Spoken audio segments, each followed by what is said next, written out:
on the heels of a spectacular Belmont Stakes at Saratoga. Keisha come on alongside Andy Serling. Andy, I think we're all still recovering from last week, but it was so wonderful having all the fans and everybody together for some truly spectacular racing. Yeah, it was one heck of a Saratoga preview last weekend, and obviously Belmont Stakes Race Festival was a huge success at Saratoga. Incredible response from the fans, great response from the horsemen as well, and we just saw some incredibly good racing. I mean, we kind of knew it could happen, but you got to get the decent weather, which we fortunately got, and things have to come into place, and we had a great weekend up there, a little bit of a Saratoga preview. Back here for 4 weeks, a lot of really good racing. The racing all weekend is excellent, and it's going to be some fun racing here before we head up to Saratoga for opening day. Just 28 days, exactly, 27 days, a little less than 4 weeks from today. July 11th, opening day on Thursday up at the Spa, but let's not get ahead of ourselves. As Andy mentioned, a lot still to come and some big stakes action over the next couple weeks as well. And we come back today with a little stakes action as well. The New York Stallion Series Cupico's Joy Division for 3-year-old fillies sprinting on the turf will go as race 6 today, Andy. And here's a look at the field as we'll take a look at Geopolitics, who's 5-2 on the morning line, though trying the turf for the first time, and saw a quote from Belmont who said he's very surprised she's still a maiden. Yeah, I mean, obviously she's extremely talented. Cupico's Joy, a terrific filly that ran for Bob Perez and trainer Alfredo Callejas. Well, she's a maiden because she ran into an unusual first-time start, a big price last time, and they finished the city block ahead of the rest of the field. You don't see too many 3-year-old fillies run 85 buyers in maiden race, particularly New York breds, and not break their maidens, and that was the case. She's good. Now, she has pedigree in the turf, as you know. She's half the 4 turf winners out of 8 to try it for the dam. The sire Central Bankers of Spicetown can certainly have a turf influence, but she's got to deal with a horse in Solo Shot who's run twice on the turf in sprints, and she has improved remarkably from dirt to turf, a much different horse on the turf. Significantly higher by her speed figures. The race 2 starts back in particular, where she finished second, which we're taking a look at here.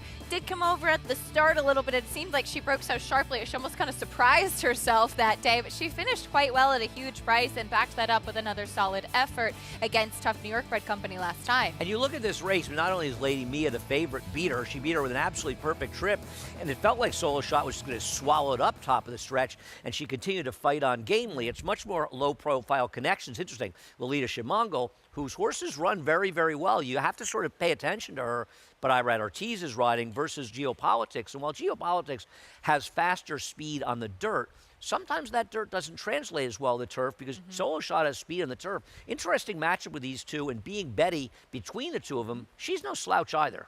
Very interesting race. That comes up as race number 6. Here's what else is coming up on the program. Today's races, as always, presented by our friends at Claiborne Farm. 9-race card. We're fast and firm. We love to see it. The Cupico's Joy goes actually as race number 6 today, a little bit later on the card.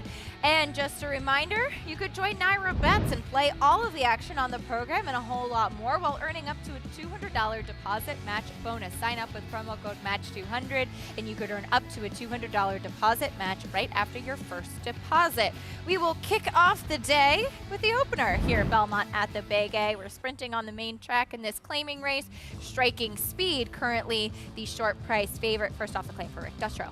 Yeah, and I took Striking Speed over the speed of Morning Cup, and we'll see if Morning Cup getting into a much more reasonable spot after being placed over his head off the claim by new trainer Yvonne Belsour. Can Belsour get this horse to run as well as he had for prior trainers? And he does appear to be very much the one to catch on the front end. See how it shakes out. For more, though, we welcome in the third member of our team, champion jockey Richard Magliore. Richie, what are you seeing from the horses here in the opener? Yeah, I mean, all in all, a very good-looking group for lower-level kind of horses. And, you know, one thing you really want to look at for days like this, it is warm, and there's a certain amount of humidity. You want to see horses get a good sweat on today. You know, we make so much of horses washing out. The opposite of that is horses that are dry, and you want to see them get a good sweat on. The 2-horse Striking Speed, your favorite, looks outstanding. He always does, though. He is a horse that is just as good-looking, very tall, lanky kind of individual, but just really great coat on him. Could not look any better as your favorite. The 4 Ribbons and Medals is the horse I wound up gravitating to. I really like what I'm seeing from this horse, and I think this horse is part of the pace. I think this horse will be forward, has won 3 races on the dirt, and kind of that slow, steady slide to the $10,000 level. And I just thought maybe being forward outside what could be the other speed in the one horse sets up a really nice trip going 6.5 hair. Melanie Giddings does a really good job, and Ribbons and Medals checks the boxes for me at 6-1 now. Actually, it was 9-2 not too long ago, so maybe he's a bit cold on the board. Fair enough, Richie. Thank you. We'll see what takes place here in the opener. Even money, though, on Striking Speed, who, as we mentioned, but with that drop in class on Morning Cup. And Romero Mirage, who we've seen be aggressive with horses as well, getting them into that forward position. No, I think we've all been impressed with Romero, taking advantage of the opportunities he gets. And one thing about him is he does not take anything away from his horses. And it's really nice to see him doing well. And we've had a lot of fun with him, with teasing Rajiv. And we had a great time with Rajiv in Saratoga. Also happy to hear that Rajiv will be at Monmouth Park along with Paula Duke and Maggie Wolfendale tomorrow for their big card. Glad to hear Rajiv was able to get out of Florida, and anybody watching that at Florida, we hope you're doing okay down there. It has been a very, very rough few days. Absolutely. Very well said. And yeah, we have the Haskell preview day tomorrow at Monmouth on the card. But first, the opener from Belmont at the Big A. Horses loading into the gate. There is the number 4 Ribbons and Medals, pretty sharp behind the starting gate with Jose Gomez. As Richie said, this is the one that perhaps can try to put a little pressure on the one Morning Cup. I think Morning Cup is faster, but Jose Gomez, like Romero, has been very aggressive, and it's why he's having such a good year. Loading in for the opener, we head to the voice of Belmont at the Big A, Chris Griffin, standing by with the call. Honorary Degree goes in. All set. And they're off. Mount Travers breaks very well from in between horses. At the rail, there's Morning Cup, and now Morning Cup will assert as a neck in front. We'll have company towards the outside from Striking Speed, and 3 wide will be Ribbons and Medals. 3 across the racetrack in the opener and noses apart as they battle it out on the front end, and in between horses now moving forward is Striking Speed to wrestle the lead away. Ribbons and Medals is now a stalking second. Back to third will be Morning Cup. In the 4th position is Abnel Boca Chica and Honorary Degree. They are 4 lengths off the lead with less than 4 furlongs left to go as they work into the far turn. Second to last is Mount Travers, who broke with those leaders, is towards the back end of the field, and First Deputy is the trailer. Striking Speed is in front at Striking Speed, who's now put a length on Ribbons and Medals, who's all in here from second. Honorary Degree. Orange Silks at the rail is going to have a rail skimming ride, is trying to catch the 2 pace setters as they reach the top of the stretch, and Striking Speed is now kicking away. It's Striking Speed who's won the battle so far. Striking Speed is still 2 lengths in front, but is tiring a touch as here comes the closers. Mount Travers on the far outside. Mount Travers starts to roll. It's Striking Speed. Honorary Degree in between horses. Mount Travers trying to get them all. Even at the rail is First Deputy. Honorary Degree has taken the lead. Honorary Degree, the long shot, wins the opener. It's Honorary Degree with an oncoming Mount Travers. Also in there was First Deputy. Longest shot in the field in the opener. Honorary Degree at 18-1 pulls the upset. We thought there might be a horse loose on the front end. Turns out there was a pretty good pace duel for this level. Yeah, and listen, I'm never going to criticize a rider for making an aggressive mistake, and I think Dylan Davis kind of thought, I have got to put pressure on the one Morning Cup with this horse, or they're going to waltz in the front end, and Striking Speed instead went way too fast. You see that 45 flat half and 118 and change for the 6.5 furlongs. They were absolutely crawling home, Acacia, and it was just a case that I'm not knocking Dylan. He did what he thought the right thing was. They went way too fast, and you could see coming the stretch. You know, at first they turn the corner, and you think Striking Speed's just gone, the heavy favorite. And then you realize he's getting a little leg weary, and this race collapsed at the end. And the long shot Honor Degree, who he was my 6th choice among 6, so continuing my handicapping from Saratoga, a horse I could never have had, gets it done over a horse that would have been my 5th pick. The number 3, Mount Travers, as this race completely fell apart at the end. And it goes to show in the results here. It was 6-3, 5-2. 18-1 over 12-1 over 7-1 with the 6-5 favorite Striking Speed in front. And there's a good look at it. You can see just how leg weary he's starting to get, but thinking maybe I can hold on. But at that point, here comes Abnel Boca Chica, closing on honorary degree 5-pound apprentice. Just had a limited number of starts in New York, and it was nearly another apprentice that got him late. Even this horse just able to get up in time, but an 18-1 winner. All smiles moving towards the winner's circle after race number 1.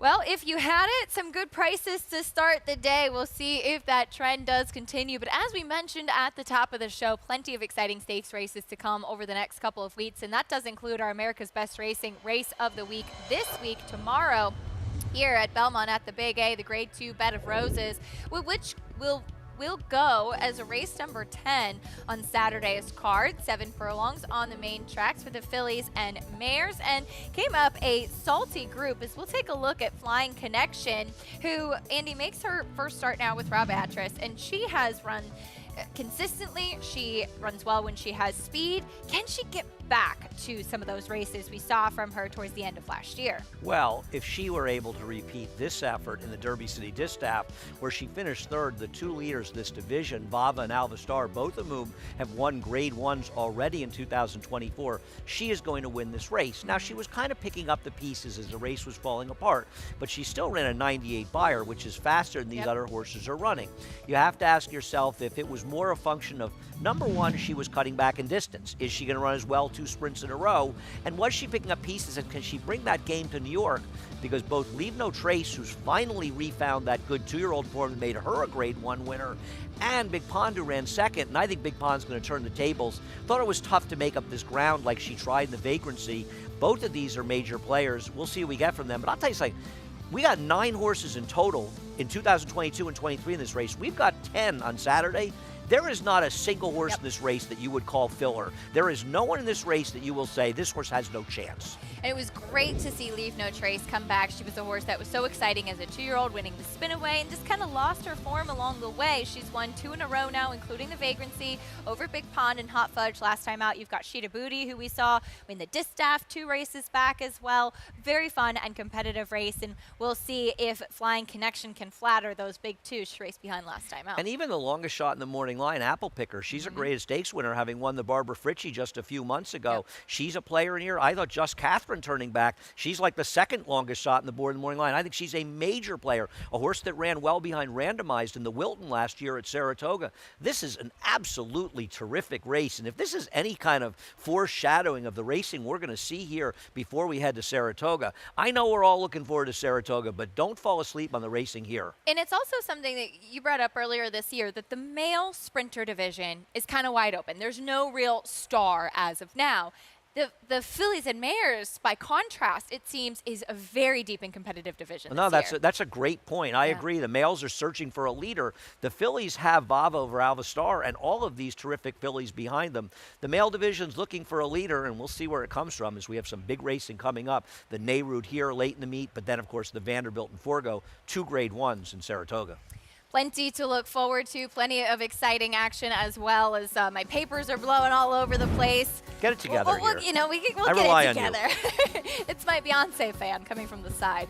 Feed your competitive edge with live money handicapping contests nearly every week. Register now to win cash prizes and seats into next week's $300 contest. Registration closes before Belmont at the Big A 3rd race post time on Saturday, June 15th. So you have a little time, but don't miss the deadline. Check out NYRA.com/contest to learn more great things to be involved in. As we head back over to the winner's circle today, it's honorary degree heading in to get his picture taken. This 6-year-old gelding gets the job done under apprentice Admiral Boca Chica.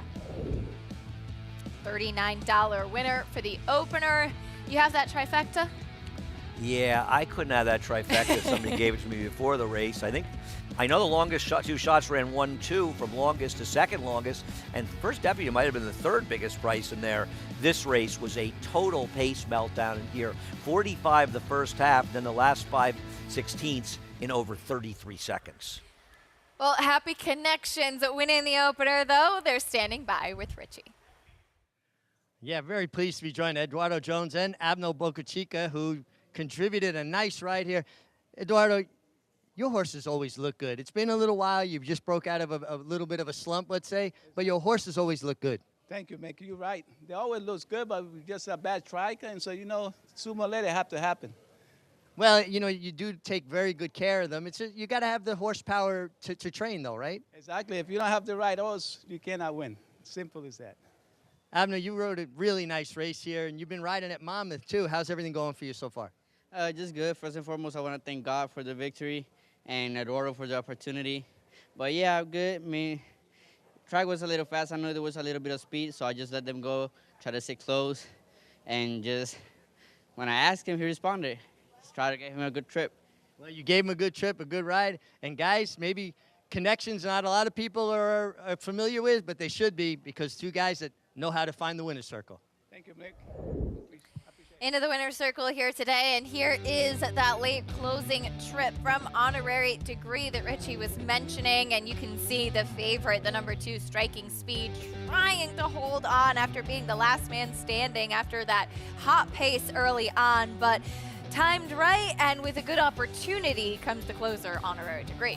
Yeah, and it was an excellent ride, no doubt about it, getting that inside position and be able to close. And, I just feel like a situation for Dylan where this was a race that was run much differently than it was run on paper. And I just think it made it very, very hard for him to run his race. And obviously they just went too fast early. Sometimes it happens. As Richie likes to say, if I'm going to make a mistake, I'd rather make an aggressive one than a passive one.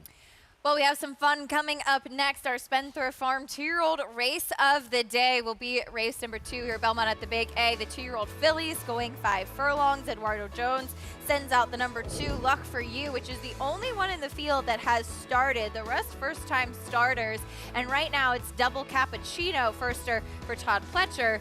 Filly by the unbelievable Gun Runner taking attention, as well as Complexion. First-time starter, the half-sister to Jack Christopher. Yeah, a lot of money for Complexity, who's a first-year sire, who's having some success so far, and he was a precocious and fast horse and talented horse as well, winning our Champagne in his second start. This one, as you say, a half to Jack Christopher. Is this one going to be close to Jack Christopher? Or the other 2 foals, who I'm not sure they could outrun you and I in a horse suit? I was going to ask you, did you feel that $400,000 for a filly that's half to Jack Christopher was a little light? It's a surprising price. There's Yeah. no question about it. Bought it September at Keeneland. Listen, you look at the sales much more than I do and have a better idea with that. Complexities, they did catch people's eyes, but I was surprised at that price as well. But I'd have to think it had a lot to do with the Jack Christopher and being a filly as well. Yep. So she has some ability. Obviously, she has some value as a brood mare. And the Dam, the sister to Street Boss. So there is big pedigree in there. We'll see if she can live up to her older brother's talent. We'll talk more about the Spencer Farm 2-year-old race of the day when we come back. And Danny Gargan trains that one. He also trained the Belmont Stakes winner with Jason Worth hoisting the trophy.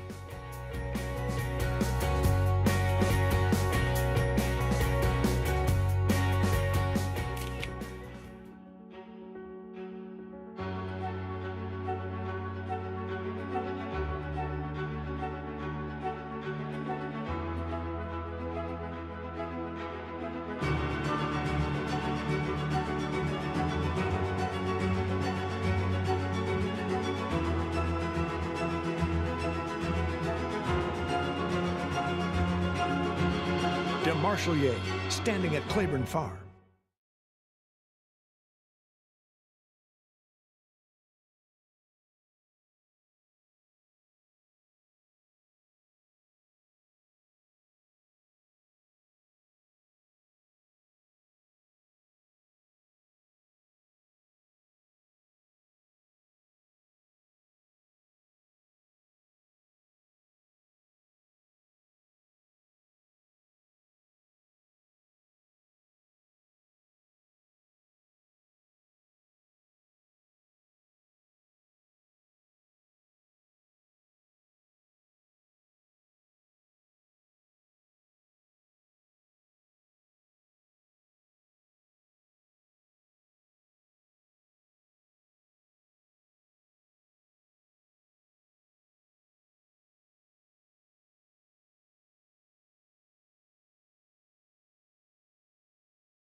You're watching America's Day at the Races, brought to you in part by Hillendale at Alapa, where the obscure becomes obvious. But it does seem that their stallion, Good Magic, pretty obvious these days, as he's now the sire of a Kentucky Derby winner and a Belmont Stakes winner, as his son Dornoch, aggressive from the start there in the Belmont Stakes, or Dornick, I guess is the correct pronunciation we're saying too, Andy, and he was able to get that forward position and hold on late in the stretch to pick up a 3-year-old classic. I was going to say to you, there's no doubt he was the best horse near, but there is an argument that Mind Frame ran at least equally well to him, especially considering his third start. And I know a lot was made of the fact that it was tough to close in the track in Saratoga, and I think there is something to that. But these horses did an awful lot of hard work on the front end. Seize the Gray certainly wasn't helped by the pace, and I thought Dornoch and Mind Frame, two horses that I didn't like at all in this race. They might have been my exacta box for last and second to last, to be honest with you. They ran terrific races in here, and Sierra Leone continues to be his own worst enemy. He actually ran incredibly well closing from far back. You see the amount of dirt he took finishing third, but lugging in again, arguably even a little bit worse than we saw in the Kentucky Derby. But Mind Frame, that greenness, that inexperience showing a little bit when he drifted off the rail in the stretch, leaving Dornoch to his own devices on the inside. But to be able to run like that, just his third start, I mean, he really ran well. And Dornoch, listen, he, as I had said before the race, I would never have bet this horse. But I said if you liked him in the Derby, you should give him another chance, because he was completely eliminated in the Derby. I didn't care. I didn't like him. But it has to be a lot of, real vindication for the connections. It is cool. A full Demage. You won the Derby last year. Something, as Richie pointed out, it's been about 100 years since you've seen fulls like that, winning Triple Crown races in back-to-back years. Terrific efforts by them. And yes, Sierra Leone was compromised by the racetrack, maybe a little more than normal. Deep closers on the dirt are always going to be compromised in races, and it certainly doesn't help when you break in the start, you cause yourself a problem in the start, you don't get going until 5/16 of a mile left. He was dead last, despite Flavien Prat trying to motivate him, and then he's lugging in the stretch with his shenanigans. And yes, Sierra Leone is a really good horse, but until he finds a way to put it all together, he's going to be compromised race after race after race. But it was a big afternoon for jockey Luis Saez, picking up his second Belmont Stakes victory. Richie, what were your takeaways from this year's Belmont? Yeah, well, I was right along with Andy as far as I really didn't, like the winner or the runner-up. On paper, I just thought it was too big an ask for Mind Frame. And Dornick, I guess he kind of got lost in the shuffle a little bit, but it was a great point. I mean, if you liked him going to the Derby, he was eliminated the first eighth of a mile. For a horse that wants to run up on the pace, he was shuffled back to, 10th or 11th early, and he's just not going to be that kind of horse. One thing I will say, Mind Frame drifted away from him. He was green. He'd never been put to that kind of pressure before. But when he drifted back down close to Dornick bared down again. He dug in. He fought again, and he showed that in the Remsen last year. He is a horse that appreciates a fight. He gets pushed to a different level, and I thought he was extremely game. I didn't see either the winner, the runner-up, getting by him on the gallop out. Now, Sierra Leone does create his own problems, and obviously he's got some issues that, inhibits him from running maybe his best race. But, Acacia, you pointed something out to me about the kickback, and I followed up, and I talked to a bunch of the riders that rode the 4 days of the Saratoga Racing Festival, the Belmont Stakes Racing Festival, I should say, and they all agreed. They said the kickback was really, really difficult and hard. They were going through a lot of goggles, and I think sometimes, we get caught up with the racetrack. Well, the inside's a better part or the outside's a better part, and sometimes it's just that horses won't run through that kind of kickback, and I think that kind of put Sierra Leone a little bit even more at a disadvantage because he got further back because of that kickback. Something we saw there in 2022. I did not see it as much last year because in 2022 I do the track trends every day and try to be diligent about them and get them right. It felt like speed was dominant, just as it felt like through much of the weekend. Not as absolute as some would say, but pretty much Sunday notwithstanding, the speed was good, but that was a wet track and a different story. But when you look at the results, for the most part, the horses that won you look at speed figures. Because when you're looking for bias, you're looking at horses that ran much faster, better, or maybe worse than you expected. The speed horses, for the most part, Looms Boldly a little surprising. He got a 99 buyer, I don't know from where, suggesting that speed was good. But for the most part, the speed horses ran the races. Look at some of the bigger figures. Ways and Means, 104. She came from behind. Yeah. Jefferson Street, 102. He came from behind. General Partner, 101. He stalked. I don't think that speed was carrying. I think it's more what Richie was getting into, that closers were being hindered. I completely agree with that statement as well. Well, we'll see what happens coming up here in this Spencer Farm 2-year-old race of the day. There's Belmont sending out first-time starter Bossy Pants. We'll talk more about these fillies when we come back. Spun to Run. His brilliant speed figures were among the fastest of any 3-year-old at a mile or more, and he hails from the legendary Danzig sire line. Now, this multiple graded stakes winner, millionaire, and Breeders' Cup champion is passing his remarkable talent along to his progeny. 95, 200, 200 down, 2, in the back. Patrick, 200,000. Thank you. Spun to Run, standing at Gainesway. Experience the adrenaline-pumping, suspense-filled action of the Sport of Kings no matter where you are with Naira Bets. It's fast, easy, and secure. Download the app today and start winning with our lucrative weekly promotions, thrilling handicapping contests, and a one-of-a-kind VIP rewards program. Don't just watch horse racing, be a part of the action with Naira Bets.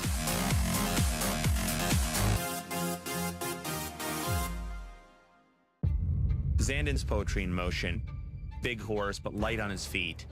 And he's always showed up and been consistent and been right there with some of the top horses in training. In the Bluegrass Stakes, he showed his determination and his raw ability. It's over. Zandon wins the Toyota Bluegrass. I feel breeders will be really blown away by what a striking, outstanding looking horse he is. There's a big, bold, beautiful world waiting to be explored by you and your friends, of course. But not just any friends, the best of friends. The kind of friends who let you do you. Because in this world, it's positive vibes only. And when you get in the zone here, you stay a while. These aren't just good times, they're the best of times. And your time is now. So come explore. Resorts World.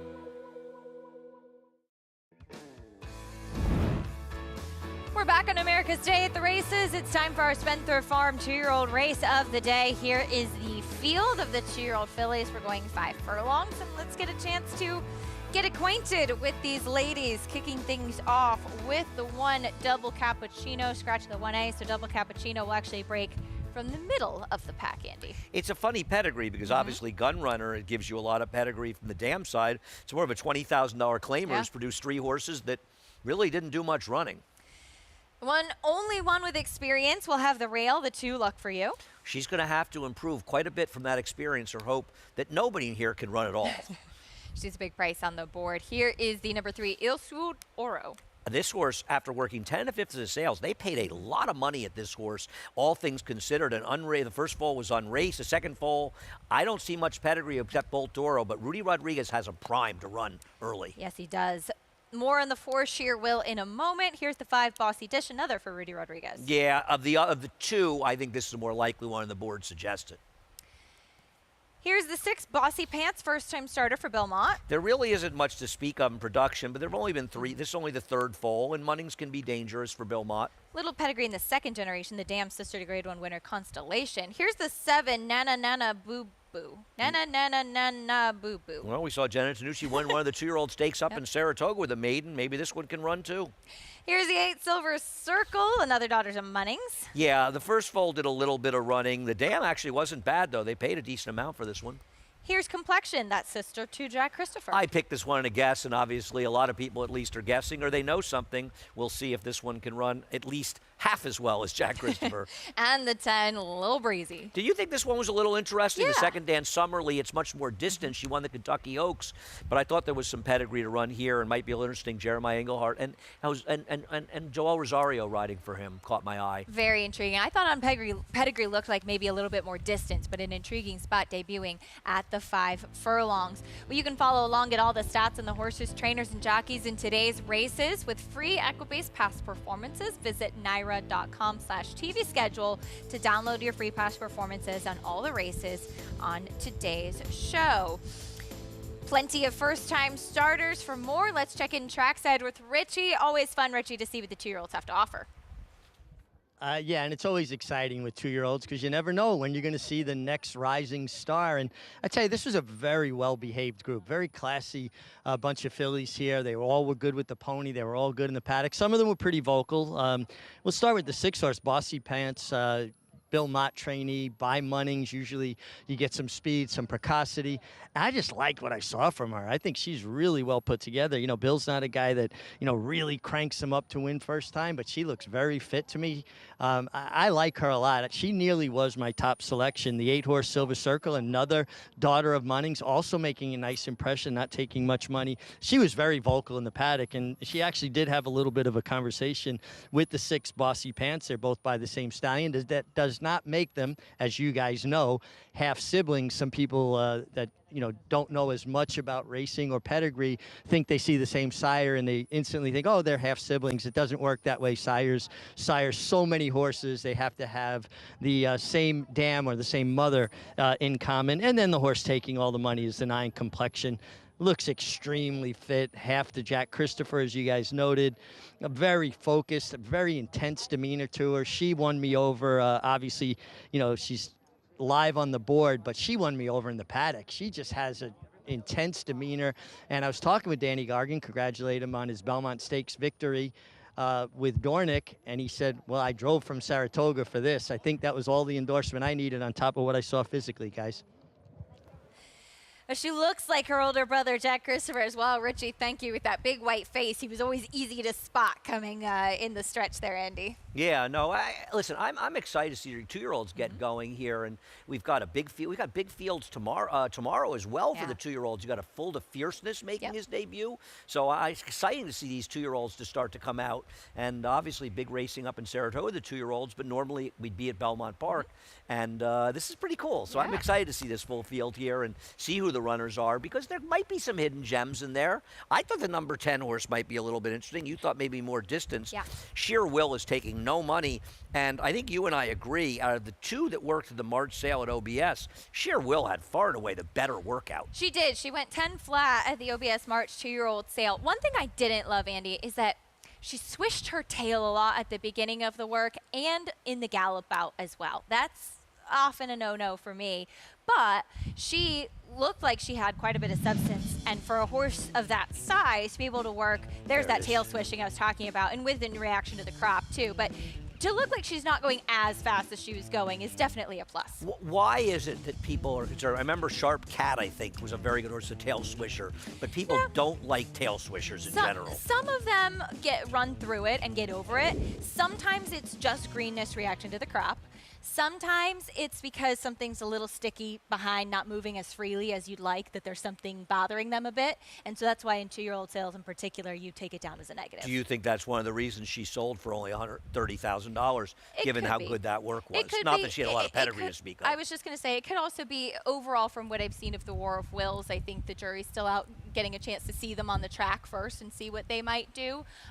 We haven't seen as much high sales price for them just yet, as we do have a late scratch coming in of the number 10, Lil Breezy. There's Joel Rosario with his tack, and she's held by the outrider, so late scratch of the number 10, Lil Breezy.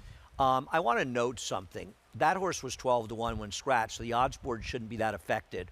A very big punch just came in on the number 3, Il Sui Oro, who I believe was around 9 or 10-1. I'm almost sure was double digits when I looked at the number 5, and I know some money came out of the 10, but once again, that horse was 12-1, so had less than 10% of the pool, even with takeout. So that number should not have come down that much, and it seems like somebody bet that horse. And Rudy Rodriguez, we've talked about this quite a bit in the past. They don't necessarily always win, but it seems like he's one trainer that gets his 3-year-olds ready to run early. Now, it's still kind of early. We haven't run many 3-year-old races, and one thing we usually see is some speed out of them, and speed can be very deadly in these 5-furlong races where they hit the turn very quickly. Yeah, the number 3, Il Su Oro, she went 10-1 at that OBS March 2-year-old sale, and as you and I were discussing off camera, a bit high-headed in that, in the 2-year-old sales as well. Head carriage is a big thing that buyers and consigners will look at too, but quick, and that's definitely a plus. And sometimes from these 2-year-old sales as well, depending on how they come out of the sale, Andy, you can go on with them relatively quickly, and the fact if they don't miss much time and they come to the races, usually a plus as well. No, I agree, seeing them come, because that $1.8 million yes, the win-win-win is running in California, I think, this weekend for Bob Baffert. Won yesterday. Oh, won yesterday. Yeah, oh, very okay. impressively. Nooney, I believe, is her name now. The win-win-win. Sounds about right. Something like that, yes. But very impressive, naturally. As we'll get a chance to see what these 2-year-old fillies have to offer here coming up. Bossy Pants taking a little bit more attention now, too. Another daughter of Munnings. This one for Belmont, 9-2 on the board. Of course, Bill with Geopolitics coming up a little bit later in the Cupid Joy. Yeah, I wonder if this one just came down a little bit more just because of the scratch. I just noticed the 3 now, 5-1 on the 3. The 3 is getting bet, and maybe some at this point is because, you know, people saw that money and they sort of jumped aboard a little bit. But I think it is interesting to note the kind of money that horse took. Leave out Rudy Rodriguez in these early 2-year-old races at your own peril. And you brought up a good point. We have not run many 2-year-old races yet, and that's why in the Tremont and the Astoria, but the Belmont Stakes Racing Festival, you saw a lot of first-time starters in there. Yeah, no, a ton of first-time stars in those races, but it was experience that won the day, despite one of them for Wesley Ward being a very short price.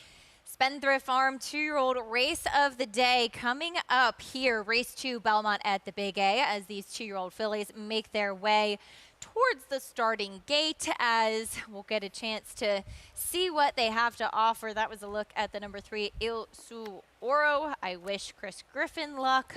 He is usually better at all of these things that we are. The number 8, Silver Circle, who was a high price purchase by Munnings, who Richie talked about. The dam's actually the sister to Finest City, who was a champion female sprinter. And she won the Breeders' Cup filly and mare sprint. Yeah, not that long ago out in California. Right. I think 2016. It was the year that Arrogate, I believe, won the California Chrome. Yeah. That was one of the greatest races of history, wasn't it? Yeah, the finest hour. That was a pretty good one for me too. So I'm kind of remember that one. You're remembering that one.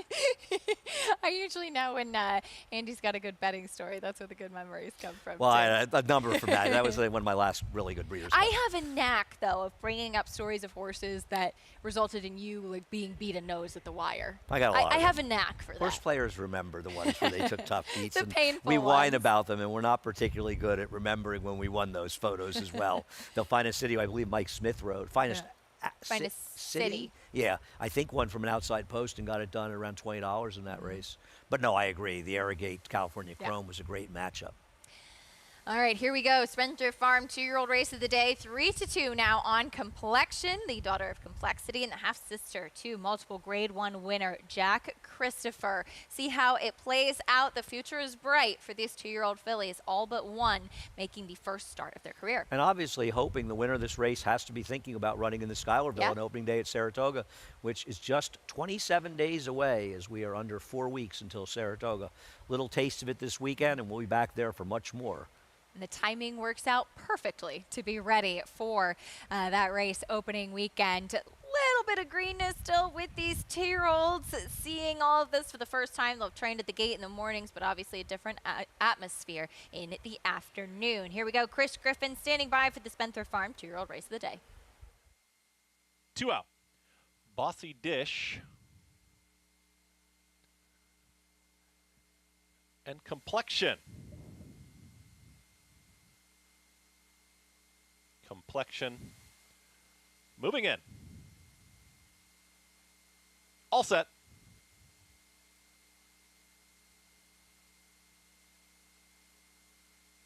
And they're off.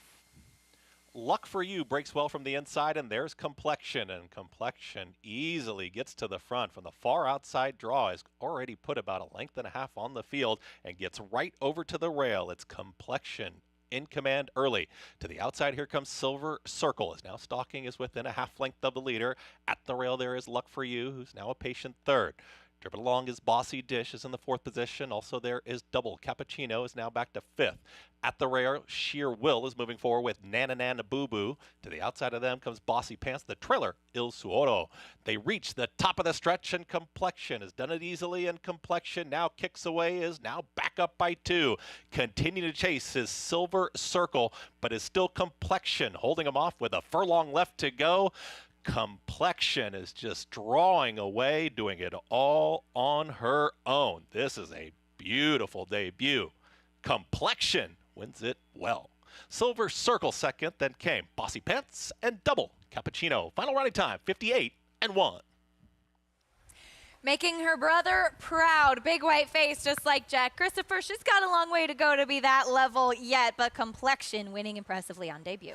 It's early in the year, but there's a new sheriff in town in this division with that 58-1, 58.20 flat. I mean, she cruised the lead, as Chris said, just as easily as could be, and you could see Johnny started sort of urging her a little bit on the turn, but the horse outside of her, Silver Circle, who ran very well, by the way. The first start almost 30-1 to finish, I believe, a distant second, but they were having, this did look like Jack Christopher, frankly, turning for home with that white blaze and drawing away from the field. And, I mean, if you believe those times, and I don't have any reason not to, they came home at 11-4. This That's filly impressive. can run. That is impressive to finish that way. 9-8-6-1 as Silver Circle indeed. Munnings in second, the daughter of Munnings, I should say, Silver Circle. But there is a good look at your winner, Complexion, with that big white face, as we mentioned, and from the outside post to winning at first asking. Taking a look at the start, and she broke out a little bit. Yes, there was some crowding at the start, bound to happen with these 2-year-olds, but overall, when she was able to, Andy, clear and get in a good forward position, that was a definite big move and a good show of her ability. And as Richie said, often, especially first-time stars, they'll break into that empty space, and she corrected herself so quickly, and obviously it doesn't hurt to have the old pro John Velasquez on her. And Johnny, I'm a old something, so it's not a knock. At least you're an old pro. I'm an old... somewhat, I would say a has-been, assuming I ever was. But she was very professional and very, very good. John Velasquez, I have to say, obviously he's great at so many things, but I love talking to Johnny after races because the insight he gives is incredible. No, Johnny's a terrific guy, no question about it. And obviously, his riding speaks for itself. Races and more when we come back. Stay with us on America's Day of the Races.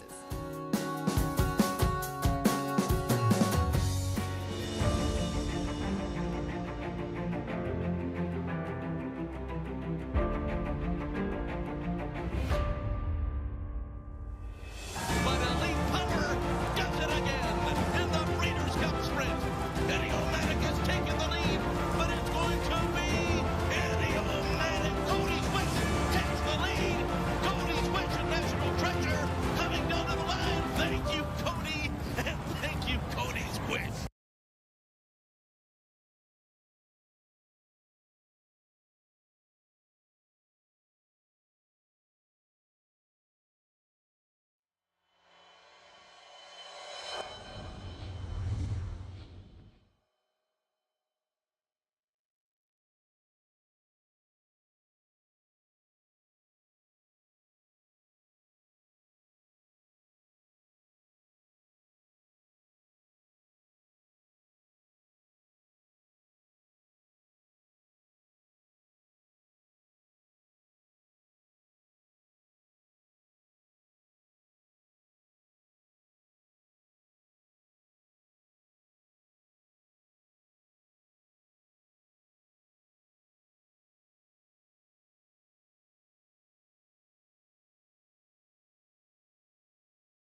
America's Day at the races, and we just saw an impressive debut from a well-bred 2-year-old filly, Complexion, winning at first asking.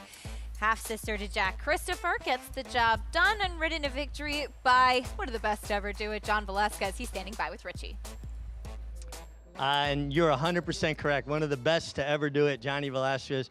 Johnny, this filly was very professional. I mean, she seems so focused in the paddock and in the post parade. Had you ever worked her before? Yeah, I worked him actually, I think it was Belmont Day, Belmont morning. You know, Megan asked me, actually, Danny told me a couple of weeks ago when we went to Saratoga, it's like, I got something for you to work. You know, you're going to like her. And obviously, I got to work it, and she was really, really professional in the morning. Schooled it with a pony, took it from the main track to the training track, worked out of the gate, and she was impressive. I mean, she worked with the horse already run. She was second or third, whatever it is, and she played with her. So I was expecting this out of her here today. Well, watching her around the turn, she was flicking her ears back and forth, just kind of waiting for you to ask her the question, and she had an instant response. And the same thing she did at the work, you know, and I told Jenny, it's like, you know, when she got to the turn, she's kind of waiting for the other horse, and I just kind of showed her the whip, you know, to keep her mind going, but every time I showed her the whip, she responded right away. Today, I just kind of waved it at her. She switched the lead down the lane, and she went on. Very nicely, very, very nicely done, yeah. Johnny, you've accomplished everything there is to accomplish in this game. Is this the kind of horses that keep you coming back? Because I could see the sparkle in your eye. You really had fun just now. I mean, it's just incredible. You know, you know, all these years, obviously, but when you get a horse like this, you work a horse like this in the morning, you get excited, right? You get that fire back on you, though, you know? So that's what keeps you coming back. I'm slim and healthy, and get people like Danny and everybody else give me a chance with these kind of horses. The fire it's going to be there. I love it. Johnny, I just asked you one more question. Incredible 4 days of racing up in Saratoga, the Belmont Stakes Festival at Saratoga. You've been all over the world with, you know, big races and events. Where would you rate this? Because it seemed to me like it was a smashing success. My God, I got to say that, you know, being in Saratoga, being there early, you know, we've never been there early, and we had never had this, the Belmont Stakes at Saratoga. It was incredible. It was intense. It was so, I mean, you can feel the power from the fans and from everybody, though, you know. So I'm very glad that we got to do it, though, you know, and obviously early in the year, and the fans, you got to leave it to the fans, man. It was incredible. Great work also with the car that we had, obviously. Great racing, so that makes it even better. The whole team effort, I think it was really, really good for racing, and showed that racing is still alive. And hopefully we do more than that, though, you know. So we need more of that, Congratulations here, Johnny. Thank you. Great interview. Guys, here's a guy who's ridden all over the world, and I agree. The atmosphere was incredible. Thank you to all the fans. Best fans in the world, that's for sure. John Velasquez with the victory here on Complexion, and well said about what a success it was up there in Saratoga last week. And a nice op-ed piece from John in the Times-Union today, if people get a chance to read it or find it online. Yeah, no, it was a happy, listen, Saratoga, we've said it before, but it is truly a happy place, and it was just a great weekend of racing up there, and a reminder of just how great the game is. And we're looking forward to getting up there in a month. But as we said, don't forget us while we're down here. Come out, take the A-Train out here, and come out to Aqueduct, you know, when it's warm out, and enjoy some of the racing. We love Aqueduct, but we'll be in Saratoga in a month. But we'll be here quite a bit. Andy and I take the A-Train. Even Jonathan Kinchin is managing the A-Train. Well, so he's you can trying the A-Train. He's had some problems on the A-Train. He's not used to, you know, public transportation like two hardened veterans like you and I. That's right. We can do it. You can do it. Turning the page no doubt. to Kinchin can do it. You can definitely do it. And he'll tell you just that. Race number 3 coming up next, a maiden special weight here. You've got a couple of horses, 3 in fact at 7-2 right now, and Koru currently 7-2 on the board. Third-time starter for Chad Brown. This one, New York Mets on the turf. Now, the 10 is a heavy favorite looking at doubles. IRAT is a little overbet. People may not have noticed that the 13 got in here. Now, I didn't pick the 13, but this horse should never be 17-1, and it's a big price looking at doubles as well, because this horse finished ahead of just a lot of horses, including the favorite, My Life Story, last time out, first time on the turf. So notice that the 13 got in this race. Maybe you don't like her, but if you're interested, that horse looks like a real overlay in here, as he's just not taking any money. It's as though the public doesn't even notice he got in. Yeah, do note with some of those scratches, 13 Master Freud drawing in for Bob Caceres to the outside. That second place finish on the turf last time out. Trainer Chad Brown, though, has the tepid favorite in Koru. He had a big weekend up at Saratoga, especially highlighted by Randomized winning the Ogden Phipps. She's a horse that has flourished in Saratoga, and I love this looking at the size disparity between her and Idiomatic, but she has shown time and again, Andy, that she can carry that speed effectively. Goes the line. She is small, but she is mighty. That's right. Right? She is. I mean, listen, for me personally, there was no greater moment this weekend. I'm friendly with the connections, and I have a great love of Randomized. And as you say, to see the little engine that could running against a horse like Idiomatic, and I think people forget that she gave Idiomatic all she could handle in the Breeders' Cup. And Idiomatic, not necessarily quite as good when she can't control on the front end. And she's never going to be able to control with Randomized in there, because Randomized is fast. And Joel Rosario did not ride on the Breeders' Cup, and I'm in no way knocking Jose Ortiz, who rode her, say he gave her a bad ride. But Joel is very confident to come flying out of the gate. He gets her out like a rocket ship. And I mean, this is an incredibly exciting race. Now, for me personally, when you come out in the winning side of an exciting race is a lot better than the losing side. But this is a last year's older horse champion against a horse who was arguably the runner-up for 3-year-old champion last year, battling like that down the stretch. It just doesn't get any better than that. Yeah, certainly, and it's kind of a fun budding rivalry too. We saw how well they ran against each other in the Breeders' Cup. Now with Randomized facing older horses like this in the Phipps, I hope we get to see them duking it out again this summer in the Personal Ensign, and you will have an opportunity to see a lot of great racing action this summer on Fox Saratoga Saturdays. Coming back, 6 out of the 8 Saturdays will be on Big Fox. We're so thankful for this partnership and so excited we get a chance to bring these wonderful days into your homes. And obviously all that'll be on Big Fox, but we'll be on the whole rest of the meet, bringing the action pretty much throughout the entire meet, every single day, bringing the great action from up in Saratoga. And we got a little taste of it this weekend. We'll be back there soon. And it's such a great time of the year. And yeah, I understand people say, oh, a little letdown. I don't feel a letdown, because these cards are terrific. And if we have stakes like tomorrow's stake, the Bed of Roses, going throughout the meet, we're going to have some great racing. And also, look at complexion. That was a very exciting 2-year-old. Here's where you see the future stars. There's also some big stakes action coming up Saturday at the Jersey Shore. It's Haskell Preview Day. More on that after this.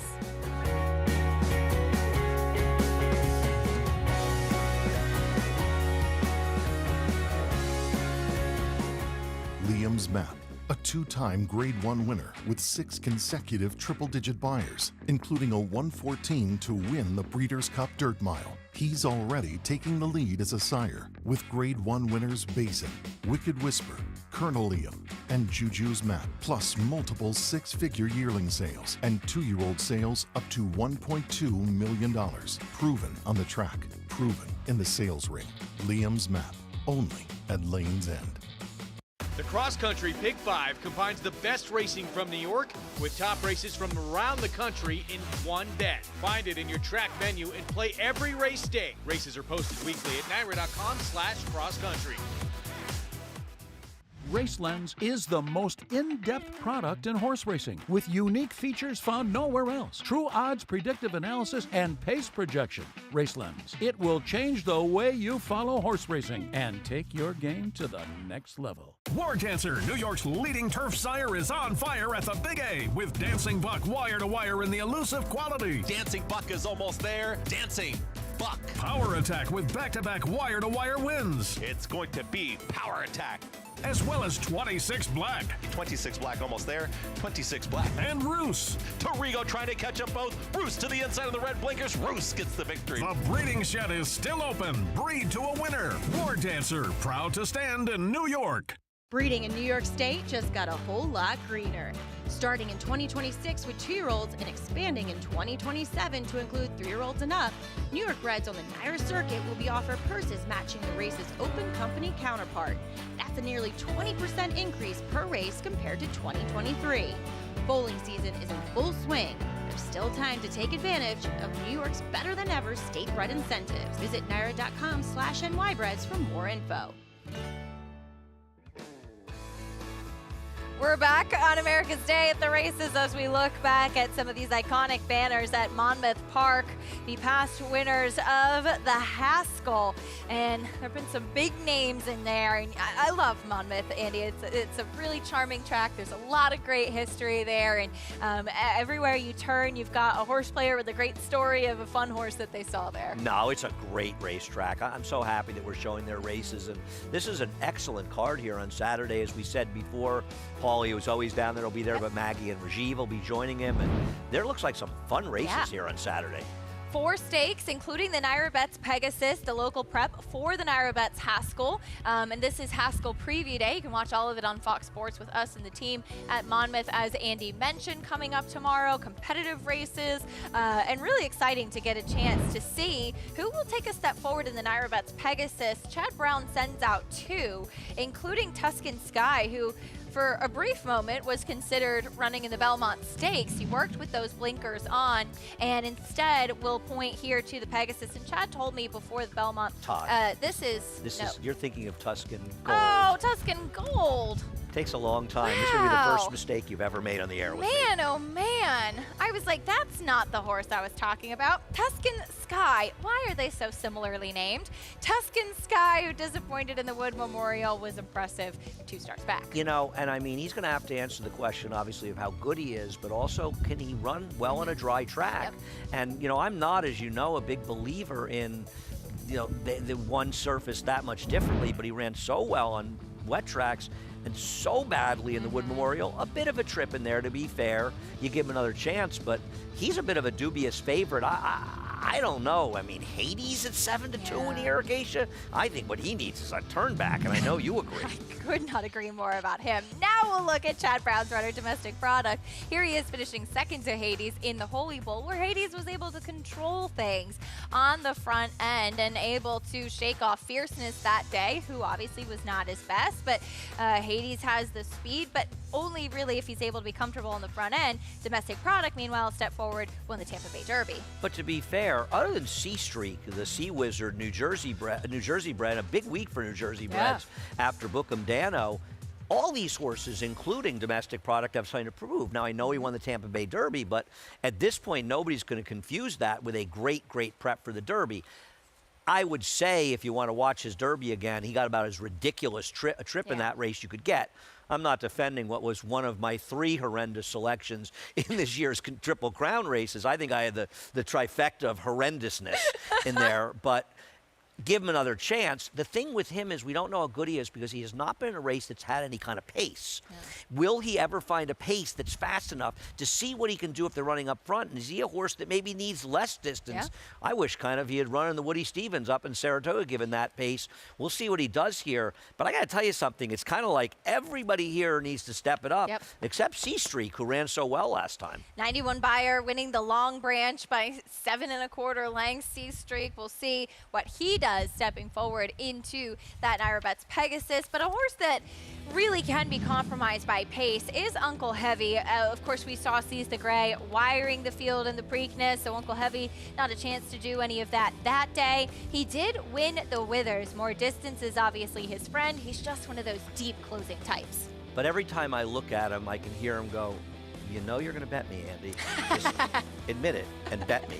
Because Uncle Heavy ran extraordinarily well to win this race. You know, you see he needs some pace. Well, he got himself at least into position, and this was a long time ago, but a big inside track. And he was wide in the first turn, saved a little more ground in the second turn, but never on the rail. He ran down a lone speed that took advantage of it, and then he caught the Wood Memorial in a wide post. He didn't run that badly there, and frankly, his Preakness, a wet track, I'll throw it out. I think Uncle Heavy is a very interesting horse in here. Now, I don't agree with the morning line in this race that has Hades and Sea Streak at the same price. Frankly, I think Sea Streak should be favored. I agree. I agree. See if Sea Streak can make it 2 big wins in a row. Apologies for my confusion there on Tuscan Gold and Tuscan Sky. Moment for you. Oh man, 2 similar 3-year-olds.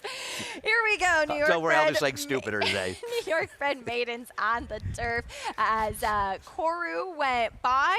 The number 2 within view went by, and here's the 3 Dakota Country. Actually, there's the two within view. A There. long shot for Rachel We lost Sells, our monitor trying for the a turf moment, for so the that first one time. wasn't my fault. Keisha, I called the wrong horse winning a race while filling in for you over the weekend, so I've got you beat for stupidity up here, trust me. There's Dakota Country. Dakota Country ran a perfectly acceptable figure last time. I thought of all of them might have had the best trip and is a player, but I just preferred some others out of that race. Is the half to Dakota Gold and Ramblin' Wreck. Here's English Castle second off the bench. I prefer English Channel, the Castle out of that race. English Channel, I'd like him too. Yeah. Was 3 wide around the track, and I thought ran a slightly better race in Dakota Country, but not significantly. Here's another one second off the layoff. Here's Rabaja. I picked this one on top. I have a thing for him. I like English Castle, but this is Horse Rabaja, who's had trips and excuses, and I think might be a little better than those finishes look. He better be. Off pretty slow with a bad stumble last time. Here's Burning Beauty, first time on the turf. Yeah, I just don't see the pedigree on the dam side, and it's not like Bernardini is a great turf sire. Big price on the board right now. The 8 is out. Here is Copernicus. Yeah, I mean, this horse is going to drift up in odds. Did no running and took $0 for a first-time starter, Chad Brown. Yeah. There is some turf pedigree in there, especially the second dam, who I believe was trained by, was Rashina? Was that a Christophe Clement horse? Second I dam? don't know, actually. I think so. You can look it up. To look that one up. Here's the 10, My Life Story, now your favorite with Irad Ortiz. Is favored because of Irad and is overbet at 9-5. As much as we love Irad, he's a great rider. This horse had his chances. He can certainly win, but I'm going to try to beat him. Just kind of know what he is at this point. Here's Hard Par stretching back out. Yeah, this horse just hasn't done enough running to be competitive here. And drawing into the field, the number 13, Master Freud. Don't forget about him. And keep in mind, there are enough scratches. This racehorse has post 10, so it isn't quite as bad a post as you might think. And at that price, he certainly looks to look. This horse improved dramatically on the turf and ran just fine last time. Behind Union Trail, who would come back to win again. That's a look at Rabaja, the number 6, who is actually a generous price given the start he had last time out. But for more on this field of maidens, New York breds, we'll go down to another New York bred. Richie. Yeah, I am a New York bred, that's for sure. Actually, born and bred, raised 8 miles from here. Rabaja looks great to me. I think this horse is going to improve. I thought the last race was actually pretty good when he really lost any chance at the break, and I thought did well to finish. And I think just looks fitter, looks more focused. I like what I'm seeing from the 6 Rabaja. The 10 horse, My Life Story, taking all the money. Question for Andy. I mean, obviously, horse comes off of 2 big efforts and getting back with state breds last time. Do you think, though, maybe this shorter price because of the addition of Irad or just on his own merits? Looks terrific, no knocks. The 11 Hard Par, horse that came back sprinting on the turf. I think getting back to what he really wants to do, and that's go 2 turns. I like what I'm seeing from the 11 Hard Par. You get Katie Davis, who, we talk about a great deal, handling horses that, need that little bit of, kind of softer hands and more patience, and Katie just does really well with those kind of horses. And a 13 horse, Master Freud, who has speed, improved vastly on the turf, has an outside draw, but I think is fast enough to get the right kind of trip, and I'm just surprised this horse is 10-1. I like what I'm seeing from Master Freud. You get Romero Mirage, who I think we've all become big fans of, his riding and his personality, and I think Master Freud is way too big a price with that outside post. I think he gets a stalking trip, and I think he's going to be very tough to beat, guys. Fair enough, Richie. Thank you. Liking the number 13, Master Freud, drawing in, who took a step forward on the turf last time out. And I think, Andy, this is just an opportunity in these types of maiden races when you have a horse that's taking so much money like the 10, My Life Story. Could he win? Absolutely. But with Irad Ortiz aboard, 8-5, we kind of know already what this horse is. We've seen his game. I agree, and it's good enough to win here, but it is not necessarily better than the others, and he draws to the outside. And answer to Richie's questions, it's a combination of both, Richie. Yeah. He could win. Richie, I think if you still got back on him, he could probably win this race. He's good enough, but the addition of Irad is going to take a lot off because, last time at 7-5, this horse had an extremely good trip, and he wasn't really that good in there with a very good trip. Now he's got an outside post knee with Irad. He's not getting a better trip than he got last time out. So from that regard, I think that he's getting really overbet because Irad's on there, and no knock on Irad. Irad is a great rider, and he does help some horses. But you're taking the worst of it in this situation. And like a horse like the 4 English Castle, well, this horse finished a length behind Okay, My Life Story was on the rail in the first turn, 3 wide in the second turn. English Castle was 3 wide around the whole track, but also coming off of a 6-month layoff and has every reason to improve. So I'd rather take 6-1 on English Castle with Dylan Davis than 8-5 with I Rather Tease on My Life Story. Son of English Channel, and I love his markings. He has very cool markings, English Castle, with that white on his face. Loading in, not that that counts for anything when you're betting, but just fun if you're a horse girl like me.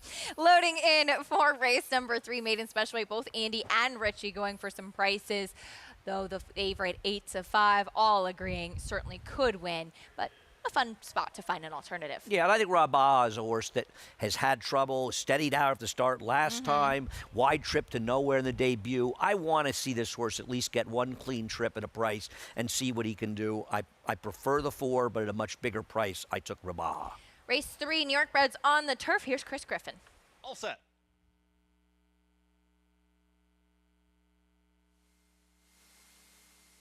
And they're off. Carew breaks quickly from the inside, but is not going to have enough heat to catch up to Dakota Country, who now assumes command, has company to the outside from English Castle, and here comes Rabaya. And Rabaya is going to cross over and now try to assert. He's trying to get over to the rail and just having to steady. Ever so briefly there was English Castle's now back to 3rd. Master Froy will now claim that 2nd position. That's the top trio. My Life Story is well settled, is stalking from 4th, and at the rail is now a patiently ridden Dakota Country is in the green cap. In the 7th position to the outside comes Burning Beauty, and in 8th, tight at the rail, that's Carew. In behind them comes Copernicus, who's towards the tail end of the field with In View is second to last, and the trailer, Hard Par.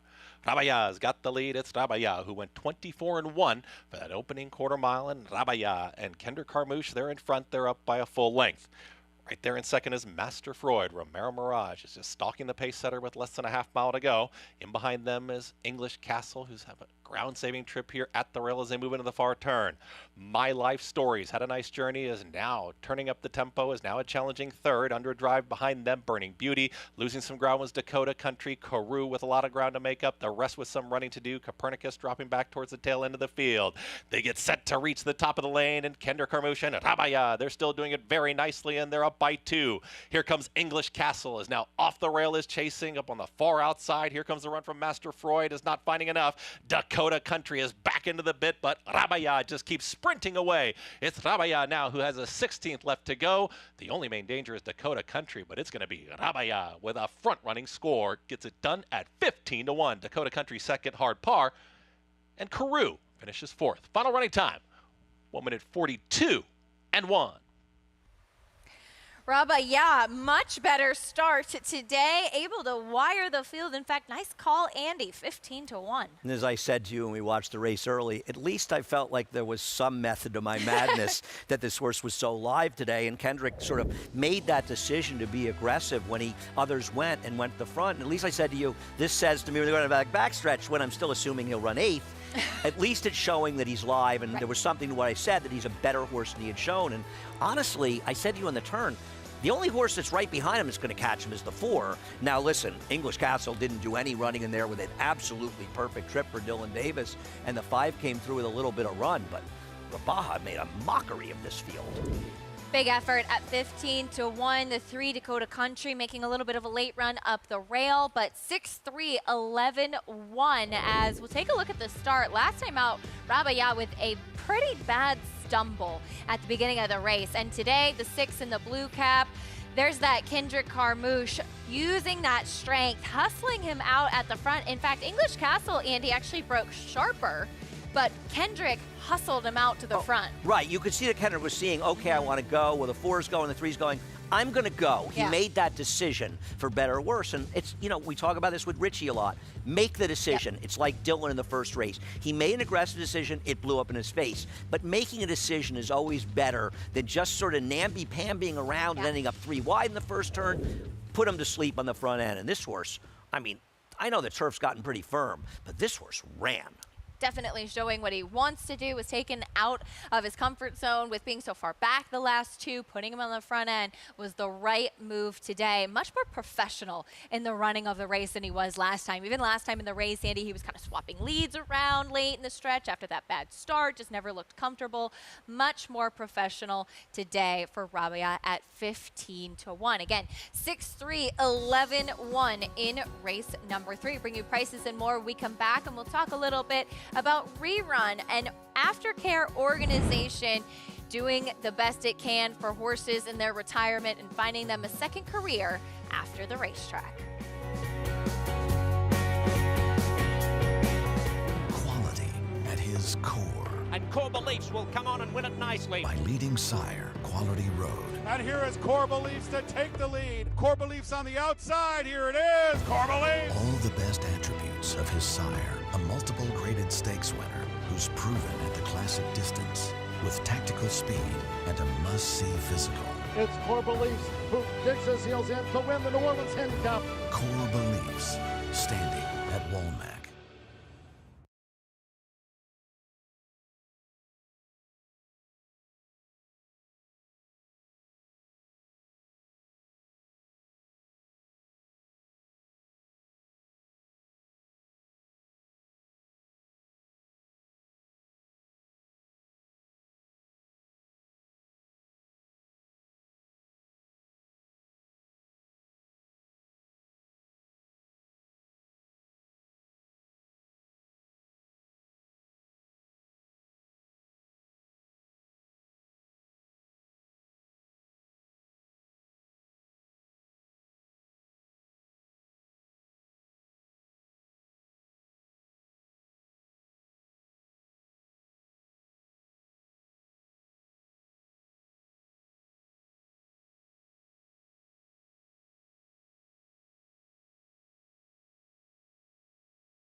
Let's go get a bath. Every year, Rerun provides more than 100 thoroughbreds a safe landing when they leave the track. The Rerun team carefully evaluates each horse and person who wants to adopt. Our adopters, they're specifically screened so that they can address each horse's individual training needs to bring out the optimal result in them. Some X-race horses may excel in the show ring as hunters or jumpers. Others are handy enough to become polo ponies. And a few, like Deregulation, are quiet enough to be leadline horses for people like 7-year-old Raina Richardson, shown here leading her dad. That's the result of a lot of time and effort on so many parts for New York racing, taking a stand and making sure these horses have a place to go when they actually do retire. For the Take the Lead program and their vetting process, and also their funding, which enables us to function as we do. NYRA fans will recognize My Boy Tate because the New York bred gelding earned most of his $837,000 in New York before retiring sound to Rerun. Tate is going to go with some previous adopters, and he's going to be entered in the Retired Racehorse Makeover Project. Malloy says Rerun horses like My Boy Tate and the easygoing son of American Pharaoh called Not Far Now will one day star in aftercare events that remind the public that horses should be respected at every stage of life.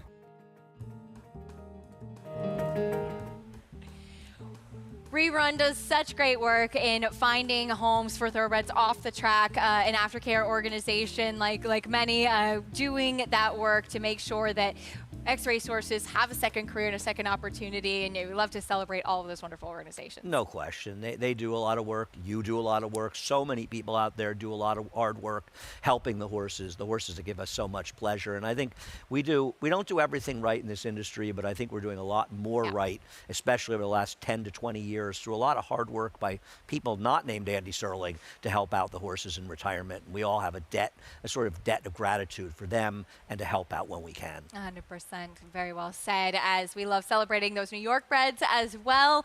And we got a chance to see all the New York breds in the spotlight on Sunday with New York Showcase Day to wrap up a spectacular weekend in the Belmont Stakes Racing Festival. And here's Drake's Passage, who had run some fast races, Andy, against open company without being able to get the job done, and back in against New York breds, his speed a dangerous weapon. And we probably should show the replay of Jose Lezcano being able to stay on the saddle on the Unbelievable. one with a stumble at the start. And Yeah. frankly, and I'm not saying he would have lost, it didn't hurt this horse because he ended up alone in the front end. And I imagine, especially with your relationship with the Clement barn, that you guys were concerned that his two worst races, at least recently, came on wet tracks. Yes. And there had to be a bit of a concern. I know I had it, and I don't usually worry about those things. But once he got comfortable in the front end, 99 buyer, he's a really, really good horse. And I think his bad races, aside from the wet track, something kind of went wrong with him. When he's in good form, he can run. Here's a look at the highlights from New York Showcase Day. We capped off the weekend with Spirit of St. Louis, who'd been very good on the dirt, but obviously showed he's good on either surface. He can certainly do anything, which is definitely a hallmark of those New York breds. I thought seeing Venti Valentine winning was cool, too, and her half-sister Landed winning as well. Yeah, no, that was excellent performances. Venny Valentine's been around so long and obviously got the right rider, Irad, and impressive in winning. I think Doc Sullivan, big figure in winning, Landed good. These are some nice horses, and they're improving. And maybe Doc Sullivan got a favor when the wine steward decided to run the Travers and not against New York breds in there, but he's okay. He's improving. Very good horses. We love those New York breds, some really honest ones and competitive ones as well. Speaking of New York breds, here's a New York bred colt by Summerfront, who wires the field to break his maiden for the Bond Barn. What much better start today. Aggressive ride by Kendrick Carmouche, and it paid off in a nice return for one Mr. Serling. Yeah, I mean, this horse, they're really, honestly, if you were just watching this race and you didn't have a bet on it and you were just watching it, you would have thought this horse might be favored because he looked like a winner every step of the way. He was going comfortably. When Irad started asking the 10, and he got a good position, he was too wide with cover, and he asked the 10, and he had nothing. You could just tell this guy was cruising along on the front end, and he widened his margin. A very nice win at 33.80, what they call max jingles. Getting the job done. I love it. Rabaja, how did Chris say it? I don't know. Well, if anything, we know how to say Leave me Kendrick Carmouche. I picked the winner. Isn't that enough? Now you want to pronounce their names right? Naira Bets account over there. I almost got even for Saratoga in one fell swoop, and believe me, I did a lot of damage up there to my bankroll. Yeah, exactly. We know how to say Kendrick Carmouche's name. He's standing by with Richie. Always great to be joined by Kendrick Carmouche. And Kendrick, you just gave this horse just such a nice trip. Broke much better. And I saw you coming by the wire the first time, and you looked like you were looking for the lead. How important is it to know the other horses as well as the other riders and their tendencies? It's very important. This horse had a bad stumble last time coming out of there at Clip Hills. I thought I had to warm him up pretty heavily today to get him where he was nice and loose, where he could have leave there, and he stood up in the gate nice and good. But like you say, you got to know every jockey tendencies. I left there with very much attention to be on the lead because it was a lack of speed in this race. I saw Dylan coming out of there shaking with me, but Dylan not really aggressive rider to be going to the lead, but I took the lead going into the first turn. I thought the race was over from there, around the 3-8 pull, I let this horse stretch his legs a little bit, get into his stride, and, I told Mr. Bond and the owners last time that we could have had a better break. I thought we could have run third or fourth that day. With that being said, a little bit more gate work from Mr. Bond and his team. We broke better today. We're in the winner's circle. Well, I think you're a critical part of that team, warming him up, getting him on his feet, and leaving the gate with a plan. Kendrick, you're putting together another terrific year. You're winning it better than 22%, and you're competing in the toughest colony in North America, to me, in the world. How much work goes into that? Because I know obviously you're ultra prepared every day. Richie, you know, it's just they got to keep fulfilling my weeks each week with horses that I can keep winning on. That's the best way to put in. I got Jimmy Riccio. I know he's working hard. You know, we might not ride a lot each day, but the ones we ride, I want to make them winners, you know. I had a guy that told me years ago when I was in Philly Park, Kendrick, you ride 8 today, treat each one of them like you only have one mount. Ride them like they all winners, and I stuck to that. That's the way I feel every race I go out, and, you know, I just need a little, you know, just need the horses to keep recycling my way to stay at 22%.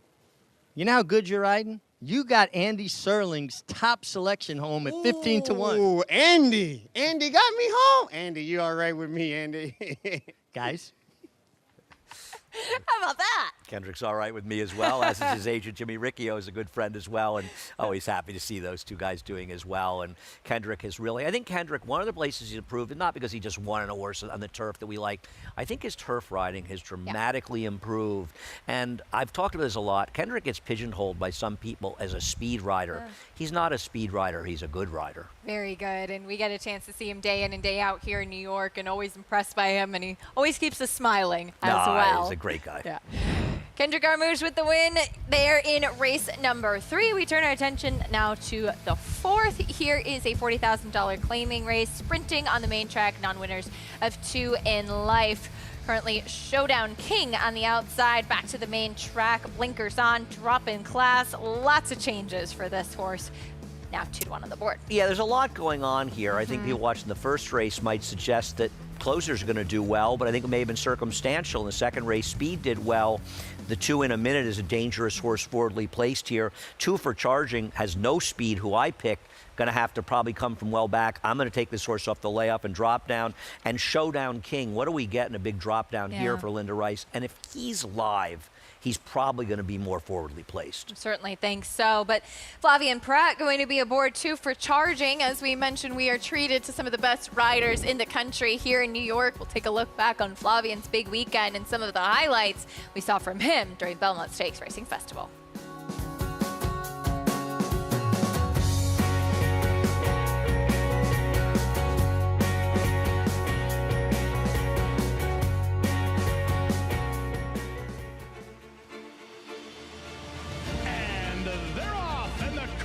Florida Derby. After 3/4 in 112-1, Known Agenda is now on to take over the lead.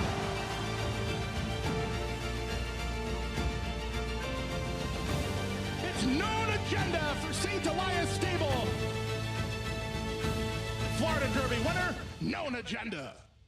Experience the adrenaline-pumping, suspense-filled action of the Sport of Kings no matter where you are with Naira Bets. It's fast, easy, and secure. Download the app today and start winning with our lucrative weekly promotions, thrilling handicapping contests, and a one-of-a-kind VIP rewards program. Don't just watch horse racing, be a part of the action with Naira Bets.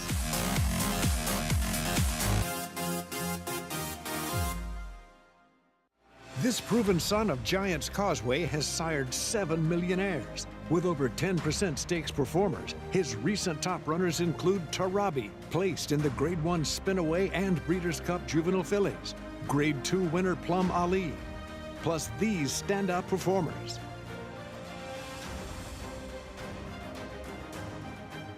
A proven value sire, First Samurai, standing at Claiborne Farm. Racetrack Television Network brings you every race, from every track, on every screen, every day. With monthly packages starting as low as $5, RTN gives you great value and access to more live HD streaming and race replays than anyone. Visit RTN.tv today to sign up and watch on almost any device, including Roku and Amazon Fire.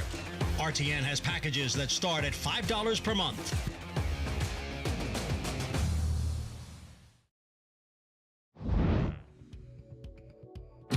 French jockey Flavien Prat has experienced success everywhere he's gone. He had become one of the most prominent riders in California before moving his tack to the East Coast last spring. 4 straight graded stakes for Chad Brown and Flavien Prat. They're putting on a show.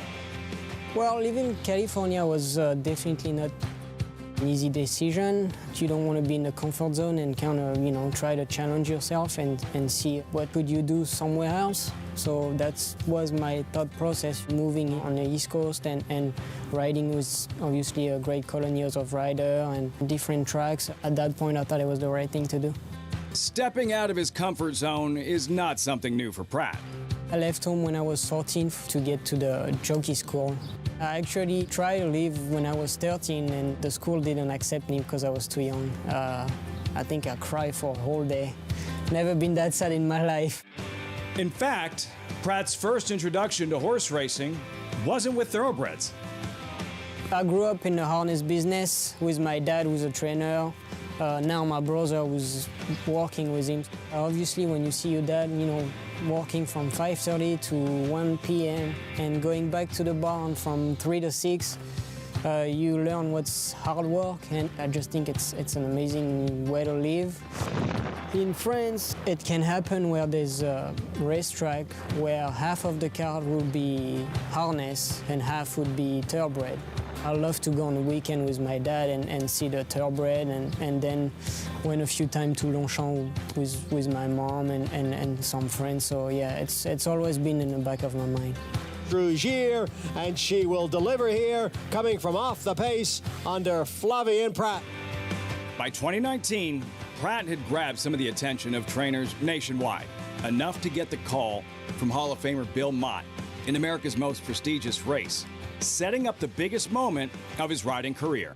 Obviously, we had seen that he was doing very well in California and was a good rider, and we put him on, and it couldn't have worked out better. What a great trip he worked out for him. He was 3 wide around the last turn, but he was able to avoid the contact that some of the other horses had on the inside of him. We actually did not get bothered. We took a slight little bump coming out of the turn, but really nothing that would have affected us one way or another. Then, of course, 24 minutes later, they hung our number up and made us the winner. Winning the Derby was a strange experience. A lot of mix of emotion because obviously you win the Derby, so it's great, but it's by disqualification.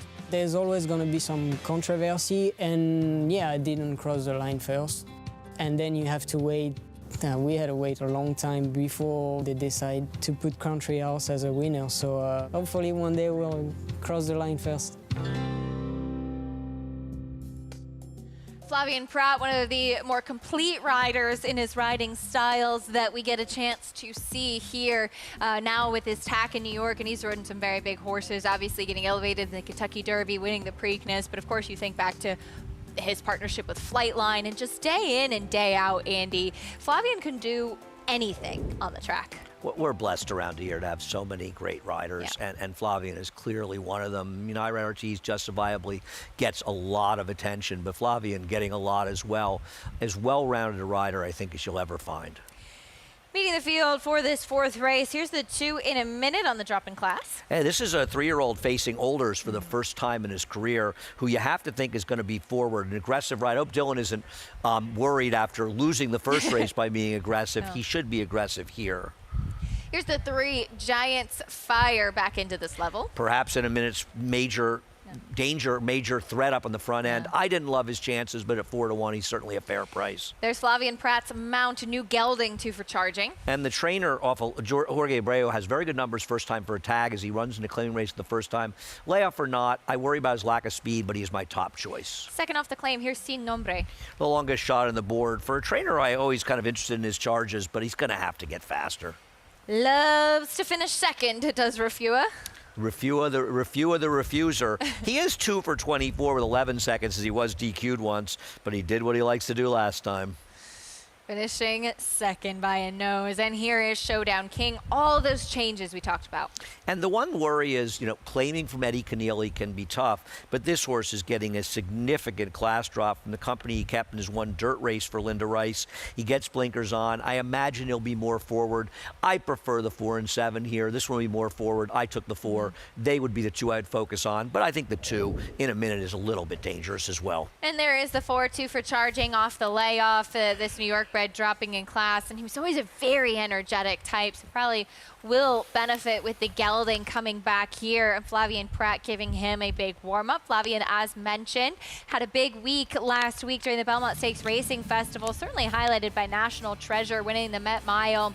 Andy, this horse has been very good and quite consistent throughout his career, picking up another grade 1. He has definitely improved. Yeah. I don't think this was an A effort for him, honestly. No, I don't either. A 102 buyer for him, and I think it said a lot more about the field, and obviously White Abarrio has been switched back to Safi Joseph, and I wish him the best of luck with him. He didn't run a step in this race, but and I don't think he can use kickbacks as an excuse for him. What I like about this was that Flavien said, I know that Hoist the Gold is the speed on paper, but I'm riding the best horse, and I have speed too. I'm not going to sit second to him. I'm going to go, and I love that kind of riding, and I think our man Richie would agree. I would think so. Richie, we always get a chance to talk about Flavien's great rise, and we certainly saw that on display last week. Absolutely. He was resolute. He had a plan and he executed it. And I think a lot of times riders make a mistake where they're almost waiting for the other guy to make a decision. I'm going to make my own decisions and live by them. And I think that was on full display with Flavien, who, as you guys were noting, he does everything well. There may be guys that do a certain thing here and there a little bit better, but he does everything well. To me, he's extremely well-rounded rider, and I enjoy watching him ride. The 4-horse that he's on here, 2 for Charging, I'm going to be honest, I wasn't overly, thrilled with him in the paddock. Then watching him warm up, did he change on the racetrack? Man, his energy level changed, his focus changed. He really got into the bridle. Flavien left the pony, bowed his head. Great energy. I wasn't even going to talk about him until I saw him warm up, as opposed to the 3-horse Giants Fire, who really wasn't picking up the bit in the warm-up. The 4 really jumped in the bridle and kind of pointed himself out just in the warm-up. The 6, Refua, he's co-favorite right now at 5-2, and I'm not in the habit of picking horses with 1 victory in 12 seconds. I'm actually going to pick Refua here. I think this horse has been holding his form extremely well. His coat's great. He warmed up great. And my hope is that at 6.5, he's just going to get there at the right moment, not too much time to think, where he gets kind of married to a horse or gets next to one and he's more herd-bound. Again, this isn't a normal selection for me, but he won me over, and I like to turn back. And then the 7, Showdown King, he just really well turned out on the drop-in class, was claimed for 50 by Linda Rice. He adds blinkers. He looked terrific. I just liked him from a physical perspective, although I'm not as sold on him on paper, even though he's taken that drop. I guess he has races in his past that certainly would be good enough. He does add blinkers, and you get Jose Lezcano, who consistently contributes a good ride. But I'm going for the 1-win, 12-second Refua, but full disclosure, I will box him in my exactas.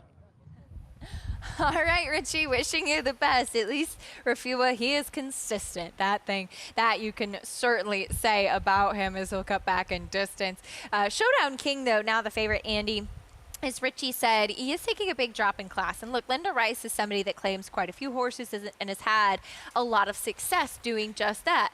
Not every single one is going to pan out and the horse is going to be able to move up in company. No question about it, but I'll say something. Now listen, perhaps the owners don't want to drop. Yep.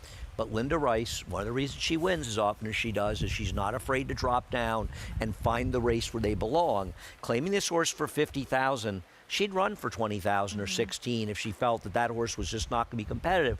So I think that you run once against much tougher in the dirt in a starter allowance. Then you try the turf. She could drop this horse for 20 or 16, and she is running for 40, suggesting she does not want to give up just yet. So I think it's a good sign in that case. Now, as I said, it's just like riders. You don't know why riders are on one horse or the other when they have their choices. Maybe the owners didn't want to make the aggressive drop that Linda would make. Still, I have to think that's a good sign. Yeah. There's a look at the 6 Refua, who Richie's going to take a shot with today. Is this one 24 races, 1 win, and the 12 seconds. Technically, he crossed the wire first twice and was disqualified. But look, as I said, he is very consistent. This is his nose to feet behind Wanawina. He certainly run races at times that are fast enough to compete here. And I like Richie's point about 6.5, perhaps a little less distance being good for him. If you look back, his last 6.5 furlong race is one of his better figures, a buyer of 73, but it resulted in a second beat and a half length.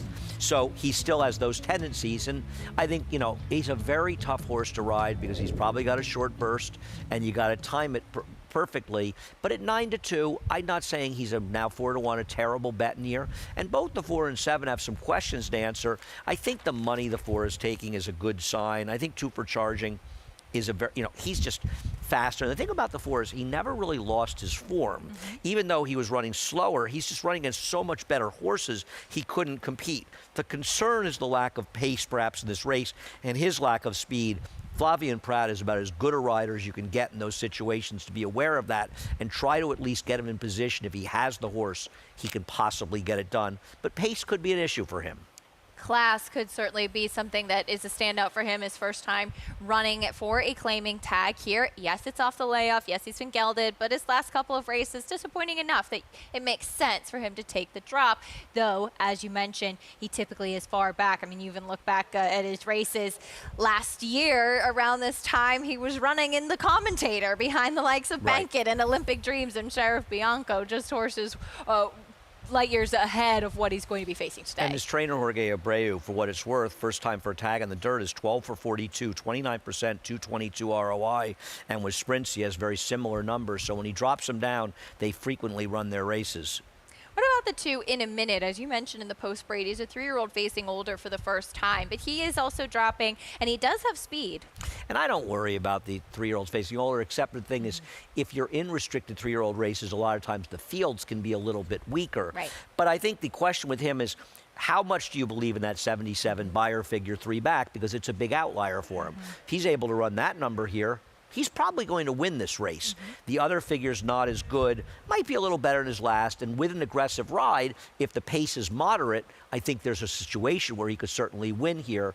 I think a lot's going to depend on the 7. If the 7 is live, I believe he's going to be on top of the pace. And I'm not saying it's going to make it a blistering pace, but if he's live and he's on top of the pace, he's probably the best horse of forwardly placed horses. Can the number 4 then close into it? I think the 4 or 7 are the likeliest winners, like the public. If I used a third, it would be In a Minute. In a Minute. The number 2 at 4-1. There goes 2 for Charging off the layoff with Flavien Prat in the saddle. We'll see how the 4th race plays out. Belmont at the Big A. Chris Griffin standing by with the call. And Showdown King to the outside.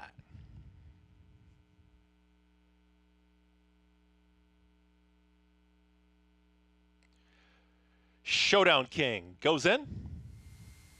All set.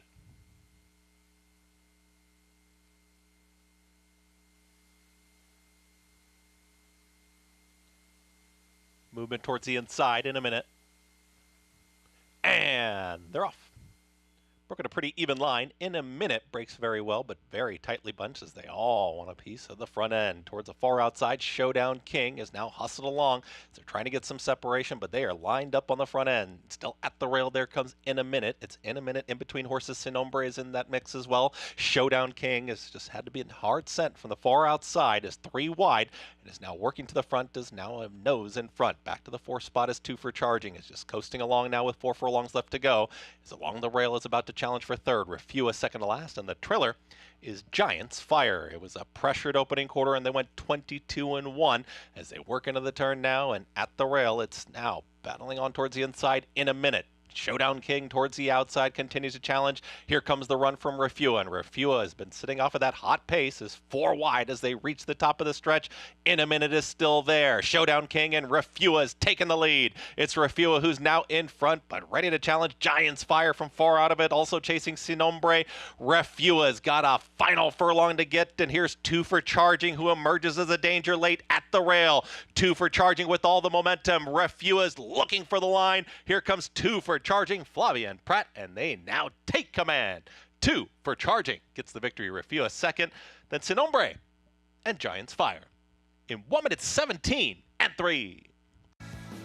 2 for Charging with the win. All that talk of Flavien Prat, and he gets right in the winner's circle, and good old Refua finishing second. And I actually think that Trevor might have seen that Flavien was in trouble with the number 4 2 for charging and probably tried to take advantage of it by making what I think he and Richie would both agree was a bit of a premature move with a one-run horse. But I think he saw where Flavien was and realized maybe I can get the jump on this guy and it'll be just enough, because there's no doubt that Flavien did a great job of getting good position early. He got himself in a little bit of a jackpot with 2 for charging, but fortunately the horse he had to pick up was Refuse, and he was able to get it done in this situation, as the 7 was forward, just doesn't have any real run in here. Obviously, in a minute, didn't run well in here at all. Refuse ran his good race 13 times now, a second-place finish, but it was the 4 2 for charging, the favorite, getting it done. Got a little bit lucky there in the stretch, getting an opening, able to come up the inside. Drifting a little bit too was Refuse, and there it goes 2 for charging with Flavien Prat getting the win 4-6-5-3 in race number 4. 2 for charging, dropping class and off the layoff with the victory for Jorge Abreu. 2-1 victor there in the 4th, picks up the second victory of his career. There's Flavien heading back to the winner's circle. He knew we were talking about him so much, so he said, I better win here to make sure that I don't embarrass myself after all that praise. I think part of that's true. I think he was thinking, I'm about to embarrass myself if I don't win on this horse. And, listen, he had the right position, and as a rider, that's the important thing he did. He got his horse in the race, and he got that position. Got a little jammed up, but he had time to get through, and ultimately was riding the best horse.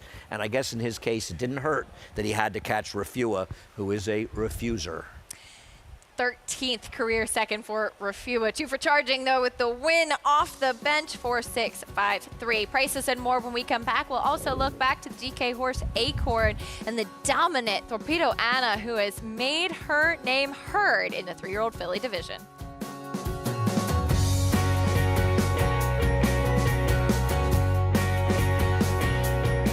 Introducing a stallion, as top class as they come. In 22 career starts, he won or placed in 12 graded stakes, competing in 15 grade ones, earning over $1.7 million. His undisputed speed is evidenced by 7 100-plus buyer speed figures, a 3-time grade 1 winner, Raging Bull.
Welcome back to America's Day at the Races, brought to you by Claiborne Farm. 100 years of doing the usual. unusually well. And somebody who does the usual unusually well day in and day out is Flavien Prat. Flavien, you worked out a good trip for 2 for charging. Everybody was kind of bunched up, but you were very patient and found that inside trip. Yeah, the trip overall was okay. I had to buy my time a little bit turning for home, but once I get through, he reacted the right way. Flavien, obviously you've got to be a student of other horses, other riders, their habits. When you look up and see a horse like Refua, who had 1 win, 12 seconds, is that something that you're conscious of in the moment, that, well, he's a horse that kind of usually coughs it up late?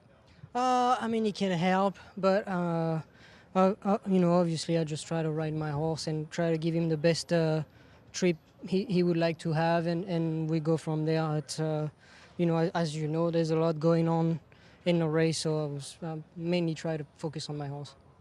Flavien, we just finished a 4-day celebration of our sport up in Saratoga, something that was novel for all of us. What was your experience with it? I mean, I know from my perspective, it was just a lot of fun and the atmosphere was great. How did you enjoy it?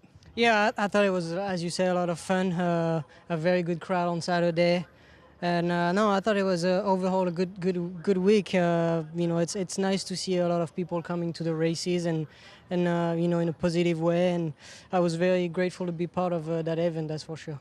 Well, congratulations too on the Met Mile as well, National Treasure. That was a big performance. Yeah, absolutely. He's, you know, it's one thing about him. He always show up and give you his A race, and yeah, very grateful he ran a good race. Congratulations. Keep up the great work. Guys, he's a pleasure to talk to, and he's a pleasure to watch ride. He is indeed. Richie, thank you. Flavien picking up the win here with 2 for charging. His patience paying off. And right there, Andy, is where things could go a couple of ways if he's not able to get the seam and come through, but it turned out to be the right spot, able to come up the rail. And it always looks kind of worse when you're inside because the way the angles play out, you're sort of farther back. But I admire what Trevor did. I really think he saw where Flavien was, and he thought, I'm going to get the jump in this guy, and he's not going to be able to catch me. As it turned out, he was. Refua finished where he likes to finish, 2 for charging on the drop down, able to get it done. $6.20 winner in race 4. We're back on the turf for the 5th race coming up next, going a mile and a 16th.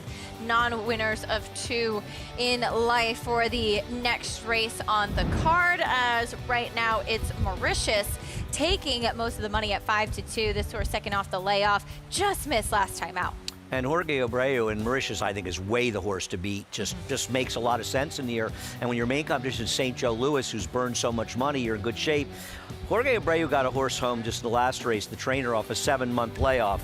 A little tougher with the number 2, La Maquina here, who's coming off a 28-month layoff. That's a big layoff. Yes, it is. That's for sure.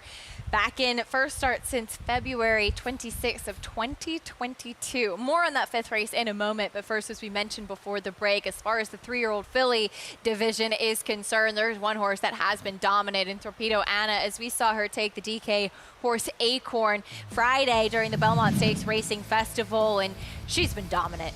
She is an absolute beast.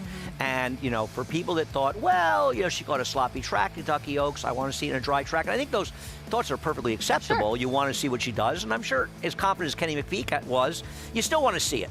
So just FYI, and I respect what Bill Mott and Junior Alvarado did. They said, we're not beating this filly from behind. We saw that act in Kentucky. We're going to beat her up front. And they were moving up front. And a filly as good as Just FYI couldn't finish at all when that happened. And look where she finished, and look at where this beast was sitting outside of her. She's terrific. And I'm glad to see that Ken McPhee has said he's playing the CCA Oaks, the Alabama, stay with the girls for now. If you want to run against the boys next year or something, that's fine. But there's a lot of very prestigious races, and this horse is good. Very, very talented filly. She's a lot of fun to watch, and also fun if you're up in Saratoga at all ahead of the summer. Kenny said she's staying in Saratoga. She goes out first set. Go and watch her train if you have the opportunity on the Oklahoma training track, if you're up early enough to see her. And let's give you another example of how good she is.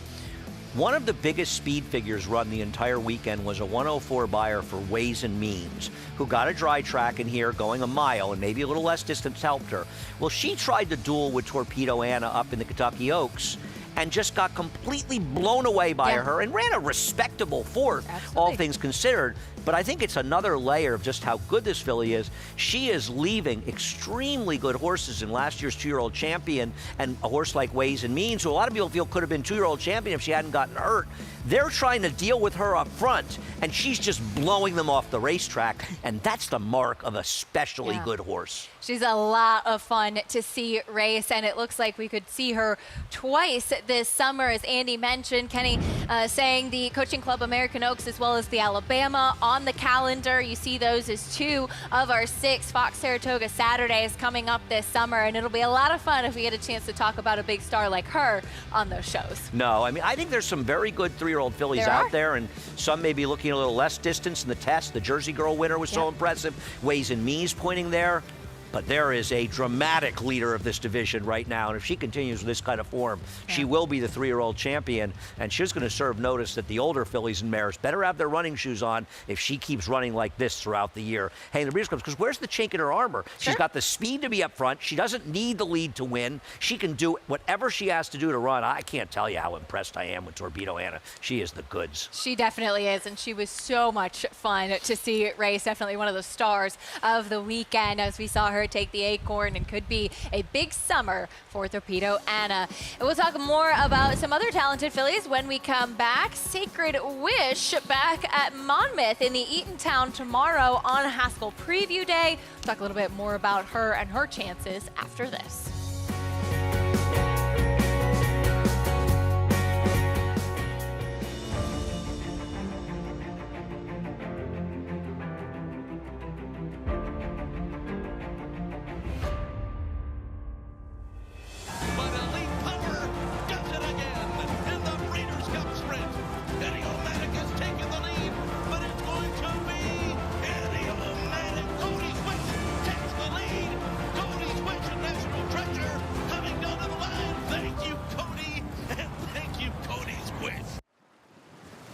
You have to be here to feel the rumble from 40,000 race fans, mixed with the Pacific breeds. You have to be here to taste extravagance and witness greatness, race after race after race. You have to be here to take home a memory you'll have forever. This November, when the world's best come to Del Mar, you have to be here.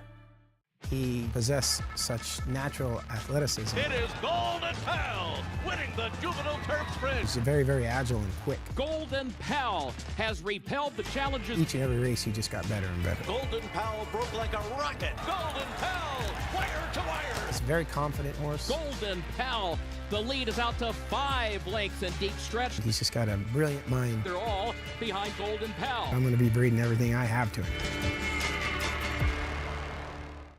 New York breds. Race them. Respect them. Bet them. Respect them. Breed them. Respect them. Buy them. Respect them. Train them for a second career. Respect them. Join us in respecting thoroughbreds at every stage of life. Learn more at nybreds.com.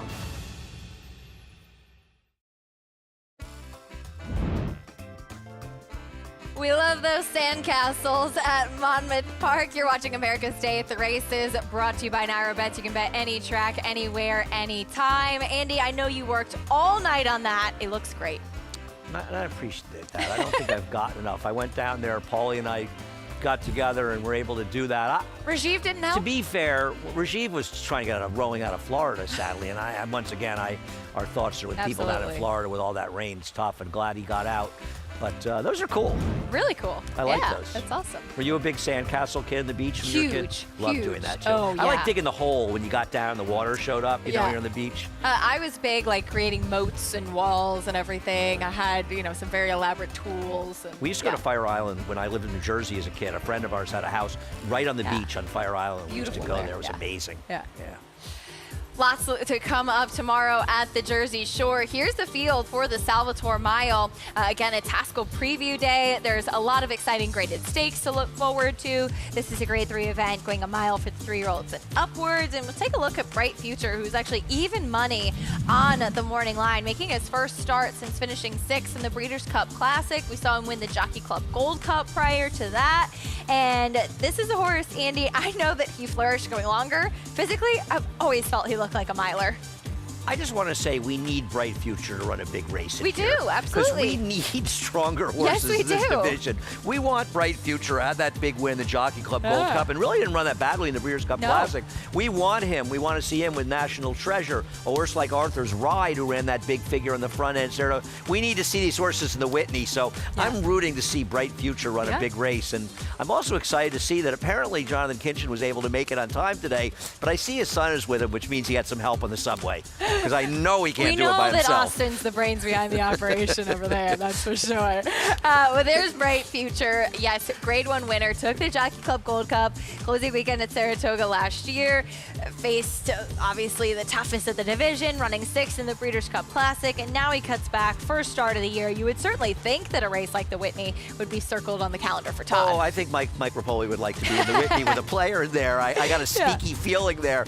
And listen, this guy could be that player. He was good last year, and coming back at a mile, we'll see how it works out. You never know they're going to come back, but he got good, very good last year, and hopefully continues it, because in this field, the rest are going to have to take a step forward if they're going to be serious players in the older horse division going long. Absolutely. Even money on the morning line, and rightfully so. A Grade 1 winner, Bright Future, as there's plenty of other graded stakes action to look forward to on the card, including the Eatontown a little bit earlier in the day on the turf with the fillies and mares. And take a look at Sacred Wish, a horse that we saw win last time out wiring the field. She has early speed. She could have some company in this group, though. Yeah, she's not going to be in front. If you look at this field on paper, they're just faster horses. Obviously, Spirit and Glory, and I'll tell you something, the way Spirit and Glory is running being forward, they'd be crazy to take her back. And I like Sacred Wish. She's really run well in all of her races on the turf. She's had some trips. She's had some excuses. This was an extremely good performance by her, but the competition got much more severe. And Spirit and Glory, well, she just got nailed, a little unlucky to be beaten by Nisi Marie, who came back and ran great to finish second in New York. There are other horses in here as well. I'll be interested to see what happens in here. Tax Implications has got to show she can win a race, and that's the verve to do it.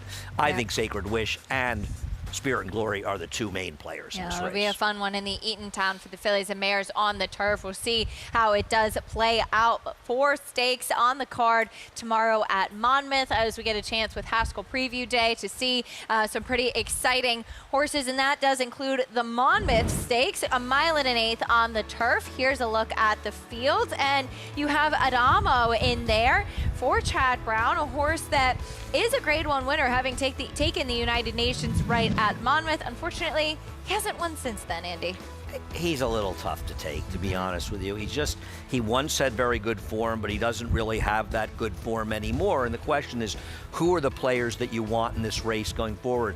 Is it a horse like Running Bee coming out of that very soft turf last time down in Pimlico, and Tawnyport's cutting back? The distance, a real question here, because some of these are better going longer. Even Grand Sonata, not impossible for Todd Fletcher. See how it plays out. That's a look at the Grade 3 Monmouth Stakes, a 1.125 miles on the turf. Can Adamo get back on track at what seems to be one of his favorite tracks at Monmouth Park? But some horses that have some things to prove in this group. Be a competitive card on Saturday at Monmouth. Again, we'll have the crew there and helping us out with that coverage over at Monmouth Park. Back over to Belmont at the Big A. Horses in the paddock for the upcoming 5th race. There's Tom Morley with John Velasquez. They'll team up and send out Mauritius, who just missed at this level last time out. Well, John Velasquez would like to be on a forward position the same way he was in the 2-year-old race with complexion, and Mauritius on paper is the clear speed. I thought he ran very well last time. Lyris Poker was ready to win off the layoff, and he improved dramatically. I don't know the argument about 1.16 miles with him, especially he's able to control on the front end. He's run respectably at the distance before, and he's 8-5 for a reason. On paper, he is just far and away the most logical horse, and his running style doesn't present problems for him. It presents problems for the others, Acacia. And he ran very well last time, as you said, just missed by a horse off the layoff. That was a good Beyer speed figure for him as well. He's 8-5 right now on the board. The number 1, St. Joe Louis, is 9-2. He's off a little bit of a layoff for Mark Kendrick. He's not a winning type, Andy. No, he isn't. And this horse, I mean, you go back, he's got way back. 1-2 is showing, 3-5, 1-2 losses for Chad Brown. He just does not win. 1 for 18 with 8 seconds. He's Refua on the turf. He is, unfortunately.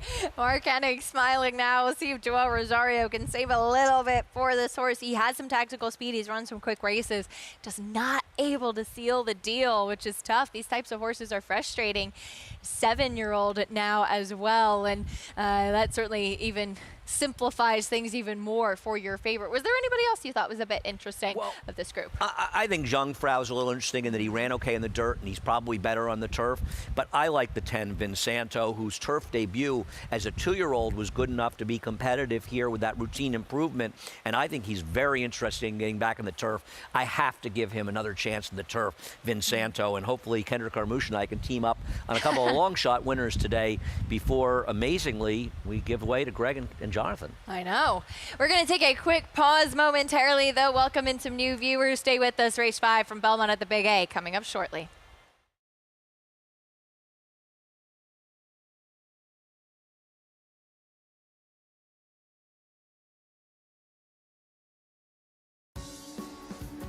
You're watching America's Day at the Races. If you're just tuning in on Bally Sports, thanks for joining us. You're just in time. Race number 5 coming up from Belmont at the Big A on the turf.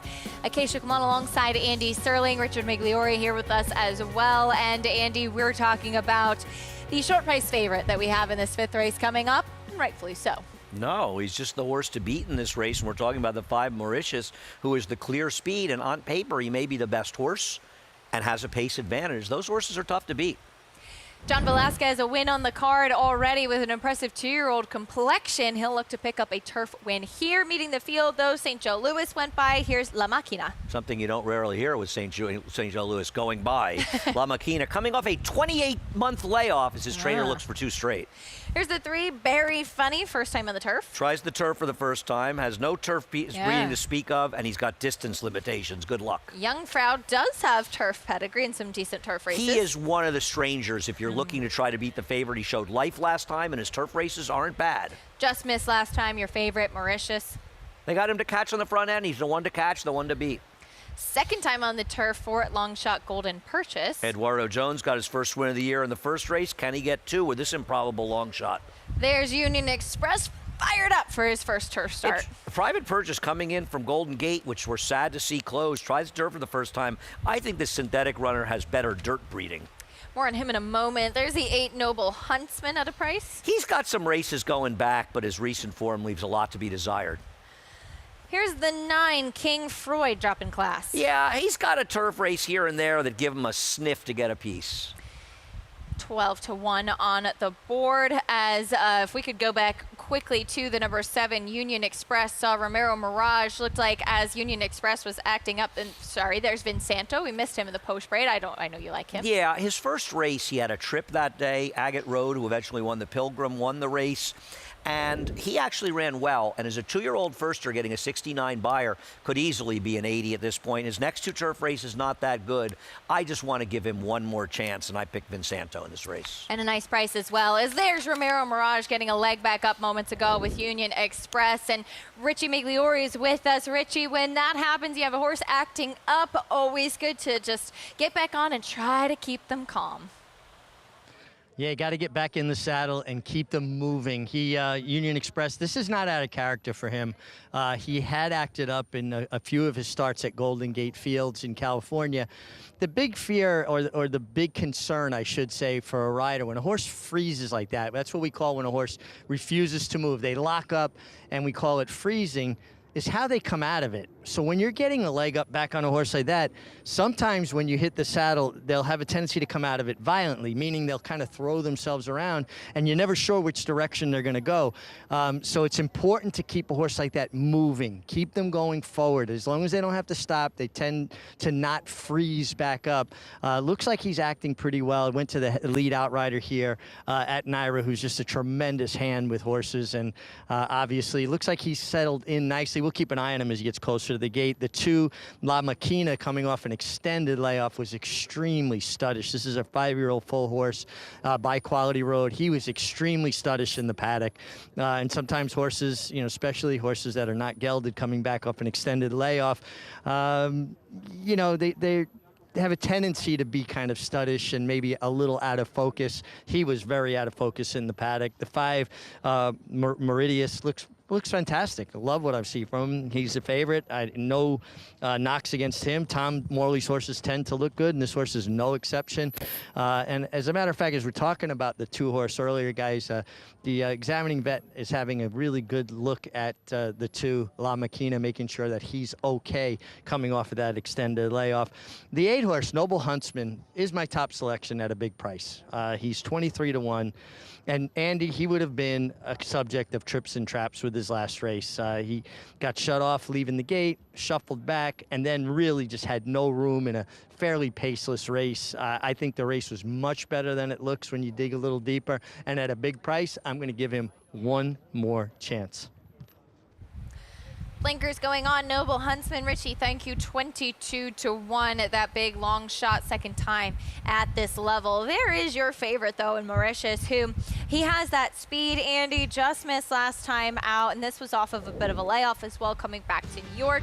Certainly should be able to build off of that last effort. Yeah, there's really nothing to knock on a very logical horse to beat in here, especially in a race where there just isn't a lot to say about so many of the contenders. And I want to talk more about Jungfrau. I want to talk about the horse Richie mentioned, Noble Huntsman, and get back to Vinsanto as well.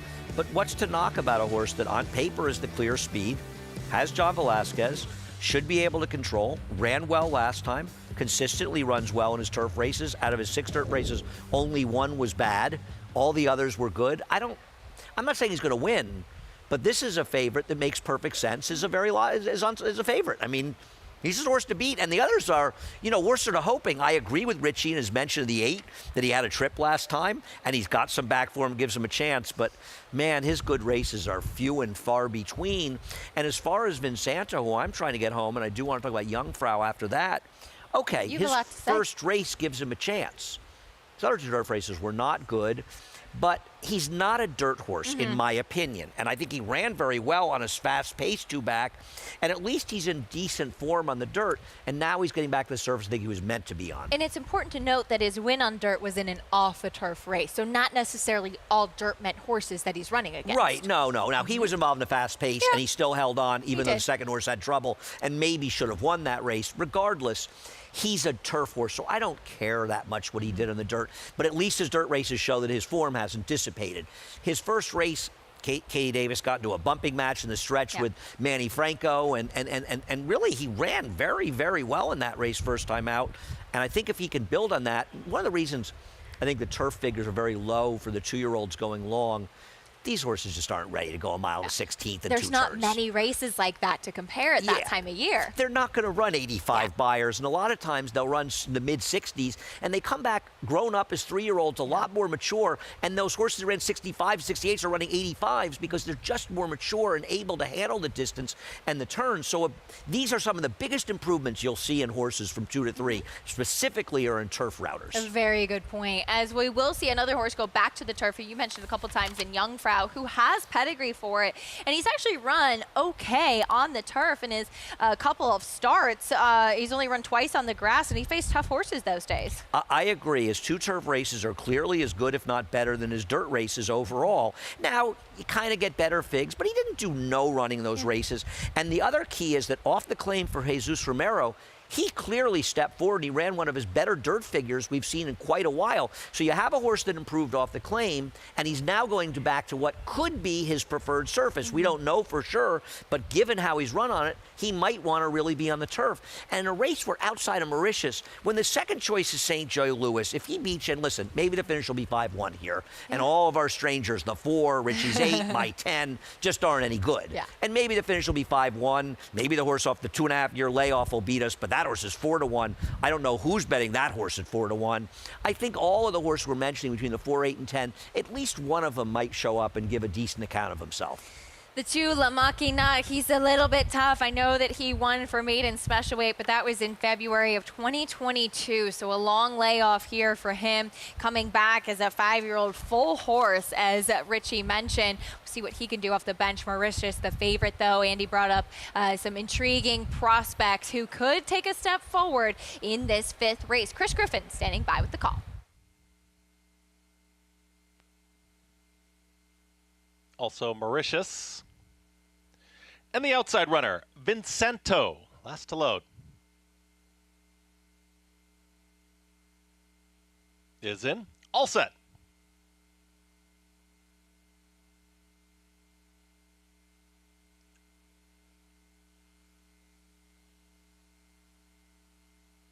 And they're off. Towards the inside, just brushing there was St. Joe Louis with La Machina, but La Machina is going to be quickest, is at the rail and is joined by Union Express. And now they try to bunch up here. It's a very moderate tempo early.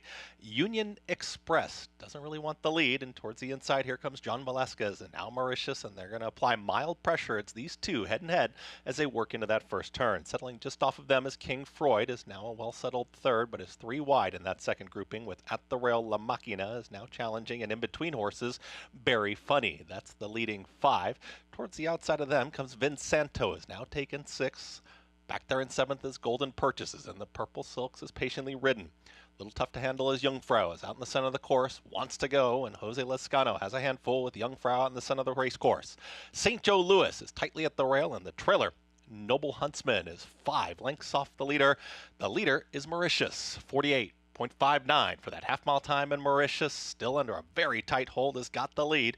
It's Mauritius who will take him into the far turn. Has got company towards the outside here from Union Express, but they're very tightly bunched. The rail was open for Joel Rosario and St. Joe Louis. Made that move there on the backstretch. Is now third, is still under a snug hold as well with Berry Funny. It's going to be a sprint for home as they get set to reach the top of the lane. Mauritius is still there, is still well in command, is going to hug the rail and kick away. Union Express is ready to challenge. Trying to get off the rail now as St. Joe Louis is looking for a way through. Also trying to challenge is Berry Funny, but Mauritius is still there and very game on the front end. It's Mauritius who's now put 2 more lengths on the field. It's Mauritius now running up into second as St. Joe Louis, Union Express. But Mauritius will give John Velasquez another one on the afternoon at 6-5. Mauritius gets it done over St. Joe Louis. Then came a tight photo. Golden Purchase was oncoming there with Berry Funny. And also in there was Union Express. Final running time, 1:43.4. The favorite, a winner in the 5th, Mauritius, gives John Velasquez win number 2 on the card, as you heard in Chris's call. And just as you mentioned, Andy, after all that, 5-1. Well, the other thing is that both the 5 and 1 were the ones that got good trips. Joel was able to save ground the whole way with the 1. Mauritius able to save ground going the front. He was a short price for a reason, and he was much the best horse. The 4 is hard to handle. Jungfrau, he ended up being close to eased. He was wide the whole way. My number 10, Vincento, no fault in Kendrick. He was not able to get any position from the outside. I can see myself losing a little money on him one more time as well. But sometimes the logical horses on paper are just the right horses. It was 5-1 and a photo for third.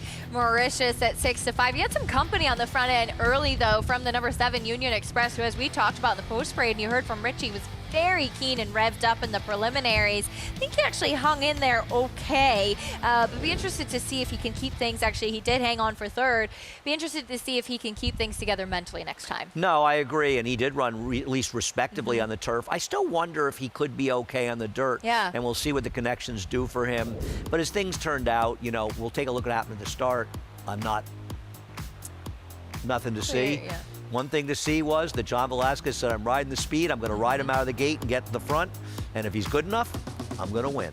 And he was. That's exactly what he did. John Velasquez, win number 2 in the afternoon, one with a nice 2-year-old complexion earlier on. Wins to the favorite on the turf here for Tom Morley at 6-5. Do you think there's anything to be said for Tom winning a race and Maggie's not here? Where's Maggie today? Well, she's going to be at Monmouth tomorrow. I'm a little hurt. I'm hurt that I don't see Maggie today. Doesn't that usually happen that, that he wins when Maggie's not here? No, she's in the office. She's there you go. Listen, let's be clear. She's the brains of the operation. She's everything. The beauty and the brains. Don't kid yourself, Tom. We know. Congratulations to the Morley team with the win with Mauritius. It was 5-1, 7-3, 6-5. And yes, Maggie is coming on in a little bit. John Velasquez in the saddle, prices and more when we come back. Stay with us on America's Day at the Races.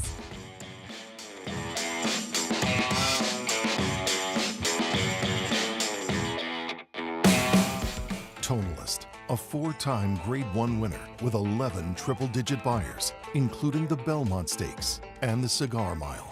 He's already living up to his potential as a sire with multiple graded stakes winners, including Grade 1 winner Country Grammar and Grade 2 winner Tonalist Shape, plus multiple 6-figure yearling and 2-year-old sales. Proven on the track, proven in the sales ring. Tonalist, standing at Lane's End.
You're watching America's Day at the Races as Mauritius heads into the winner's circle, gets the win, making up for that near loss last time out.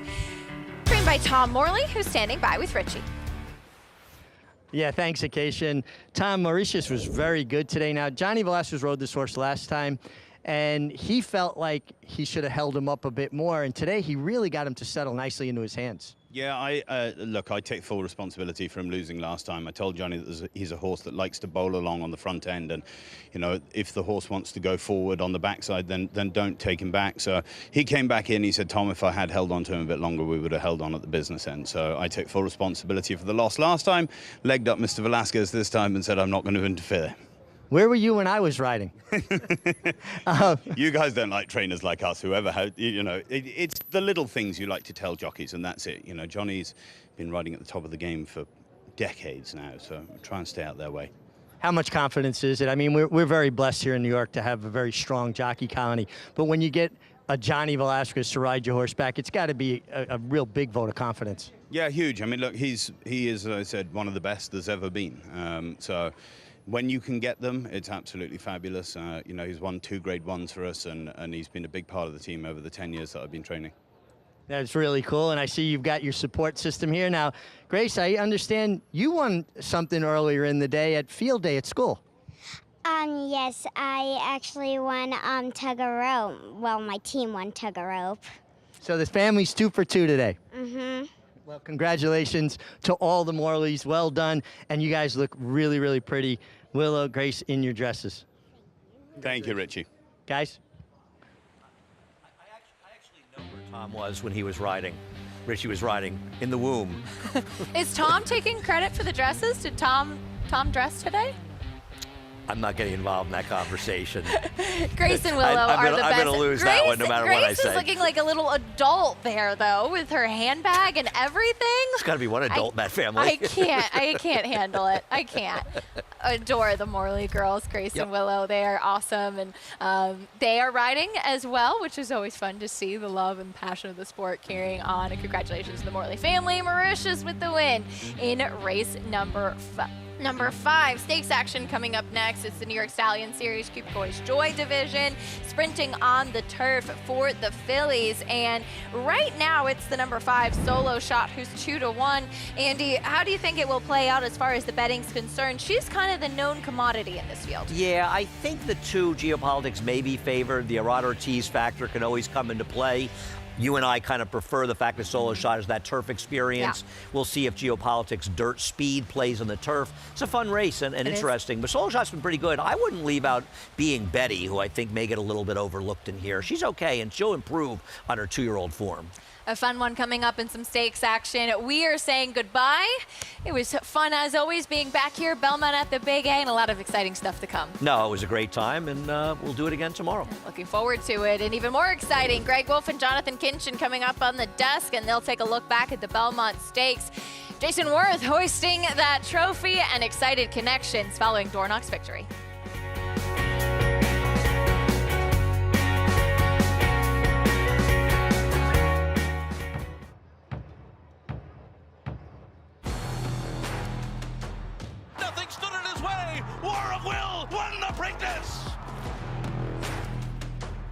At the line, War of Will, that's a photo for the win.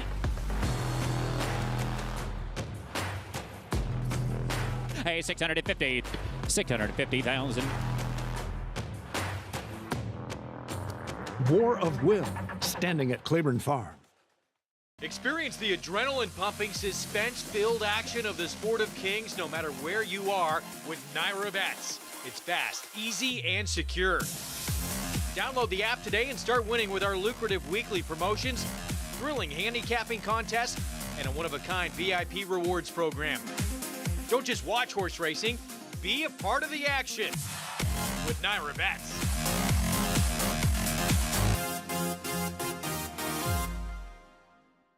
Number 1 is Mo Donegal by Uncle Mo.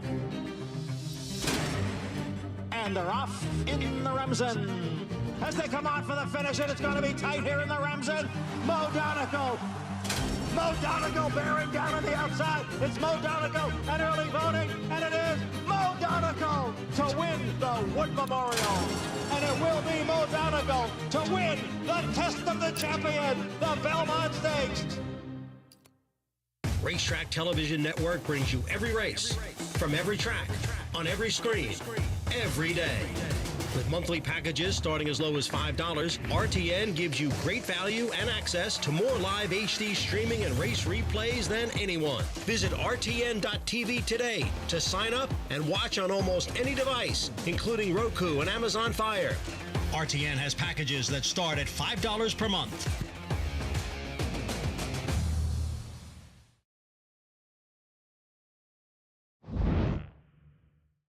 I'll put it up there with anything I've ever done. This is the top of sports. Horse racing is the most underrated sport there is. This is as big as it gets. These are the emotions you feel when you play in a playoff game, when you win a World Series game, when you arguably when you win a World Series. This is the top of sports. Is the top of sports, and that's where we're at. In my career, you had a lot of control of the outcome. At least you thought you did. So you did it every day, and it was just business. So there was no nerves. There was no emotions attached to it, which is a total polar opposite of what horse racing is. I think this sport is just scratching the surface of what it can be and where it can go. And we need to get more. We need to get more retired athletes in this game. What an incredible feeling hoisting that August Belmont trophy after that performance. All the buildup from this horse early on. Greg Wolf, Jonathan Kinchin, by the way, taking over for Acacia and Andy. All the expectations for that horse from the moment he stepped on the racetrack to fulfill that and win that Belmont Stakes. What a week it was. Yeah, look, when you're a full brother, right, to a Kentucky Derby winner, then the bar is set pretty high for you throughout his career. He had that great 2-year-old year, and then he had a lackluster early part to his 3-year-old year, which I think is probably why he was 17-1 on Belmont Stakes Day. People had kind of brushed him aside a little bit, and he showed when he got a little bit brave on the front end that he would fight, and what we thought he was as a 2-year-old, and maybe what we thought when his brother crossed the line in the Kentucky Derby with Mage, that he is who we thought he was. Say what you want about, how good this horse was. Whatever expectations, a lot of times horses do not live up to it in this sport. Just to win a Triple Crown race, extremely difficult. Let's go back to it.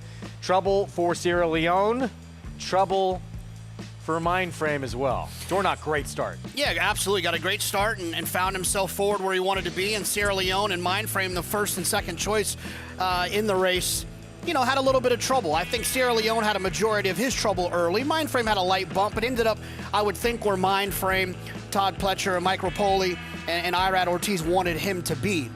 Mindframe's trouble came a little bit later. He looked like he was going to be a winner at this point. I watch a lot of races. Wolfie, I know you watch a lot of races. He looked like a winner here. But his antics in the stretch when he decided to take a right-handed turn, I think probably had a lot to do with the fact that Dornoch was able to hang on. And look, I'm not sure he was going to run by Dornoch anyways. Dornoch is a very game horse, but you'd like to think it would have been even closer than it was. Oh, you look at this, too. Look at this surge right here as he kind of re-engages Mindframe. Yeah, straight path. Maybe it could have been a different story, but, we saw that with Sierra Leone with Dornoch back when he was a 2-year-old when he held off Sierra Leone in the Remsen. He does like a fight.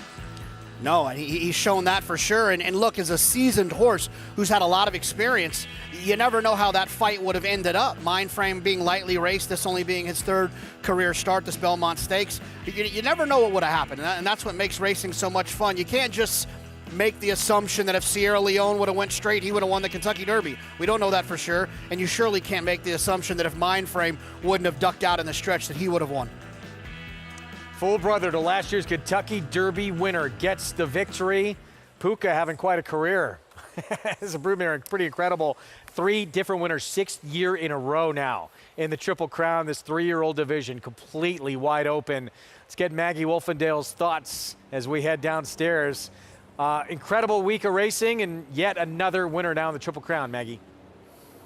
Yeah, exactly. And somebody joking that Puka's 3rd foal should be named Preakness. It's the only jewel of the Triple Crown that one of her progeny has not taken yet, Greg. And as far as Dornoch is concerned, he's a horse that, having talked to connections of Wes Pace's and Larry Connolly and Keith Mason, they had said, look, we're in here because we want a fair shot to know if our horse belongs or not, because he did show so much promise. And talking with Luis Saez after the Belmont Stakes, I asked him, did you ever lose faith in Dornoch? And he said, absolutely not. He's a horse that I told Danny Gargan as a 2-year-old, this could be your Kentucky Derby horse. Well, things didn't go quite right. Bluegrass, they tried to rate him. It didn't work out. Kentucky Derby, that rough trip. And then finally, they put him where he wants to be. And I saw Luis Saez prior to going in the gates in the Belmont that he just kept him moving. He wanted to make sure that his colt broke alertly, which was something that he kind of got in the habit of not doing as of late. And it definitely did the trick. So yes, this 3-year-old division completely wide open, Greg. Looking forward to what the future may come. And as always, as we have the Pegasus coming up this week, the Haskell could be a determining factor. But always, we here at NYRA are looking forward to the Midsummer Derby, the Travers, to give us a little bit more clues about who is the cream of the crop. Guys? Yeah, Maggie, thanks. That race now takes on, it always does. It's the unofficial 4th leg of the Triple Crown, but now it is going to determine who's your leader in the clubhouse for year-end championship honors as we look at your 3 different winners of the Triple Crown. You look at Sierra Leone, and do you start to think maybe he's an extremely talented horse, but he may just never have his moment? No, I don't think that. I mean, I think Chad Brown's entirely too good of a trainer to not try to get this horse figured out. Flavian Pratt, Tyler Gaffalione, the horses that have ridden him, whoever rides him moving forward, someone's going to figure him out. He's shown too much talent. Maybe he just got to grow up a little bit. He was an inch away from winning the Kentucky Derby, so I don't want to take too much away from him in that regard. Mile and a half, does he win this Belmont if it's a normal year? I think that's the biggest mistake people make when a horse is running on late, that going longer, that they would have gotten there. There's a chance that going longer could have dulled his kick a little bit, so I won't give him that. But I will say this. If a horse like Fierceness wins the Haskell and a horse like Mindframe wins the Travers, who's your 3-year-old champion? Be decided maybe in the Breeders' Cup Classic. It's going to be a fun summer. It's going to be a fun end of the year, certainly in this division. But we got a lot of great divisions that seem like they're wide open. This summer is going to be fantastic at Saratoga. What a preview we just had with that Belmont Stakes Racing Festival. Coming up next, New York Stallion Series, Cupicoy's Joy, Bill Mott. He's got a maiden trying turf for the first time. So why is he so excited? Well, he says geopolitics has a big old turf foot. We'll be back.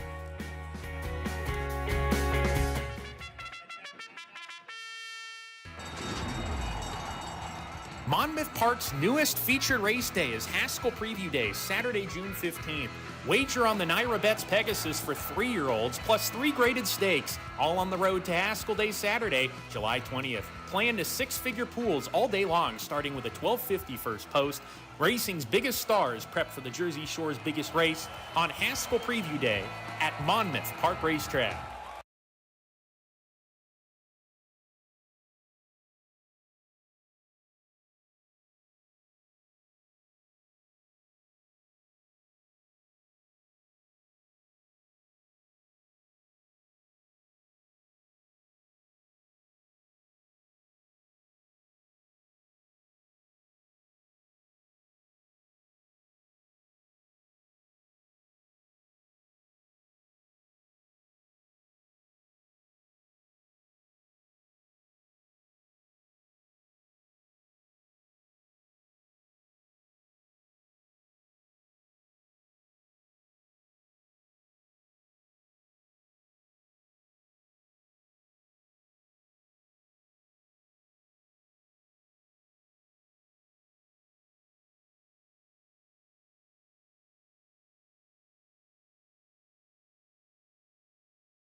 We're back on our Fox Sports coverage, America's Day at the Races.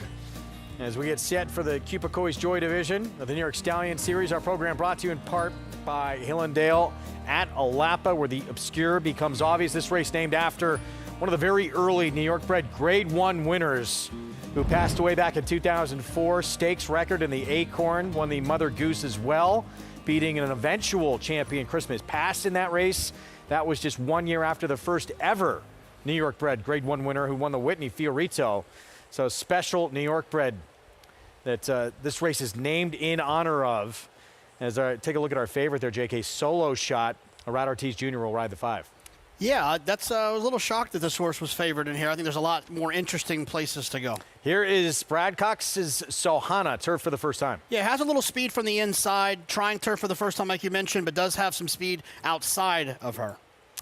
Geopolitics, a lot of turf in this pedigree for Belmont. I love this horse in here. I mean, this horse ran extremely well last time. Gets the slight cutback and gets the surface I think she probably always wanted. 5 of her 8 siblings that tried the grass won on the grass. And best of all, again, Belmont said it's got a big old turf foot, too. It's going to love the surface. My Shady Lady, trained by Carlos David. It just is going to have to improve getting on the grass. The dirt numbers are just a little bit light. Being Betty out of Adama won this race back in 2017. I really have a hard time with cutbacks that don't have any early speed. Being Betty has been very slow away from there the last couple of starts. The favorite we just showed you a moment ago, Solo Shot for Lolita Shivmangle. Yeah, really just kind of has woken up, running a little bit better numbers since getting on the grass. But to me, deeper waters here today. Trevor McCarthy on this big long shot at 30-1, Find Your Joy. Yeah, a couple of turf starts back in the day, going short and going long. Didn't do much running there, but seems to be a better horse since the last 3 starts. Gary Contessa trains. Maddie Ulver rides. War Terminatrix. Yeah, another one. Been running for maiden claiming. Shows up here with a much tougher group. That one a maiden, and another maiden here on the outside for Christophe Clement. Dylan Davis on Naughty Destiny. Yeah, it doesn't have a lot of early speed, but last time going 6, ran okay in a very similar situation. Should get some more speed to close into. I just think some of these 2 speed horses in here are going to be a little bit too much for the 8 Naughty Destiny. Let's head downstairs to Maggie. Yeah, we'll check in with the inside 3 who are trying the turf for the first time, beginning with Sohana, a horse that I'd written in my notes at some juncture has a turf hoof. So I'm actually really excited to see what she can do on this surface despite not having much pedigree for it. And on top of that, not much pedigree at all. She's kind of an outlier with her family. So I always feel like when you're dealing with a horse like this, you can't really rely on what any of the other siblings or even going back a generation, what they have done. So I'm going to take her and judge her on what I see from her, and that is the fact that she looks as though she should handle this surface. She's a generous 6-1 right now with really good connections in her corner, and Brad Cox and Flavian Pratt. So Sohana, I think, does make a good deal of sense. But I'm with JK when it comes to number 2, Geopolitics. It's always a little bit of a mystery, though. Are they going to show the same amount of speed on the turf as on the dirt? She is pretty naturally fast, and that was a quick race. She exits last time out. She has developed so nicely, too. She's really a lot stronger, especially behind the saddle. She's put on conditioning, and now what is only her 3rd start, as she does look to break her maiden in style here in this Kupakoi's Joy division. But looking at her, too, as Belmont said, and I will trust him, I can see that turf hoof too. So I think this is a very, very viable spot for her to break through in a big way. Number 3, My Shady Lady, arguably the most accomplished of this grouping, already having taken down one of these back in December as a 2-year-old. Looking at her now for her 2nd start as a 3-year-old, there really isn't that much pedigree to go on. And looking at her too, I don't really see it either. So I get it. You take advantage of these races. The money is big, and this is a short field, and it's a limited crop. So take your chances. She's obviously got some talent, but I just don't know if it's going to be on this surface. Then there's number 4, Being Betty, who definitely has arguably the best pedigree of any of these. Lady Joan, New York bred, stakes placed horse, and that whole family. She's got plenty of brothers and sisters that loved only the turf. And Being Betty is so petite. She really hasn't grown much from 2 to 3, which I'm a little bit of a stickler about. But on the flip side of it, she's much better sprinting, and she is sharp here. She kind of didn't want to go with the pony at first, still doesn't want to really go with the pony. I wish she looked a little bit better overall, Greg, but I do think this is the right spot for her today. All right, Maggie, thank you. 3 minutes away from this Kupakoi's Joy division of this New York Stallion Series as we go back to the 5. Now, Solo Shot, 9-5 favorite, and this one, 2-back, showed speed on the turf. Yeah, look, when she, I remember this horse won for George Weaver on debut at Saratoga, and the connections and Manny Franco, they had worked her before and all thought she wasn't very good. She ran off the screen, and then she just kind of bounced around in between classes, and then she got claimed and finally found the grass. I thought she ran extremely well in here. The problem is that she's going to have some other speed horses that I think are a little bit higher quality that she's going to have to deal with, and that's the biggest issue I see for her. Public continuing to pound that price down 8-5 momentarily. As we go back to geopolitics, one of a few maidens in this race. First 2 starts, both on dirt. Had a couple of excuses in those races, but last time out, 85 Beyer speed figure on dirt. We'll see, possibly she'll be better on the grass. Yeah, I got a fast speed figure, and look, they hooked up here at the top of the stretch, and I mean, they absolutely laid it down here. And you just got to look at it this way. If she has the toughness here and the grit to run this well on the dirt, which in my opinion is a harder race for a thoroughbred on the dirt, and then now she's going to get to a surface in which she's likely going to be able to run a slower fraction early, going the 6 furlongs on the turf. And she's going to, if she is, got the turf hoof, if she is bred for turf, then she's going to actually be able to run a little bit faster late because she's not going to use as much energy. I think she's going to be extremely tough in here. And as I was just about to say, I'm going to be shocked if she doesn't go off favored. She's now the favorite. Half-sister to 5 turf winners. Her second dam actually is pretty talented, too. Won the Black-Eyed Susan. Well, there's nothing wrong with that as well, just in terms of the fact that you're showing the kind of class that she has. I thought she ran extremely well last time, and I think that the fact that you're getting 9-5 on her in here, I mean, I wish there was a little bit less speed, but like I said, she showed me how gritty she was in her last start. There's only one filly in this group that's won on the grass. That is the 4, Being Betty. Phil Serpy is going to cut her back a distance. He ultimately, I think, has said he believes longer is going to wind up being better, but he said he wanted to take the opportunity to run in this series. Yeah, I mean, I understand you get a New York bred, you get a situation like this, you want to take advantage of it, but she's really up against it, in my opinion, because she doesn't have a lot of early speed. A lot of times these turf sprints are dominated by horses that are going to be forward, and the problem is that, she's going to be pretty far back, and she's going to have some pretty good horses she's going to have to run down. Her only win, it did come sprinting on the grass, and it came here. But she'll need to improve quite a bit off that, you would think, to compete against this group. Not saying she can't do it. We'll see. Getting back to sprinting, maybe it will work out for her. Again, the dam of this 4, Being Betty. Lady Jones, she won this race back in 2017. 10-1, double her morning line on the board right now. Yeah, I mean, I think that has a lot to do with the fact that, when you're making these morning lines, you look a lot at what horses have done, where they've been running, who they've been running against, some of the speed figures they have.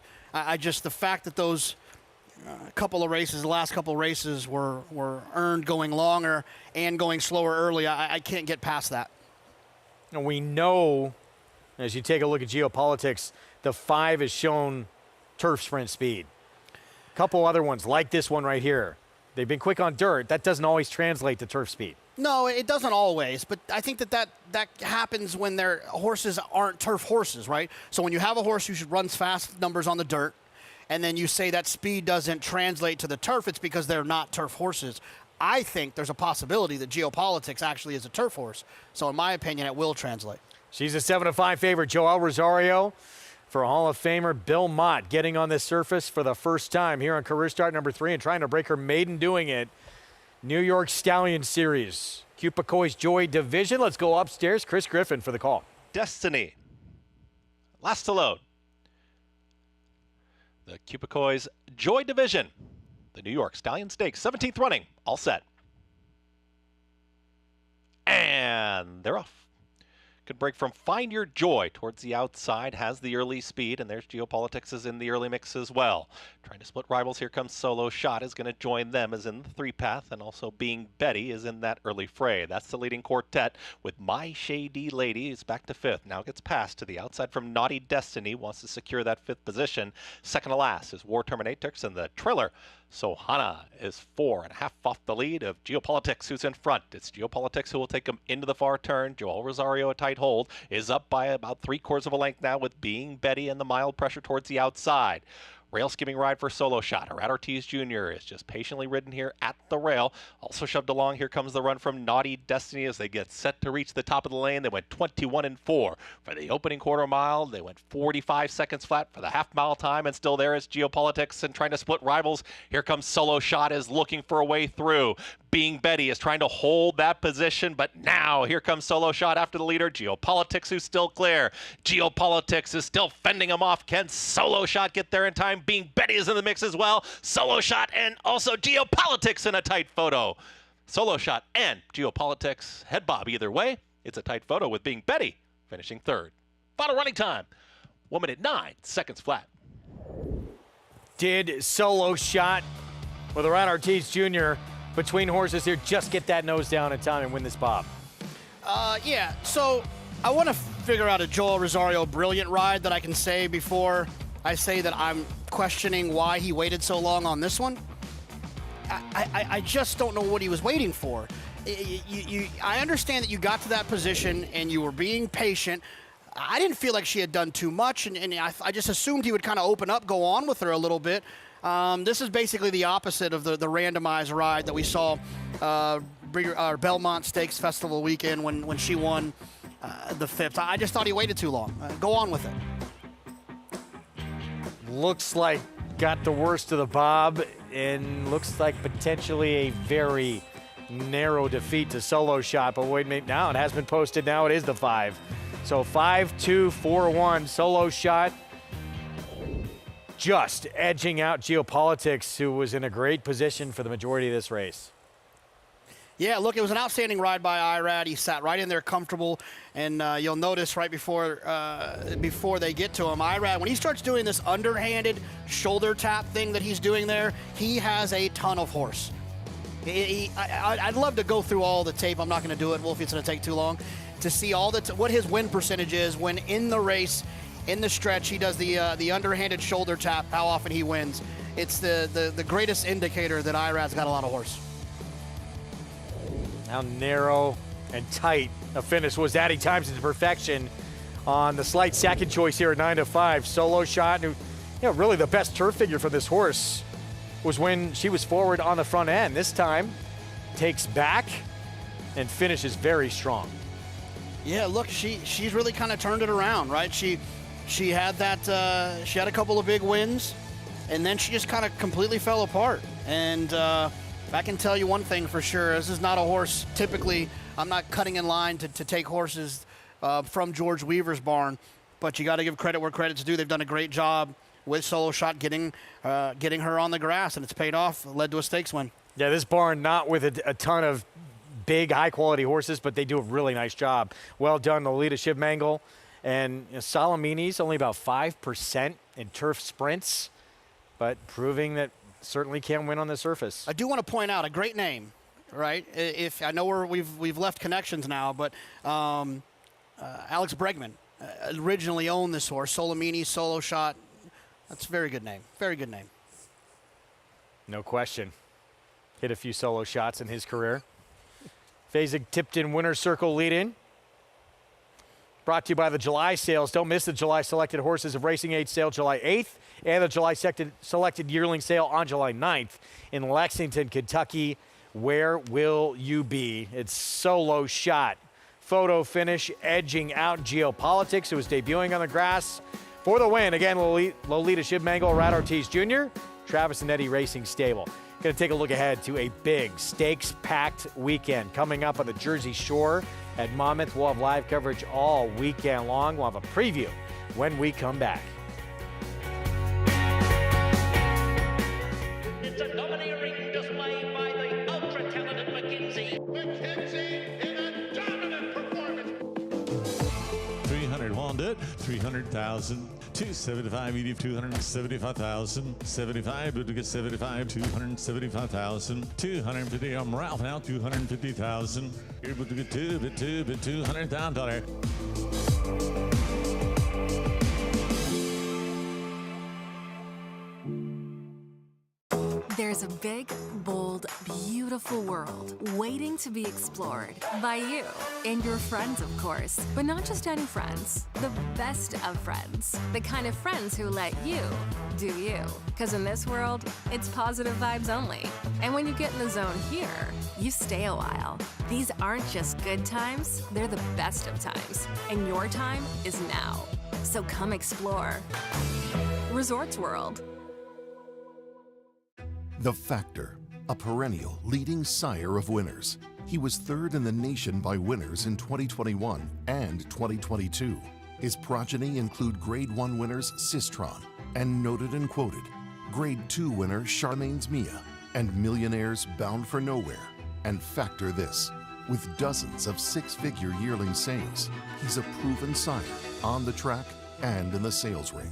The Factor, standing at Lane's End. For centuries, the bond between horse and human has been forged in trust and hands-on care. Thoroughbred racing is combining that tradition with cutting-edge technology to raise our standards even higher. New investments in wearable biometrics, advanced imaging, and AI help optimize our safety programs. That opening quarter mile was a quick one. Every day, a commitment to improving their care. So win or lose, it's safety that runs first. To learn more, visit safetyrunsfirst.com. Back with you on America's Day at the Races and our Fox Sports coverage. Brought to you where you could play it all. Naira Bets. Play all summer long, Saratoga and beyond. Go to nairabets.com. Bet any track, anywhere, anytime, including final weeks here of this Belmont at the Big A meet. Cupico's Joy Division, New York Stallion Series, just barely going to solo shot up in the final jump. That's how close it was to get by Geopolitics down to the inside there under Joel Rosario, winning by a nose for Lolita Shivmangle. Let's go downstairs to Maggie. Yeah, here with winning conditioner. And Lolita, talk a little bit about first claiming solo shot several starts ago with Stallion Series in mind? No, we just claimed her because she's 3-year-old New York bred, and he came to the barn the same day and said, let's go and try on this horse. I said, okay, fine. And we did some research. We said, oh, she'll be a better turf horse. So we prepped her for her first turf race that she ran second. Yeah. And then after that, we said, well, we ran fourth. And then we said, well, we're going to point her to this race because she'll run with her own group, her own age group. So I'm just happy that it worked out for us. Travis or Eddie? I can never remember. I'm Eddie. He's Travis. That's right. Yeah. That's right. Yeah, Eddie. The older one goes first. What made you think of the turf for her? When we put in the claim in, I made him go through all the race for the mom side, and the mom was all turf. So we had that in attention that after the 2 dirt race, we are going to go turf. And we got lucky. Every now and then, good things do come out, and our trainer did a great job. She's, as she does, works very hard. We've been coming every Sunday to the barn, see how she works. We even there this morning. So kudos to her and to me and my son. Yeah. Well, congratulations. First stake race we ever got. That's amazing, Matt. Partner with same old Whistle, we won the Kelso, but this feels like more than, yeah. When your own name is on that program, it's that much more special. And Lita, I gotta ask you also, the ride that we saw Rod give. He was cool as a cucumber. Yes. He said it to me. He said, I'll stay close to the pace and I'll just make one run. So I say, I can't tell you how to ride. You ride your race. But we have a great staff that, great bunch of guys that all of them work together. And I'm glad that this win is for us and them because they work really hard. So we appreciate and thanks to Irad for taking the ride. And it shows in your horses too. And Travis, Eddie, they usually take owners up to the lounge for champagne. Is it champagne time? There you go. Today we're game, everything. We gotta taste it how the big guys play, right? Well, massive congratulations to you all. As Solo Shot, she is a big winner today for this team here, guys. Get those glasses chilled and sip some of that good stuff. Well earned with Solo Shot. A nice claim. This one claimed for $32,000. As you said, a trainer that's pretty tough to claim off of because he does a really good job. No, absolutely. And look, that's what I love about this game. I've heard, maybe I heard Dale Roman say it first. It's the only game where you can see a billionaire and a $2 bettor screaming at the same TV. The same thing that Travis and Eddie were just saying, where the big guys go. You don't have to be a billionaire to go and enjoy some champagne after a stakes win. It's always fun to see it. No, I didn't know about that whole champagne thing, so I might have to get in on this. No doubt. Enjoy, everyone. Maybe we'll try and get some footage of them enjoying the spoils after that victory. Well done. Great to see that. We're going to look ahead to the weekend coming up in Monmouth. Talk about the wide-open 3-year-old picture. Now we're going to maybe throw some new ones into the mix as well with a preview to the Haskell and the Pegasus coming up, part of a stakes-loaded card Saturday at the Jersey Shore. Grade 3 Eatontown, Naira Betts Pegasus, Grade 3 Monmouth Stakes, and the Grade 3 Salvatore Mile. Let's take a look at these 3-year-olds who are going to line up to this Haskell prep. Tuscan Sky back for Todd Pletcher. He's won this race 4 times. Hades, who started out for 3 for 3 in his career. Uncle Heavy, who we know from this New York circuit. And Domestic Product for Chad Brown.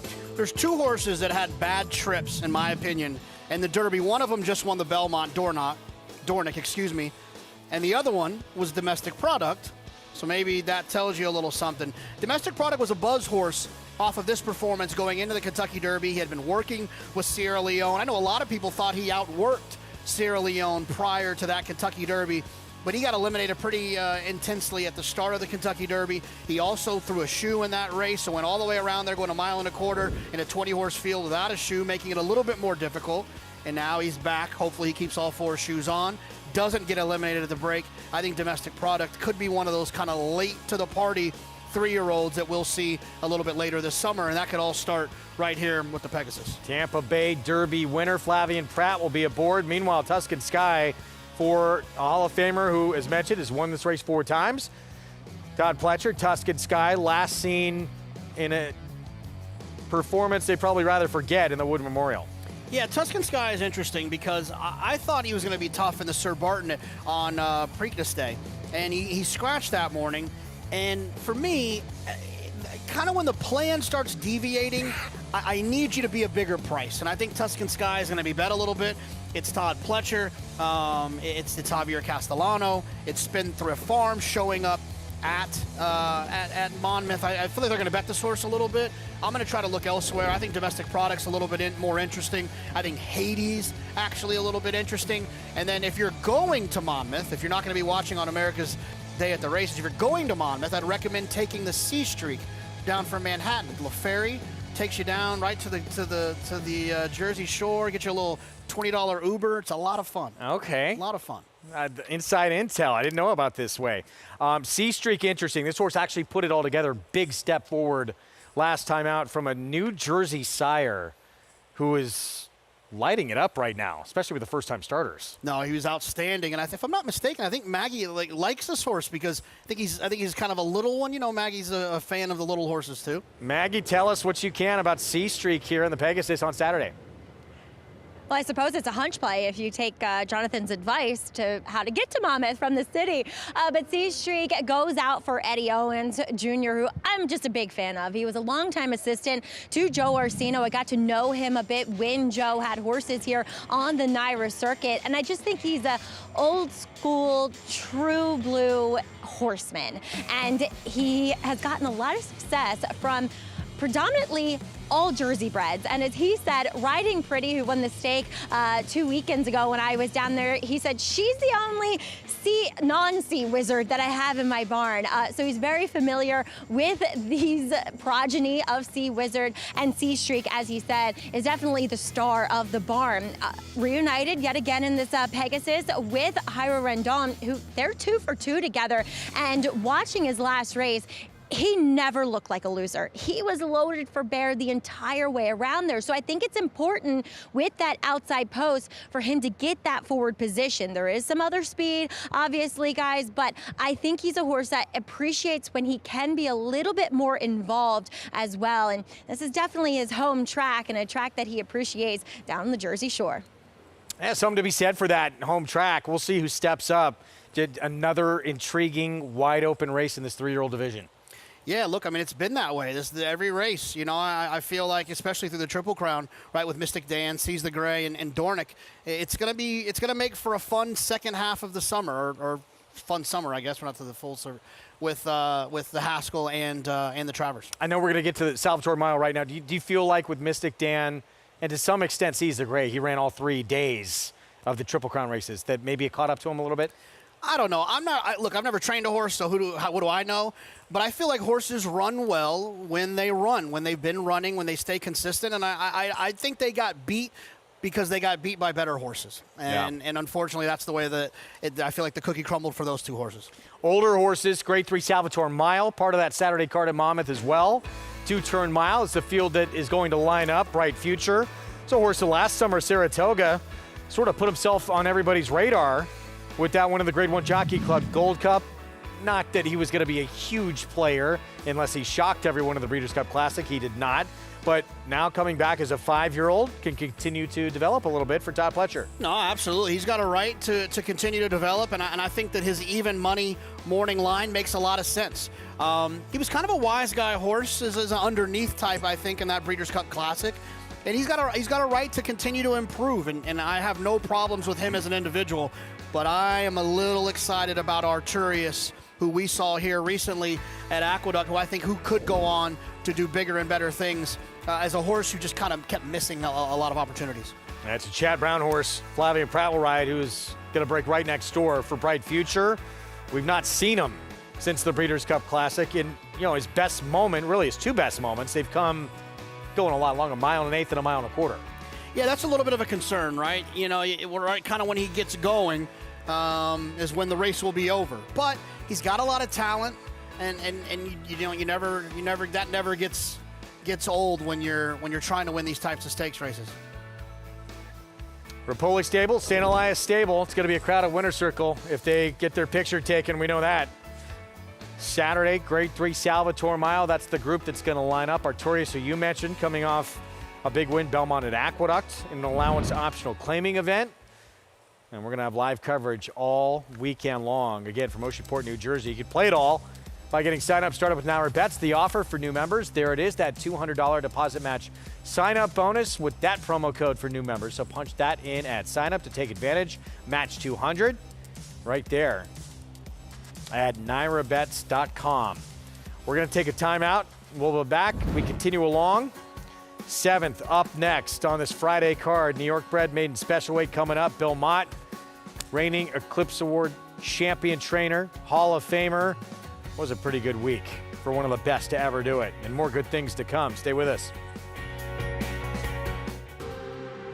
But it's all Pinehurst. Grade 1 winner at 2. Very impressive in the runaway Delmar Futurity. Graded stakes winner at 3. Pinehurst so gutsy. The highest earning son of Twirling Candy. Pinehurst lasted home to win it for the United States. Bred on the same cross as Gunrunner. Pinehurst, standing at Womack.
Welcome back. You're watching America's Day at the Races here on FS2.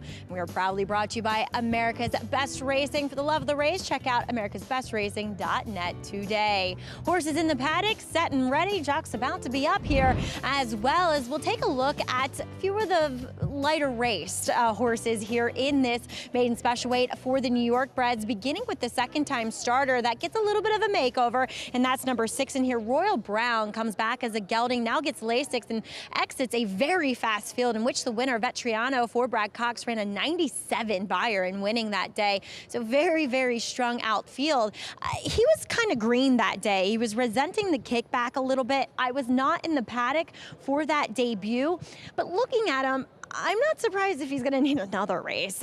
He just, even with the gelding and the Lasix, just looks as though he could just be a bit more defined overall. But obviously, these are potent connections with Rick Dutro and Arad Ortiz Jr. Next, we'll go to the outside with a first-time starter here for Bill Mott and Concord Spirit. Son of Uncle Mo, they paid $150,000 for this colt at over a year ago at OBS March when he worked 10-2. He's a very efficient mover, but he didn't cover that much ground. So to me, that screams sprinter. He is yelling from the rooftops here in the paddock that he is an out-and-out sprinting type. Does he probably need a start for fitness? Possibly here, but he makes an excellent impression. My eye just kept kind of going back to him, Greg, because he's so well turned out. Definitely has taken a while, though, to get to the races.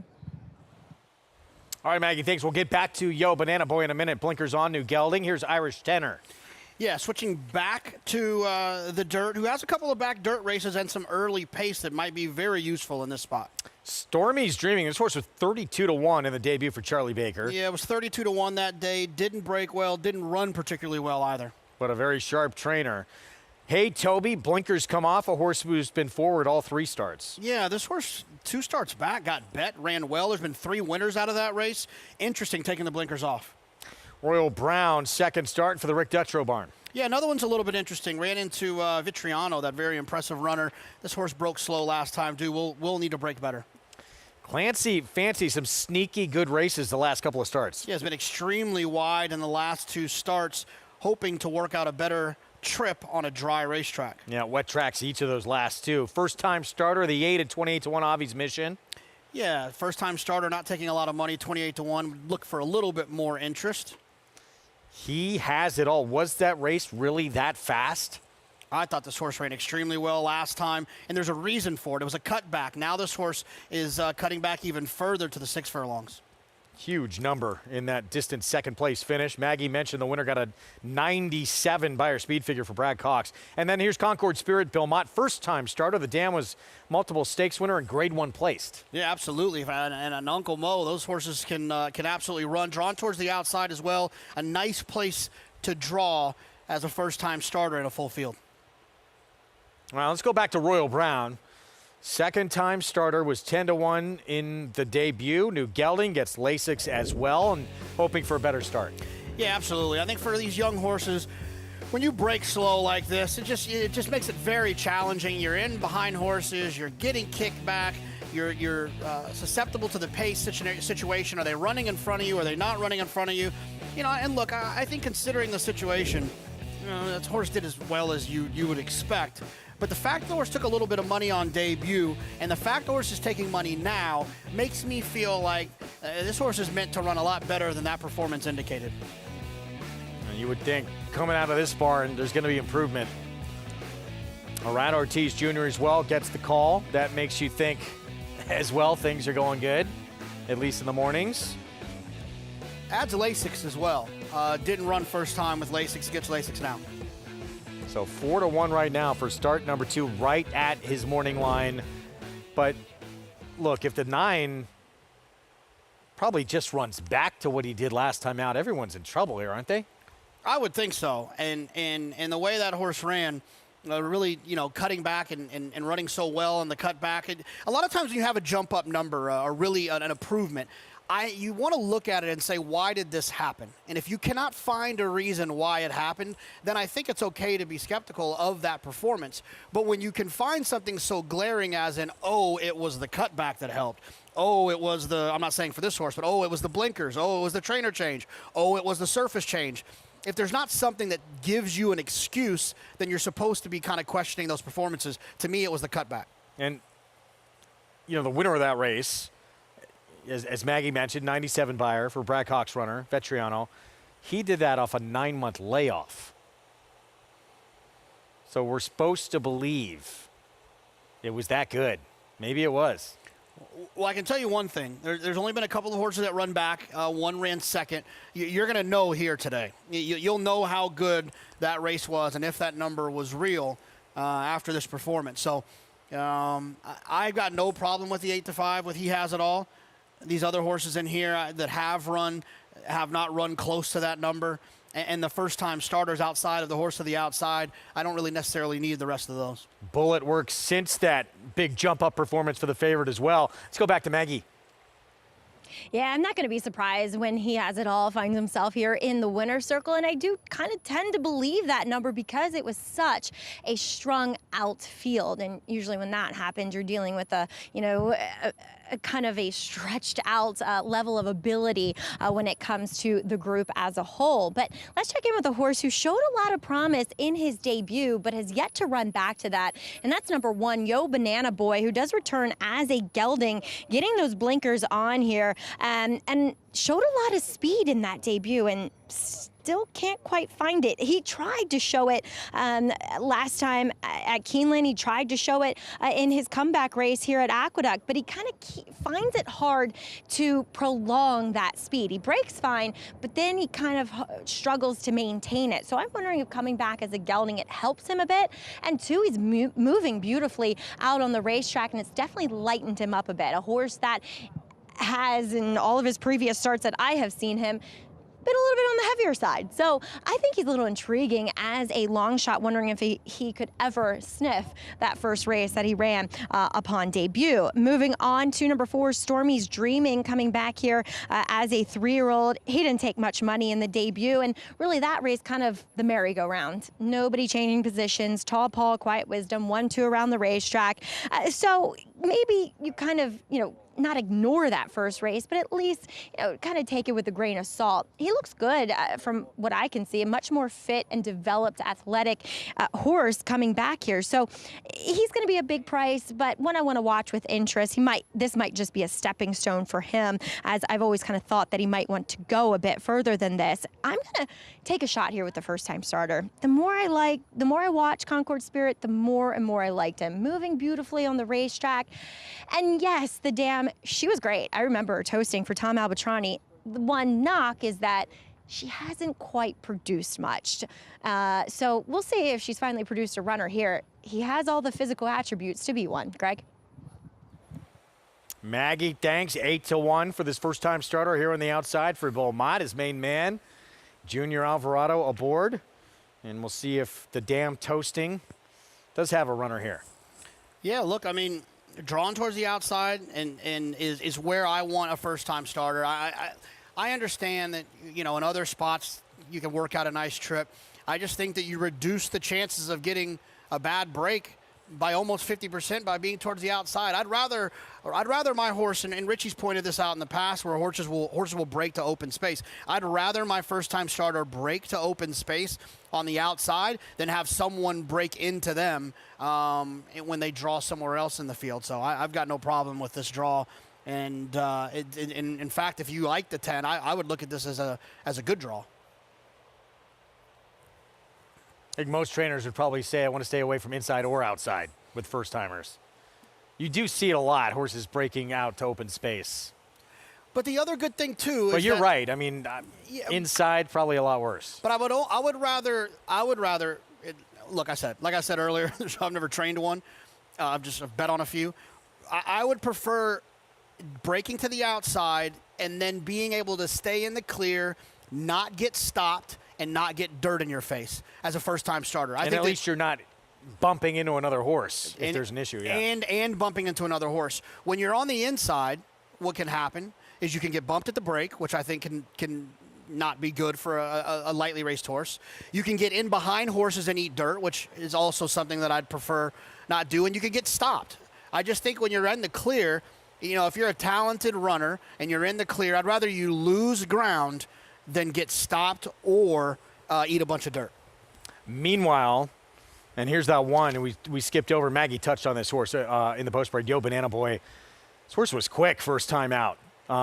See if the horse intends to use that speed again. You would think blinkers going on from that post position is going to try and send early. Yeah, it hasn't always broke well either. So maybe that in the last couple of starts, maybe that's led to that. But look, if Yo Banana Boy somehow finds that debut race, popping away from there and finding himself forward from the rail, from the inside, he could definitely be dangerous in here at a pretty attractive price at 22-1. That was the best race he ever ran. I mean, that race puts him in the mix, certainly. See if he can get back to it here. 6-5 favorite, though. He has it all.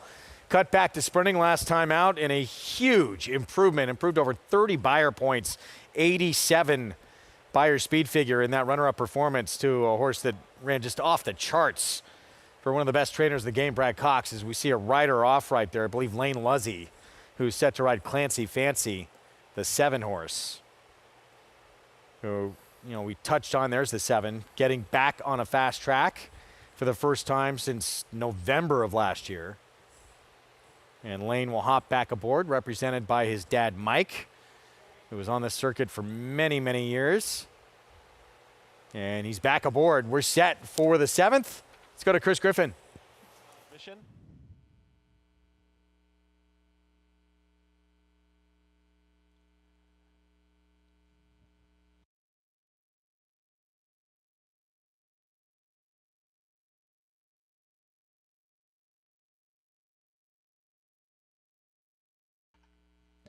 He has it all. Steps forward. Hey, Toby. Concord Spirit to the outside.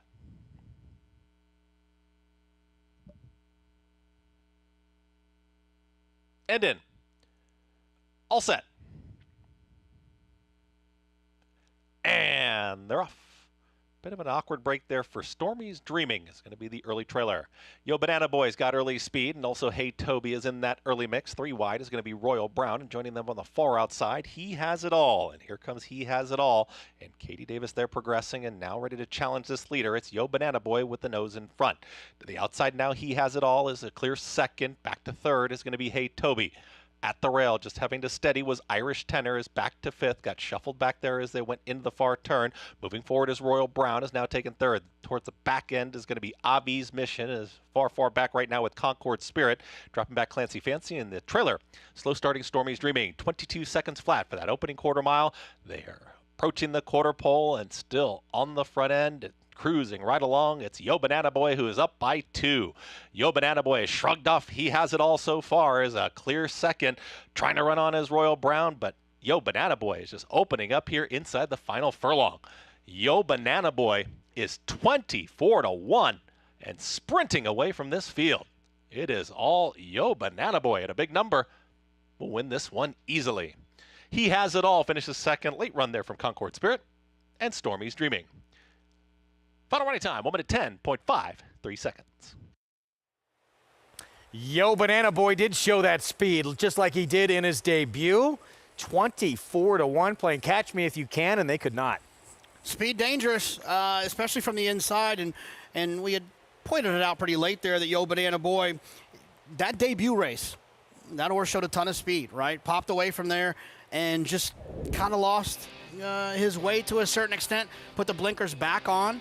And from that inside rail draw, you kind of know what you're going to get from a horse down there, from in that inside spot. And you have speed, send away from there. And sometimes it works out just like this. I didn't know if Luis Rivera Jr. was just being a little overconfident or if he had a ton of horse underneath him. But he took a look back. Probably a good sign that this horse had plenty left, and he did. Breaks his maiden at a huge number here, beating that 4-5 favorite. He has it all. So 1-9-10. Photo for 4th, by the way. Here in the 7th, Belmont at the Big A. They cannot catch his speedster. It's going to shake things up in this likely enough to carry a pick 6 carryover potentially, and certainly going to result in a huge pick 5 now. Yeah, we'll see what happens the rest of the way, but it's when 24-1 shots win, the word carryover becomes a little more likely. Luis Rivera Jr.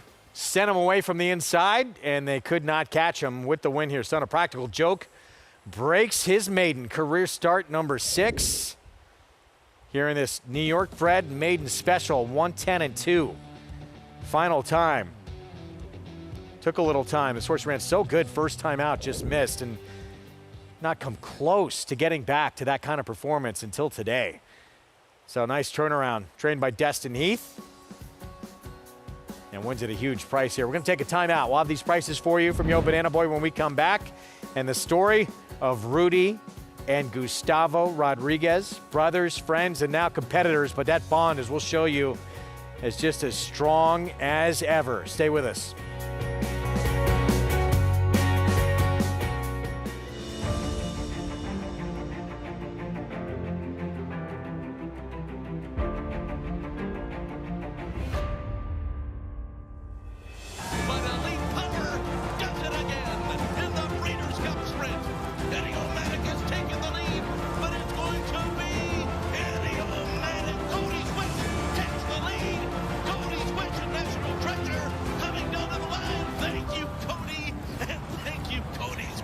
Just minutes from downtown Saratoga Springs, you'll find GMP Farm, a revolutionary state-of-the-art equine therapy and rehabilitation facility offering the most advanced equipment and knowledgeable staff to care for your equine athlete. From oxygen therapy and laser treatments to thermal imaging, dry stall room, and cryotherapy treatment, all alongside a 7/8 mile Tapeta training track. GMP Farm is revolutionizing equine care. To see a full list of services and book your horse's rejuvenation session, visit gmpfarm.net today.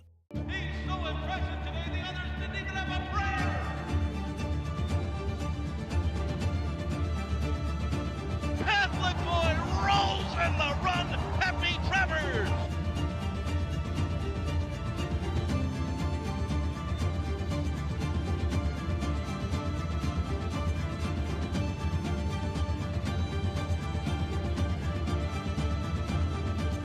Catholic boy standing at Claiborne Farm. Racetrack Television Network brings you every race, from every track, on every screen, every day. With monthly packages starting as low as $5, RTN gives you great value and access to more live HD streaming and race replays than anyone. Visit RTN.tv today to sign up and watch on almost any device, including Roku and Amazon Fire. RTN has packages that start at $5 per month.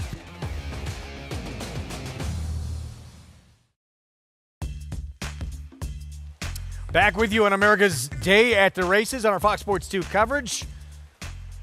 Sharp out of the gate and gone. Yo Banana Boy, gate to wire here in the 7th. Belmont at the Big 8, trained by Destin Heath. That's his first career victory. Former head trainer at Windstar Farm, who really helped in the development of some really big horses like Triple Crown winner Justify, Champion Songbird, Omaha Beach. Now out on his own. He gets a $51 winner to kind of kickstart things. Let's go downstairs to Maggie. Yeah, poor Destin as he gets his first career win, and he's not here, but that's okay. I got his pilot, Luis Rivera Jr., and poor Destin, he said, I'd saddled every horse until now. I'm going to change my luck, and boy, did he do so. Talk a little bit about, I know this, getting blinkers on, being a gelding for the first time, he broke so well for you. You know, he's a horse. He already have show speed in his last races, but with the equipment changes and now that he's a gelding, I know, you know, the only chance we got is just going to the lead. I just let him roll, and he was there for me the whole race. You know, till the quadruple. Whenever I asked him again, I got so much horse. He was perfect. We saw you kind of tip your hand a little bit at the quarter pole looking back. I mean, he just looked as though he was moving so comfortably, even with the heavy favorite breathing down his neck. Yeah, he was doing it comfortable. You know, I put whenever he took the lead, I just put my hands down, and I knew the horse was in a comfortable pace. So whenever I was waiting for someone to get me, but as soon as, you know, we could get to the stretch, I don't saw no one. I knew the race was mine. Louis, we see you riding as a journeyman now. How tough has the transition been, and kind of what are you looking forward to as your career progresses? Well, it hasn't been that tough at all. You know, I keep riding for my guys, the same people that have been riding me whenever I was a buck. And my goals in my career is the same as always. I want the same as everyone. I just want to win the Derby, the Breeders' Cup, all those big races. That's what I'm aiming for. Absolutely. Well on your way already. Congratulations here. Thank you. All right, Yo Banana Boy finally getting back to that speed and pulling away from this field impressively. Greg? This game can be strange sometimes, right? This horse ran so good first time out, and then that form just completely disappeared for the next 4 starts. Yeah, but, I think sometimes this is not a red board. I'm just trying to figure it out here. You can work backwards and, he broke a little slow, caught a sloppy racetrack, then came back, broke slow again, and got a little bit of a break until March, probably needed that race, and then shows up in April and just runs into an extremely tough group when he's wide all the way around there. I think sometimes if you can work backwards through to understand how a horse won, it can sometimes help you find the horse when it matters next time.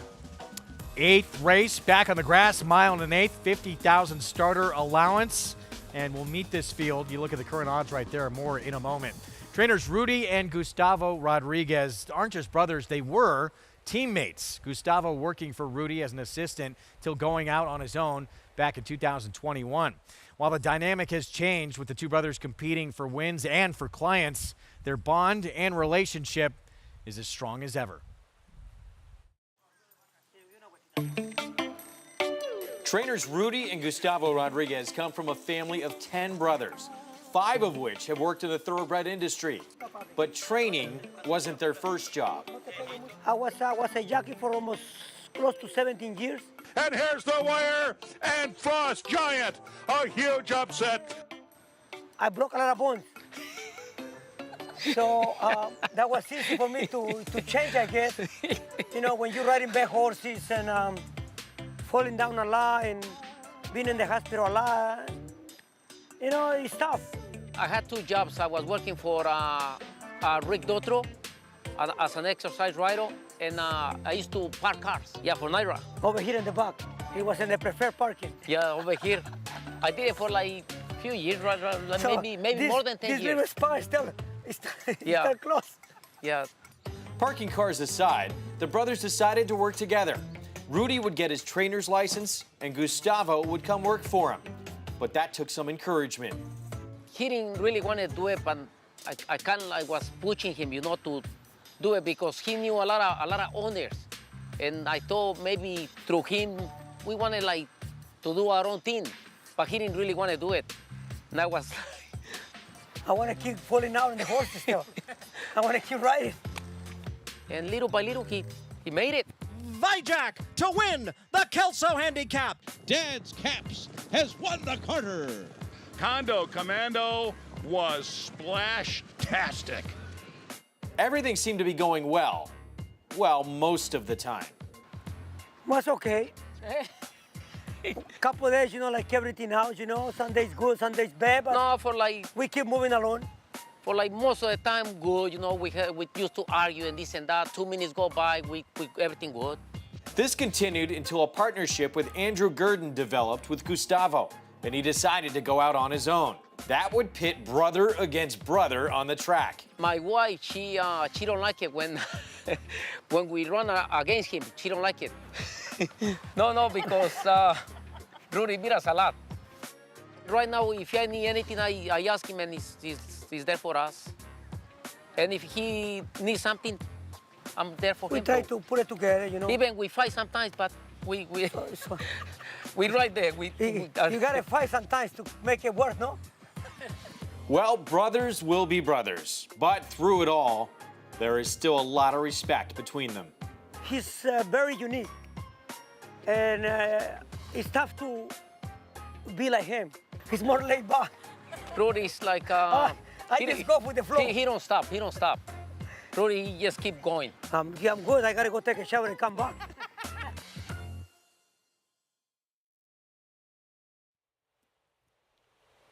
Well, 2 very good guys who obviously you can tell from that piece they get along great. La Vida Sofia, the 3. Rudy Rodriguez, that's the one he'll send out. Brother Gustavo has the big long shot, the 8. Not that big of a long shot, actually getting played right now. Miss Christie at 10-1. I've seen Rudy bowl before, and that, if you thought he was funny there, you should have seen him bowling. They'll roll the ball, then he falls on the ground, trying to make it spin. He's a wild, wild gentleman. He can quite often be the life of the party. We'll see if he's the life of this party here in this 8th coming up. La Vida Sofia, again, the 3, the one Rudy will send out. He's helping his brother out here? He's supposed to be competing against each other. Oh, no, just borrowing the hose. Yeah. the handoff. 16 minutes away here from this 8th. We'll talk more about this group. Hear from Maggie. Get to the post parade when we come back on our Fox Sports coverage. We'll tell you what's next for the impressive Met Mile winner and last year's Preakness winner, National Treasure. Sensational performance in the Belmont Stakes Racing Festival.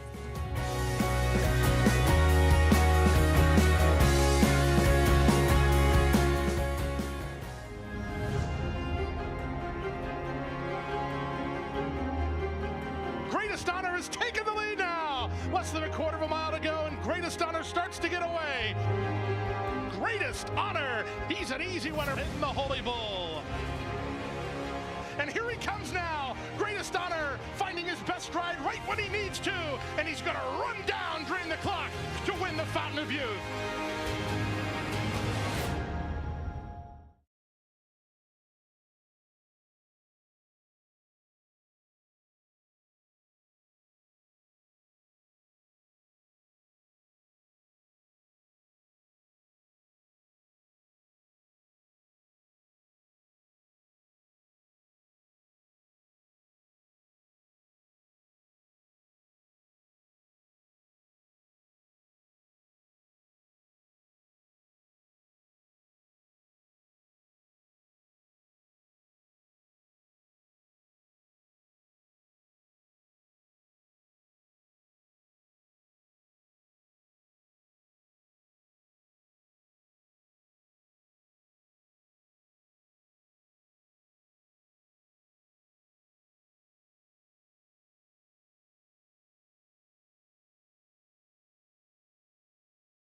We're back on our Fox Sports coverage. We're going back? Saratoga Summer, less than 30 days away. It just announced Saratoga Saturdays on Big Fox will happen 6 weekends during the summer meet. Going to be sensational. So if you cannot be there on site for the coverage, we got you covered. Yeah, look at that's all the good stuff. Look at that. I just get so excited when I see those. What a lineup. Kicks off at the Coaching Club American Oaks. I would think Torpedo Anna has that date in the Alabama targeted, even though I would love to see her against the boys. I would hope so. I think that there's opportunities for her to run against the boys, but let's go ahead and if she wins the Coaching Club American Oaks or the Alabama, she's a 3-year-old filly champion. She's probably already almost that. But if she wins one of those, it's over. I think you want to lock that up first. And of course, all culminates that coverage on Big Fox with the Travers. Meanwhile, National Treasure, last year's Preakness winner, he just ran away from him in the Met Mile. He has become a completely different, and I know he won the Preakness last year. It was not at all to the level what he's run, I guess really starting with that Breeders' Cup Dirt Mile last year. No, you can say it. The Preakness wasn't impressive. And I'm not saying that to knock the horse, but he got loose in a slow-paced race where Mage didn't really fire. That wasn't that impressive. His Met Mile was sensational. His Pegasus was pretty darn good as well, and I think he's going to take a world of beating in the Met Mile. I think he's going to be even better aggressively ridden like Whitney. that. I'm sorry, yeah, in the Whitney. Aggressively ridden on the front end in the Whitney, I think he's going to be very, very hard to beat. Yeah, that was an exciting performance. I tell you what, he's the leader without a doubt in the clubhouse for Horse of the Year. Right? Yeah, I guess Pegasus, he is. Matt Mile, Yeah. he wins the Whitney. Yeah. Whew. That'd be quite a resume. On the turf, mile and an eighth coming up in this 50,000 starter allowance. There's Lady Jasmine, 4-year-old debut coming up. Let's go downstairs to Maggie. I gotta say, it's turned into such a nice day down here. We got that nice breeze coming off Jamaica Bay. Now it's cooled right down. I'm one who doesn't do that well in the heat. We'll take a look. And the horses don't like it much either. And they're the ones that we care the most about. As number 1, Lady Jasmine. She does come back off of a layoff here. I know she was entered up last weekend at Saratoga, but rained off, and she exits a race that, going back to last year, has produced some quality. Snowy Evening would come back and run a 78. Then we saw Overacting, which she did in her comeback with a 79. Burnt again, albeit on the dirt, came back and won. 5th place finisher came back and won. So maybe a race that hints at being a little bit better than the figure would suggest it was. But on the flip side of that, I'm not in love with what I see from her coming back here. She's kind of got that long coat to her, which she shouldn't have right now, and just could look a bit stronger and carry more conditioning. She fits in with this group, that's for sure, on form, but again, I'm not thrilled with what I see from her coming back off of the layoff. As we will take a look at number 3 in here, that is La Vida Sofia, who's only had 2 starts. We're gonna have a saddle adjustment for a moment as La Vida Sofia managed to literally shake something out of her saddle, whether it's out of her pad, out of her stirrup, I'm not sure, but we need to do a reset here.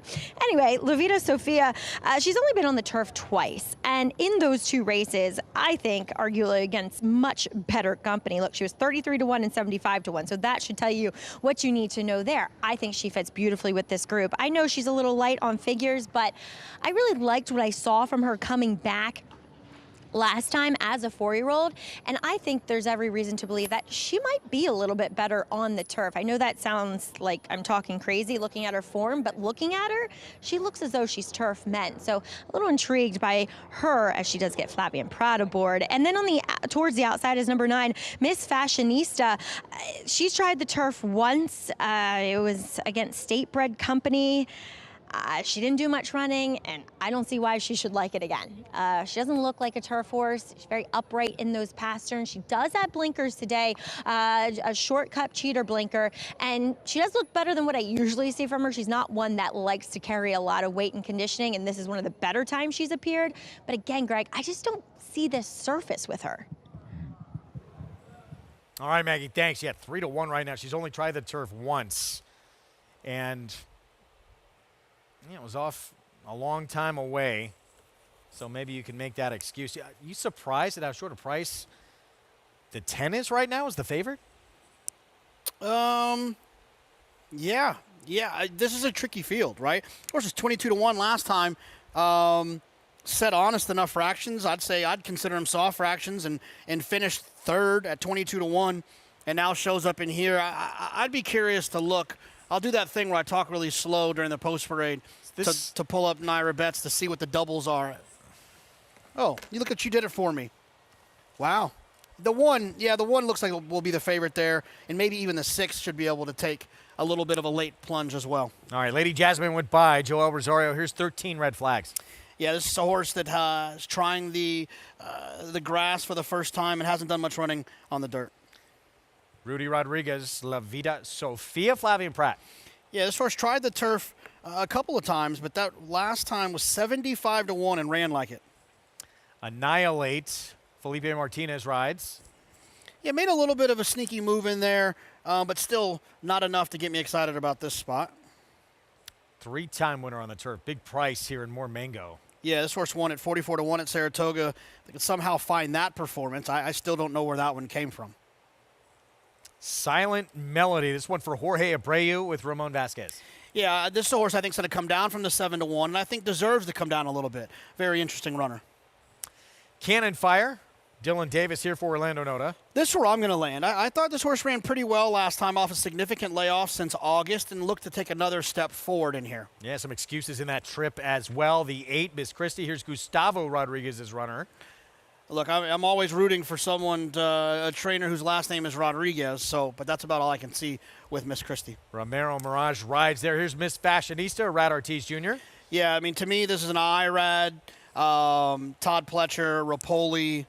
Who else are we going to bet in here? Oh, I know those silks. Let's bet this one. And then Diamond Status for Carlos Martin, co-favorite still. Yeah, deserves to take a little bit of money. Came in off a break last time. But when horses get easy leads and don't win, what better situation are you hoping for here today? I mean, you think she's going to get an easier lead? That problem for me is a hard one to solve. 7-2 from the outside post. May 9th was the comeback. We're going to go to Miss Christie, though. And this was back on September 3rd, late in that Saratoga meet. Yeah. Hold on, I'm lost here. 3rd in that 50,000 starter allowance. Oh, okay. Yeah, okay, yeah, okay. So we went back a little bit. Look, the problem here is this horse had a run last time on the grass. It just wasn't very good. So, yes, you can always look back to try to find a performance that makes a little bit of sense, but you also have to respect the recency. And back to the 10. Diamond Status. So you could say, yeah, off the bench. Maybe got a little tired late. Did get fairly soft fractions up front, though, which is not probably likely to happen again, but maybe a little more fit today, too. Yeah, absolutely. So I think that they, even I talked about this a lot with Mystic Dan. I think these are 2 points that cancel each other out. Yes, I thought this horse got a really nice trip on the front end last time and didn't run very well, which to me would be considered a negative. You could also call it a positive, though, that the horse could take a step forward because maybe they needed that race. So you take the negative, the positive, they cancel each other out, and Diamond Status is who she is. And I feel the same way about Mystic Dan, not to run all the way back to the Kentucky Derby, but, he was close to that fast pace, and that deserves some bonus points. But also he got a perfect trip, which deserves a couple of notches down on what that performance really was. Those cancel each other out. He was who he was. It was very simple. And I feel the same way about this 10 horse here. Got a chance to interview his rider, too, Brian Hernandez Jr., right before that Belmont Stakes. First of all, I mean, we've said all along, so happy for him. He doesn't probably get the attention he deserves. He will now, finally. But just such a nice person, too, so deserving. Absolutely, just a phenomenal man. I've got to talk to him a few times, and you love to see that in this game. Those races are career kind of legacy building races, the Kentucky Derby, the Belmont, and when you see those guys get those, and look, they can be evasive.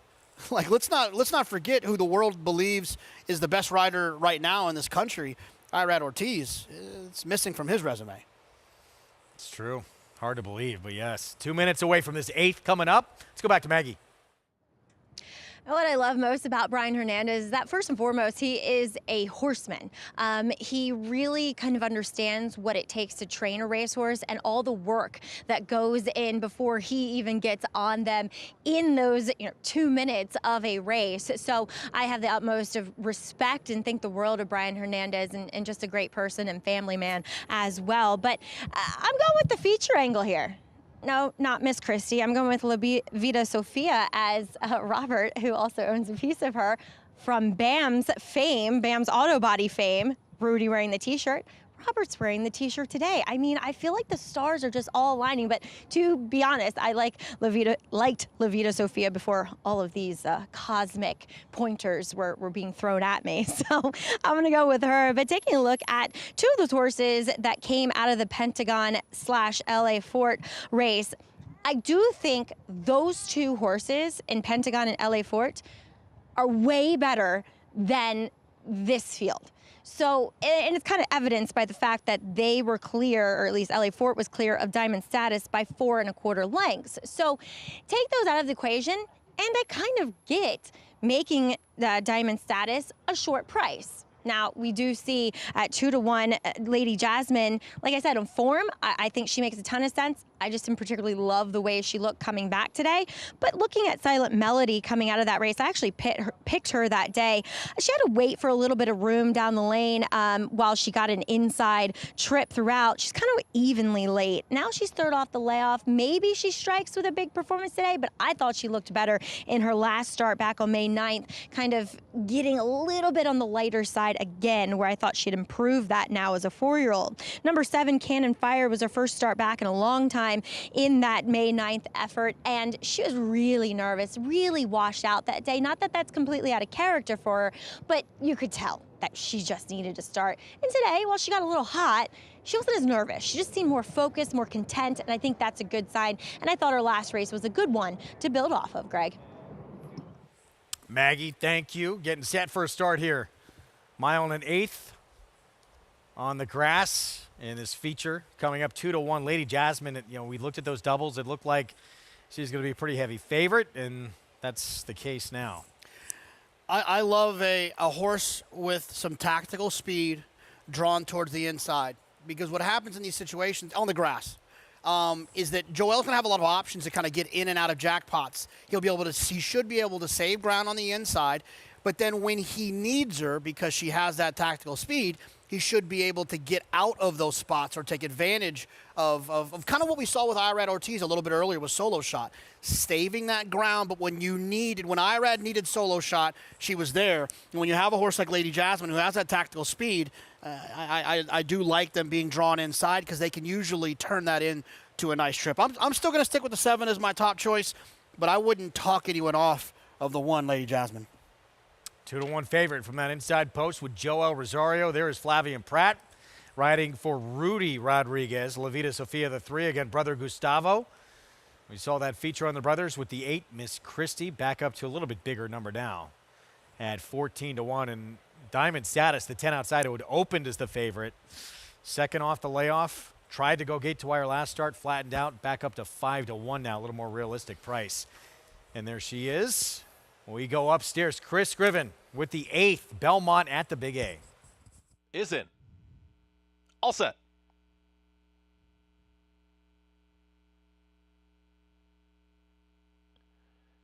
And they're off.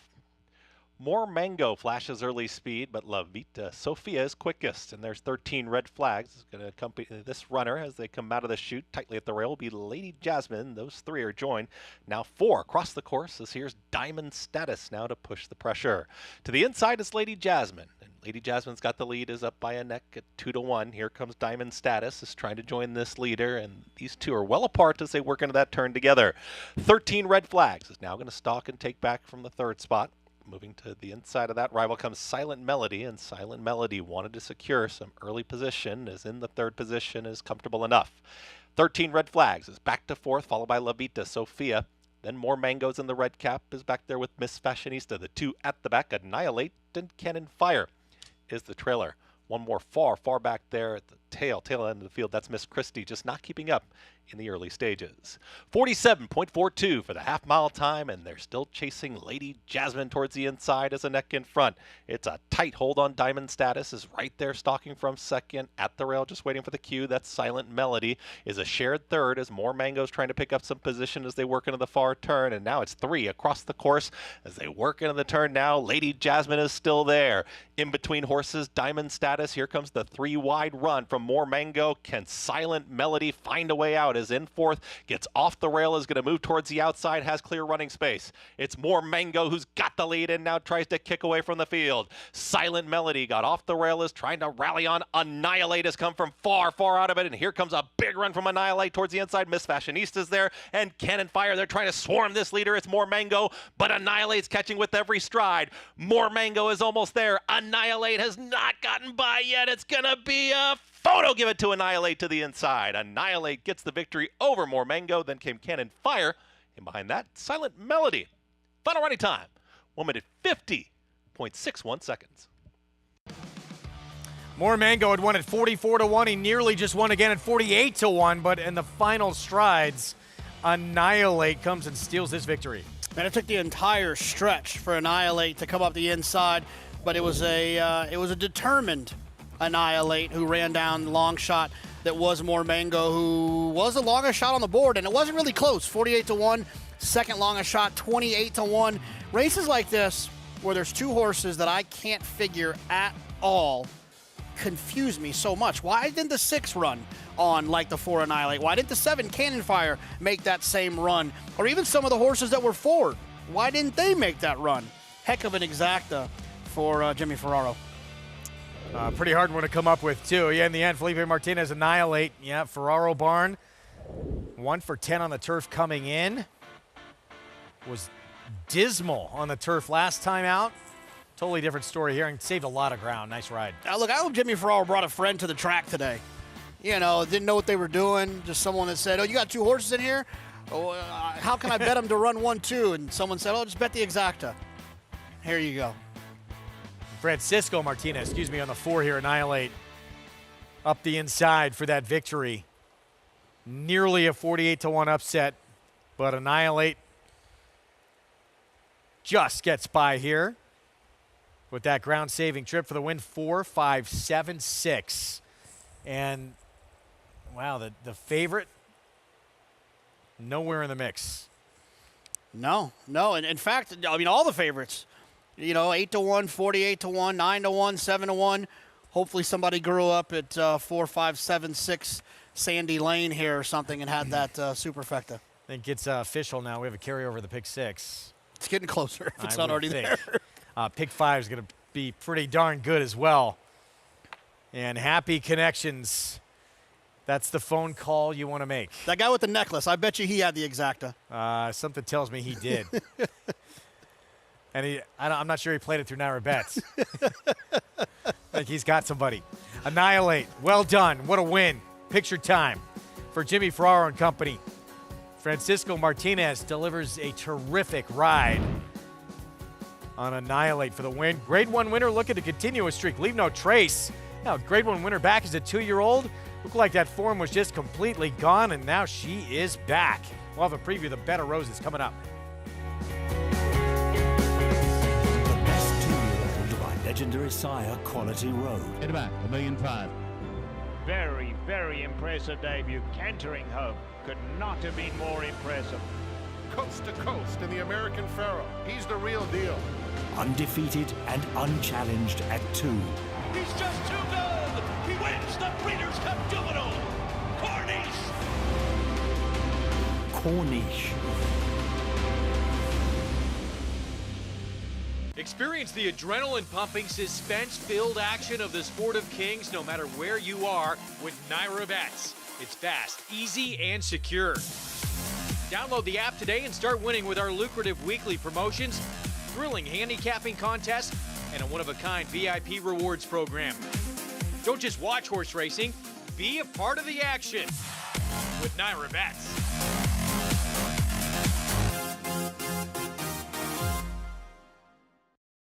The sun shines bright on Caraconte. His first crops of racing age are showing brilliance on the racetrack with a high percentage of stakes winners. His versatility is evidenced by winners on all surfaces across the globe. Spandarella could not have been more impressive. The sun shines bright on this value sire. Fair down 25, fair down 25, fair down. Thank you. Right here, 525,000. Caraconte, standing at Gainesway.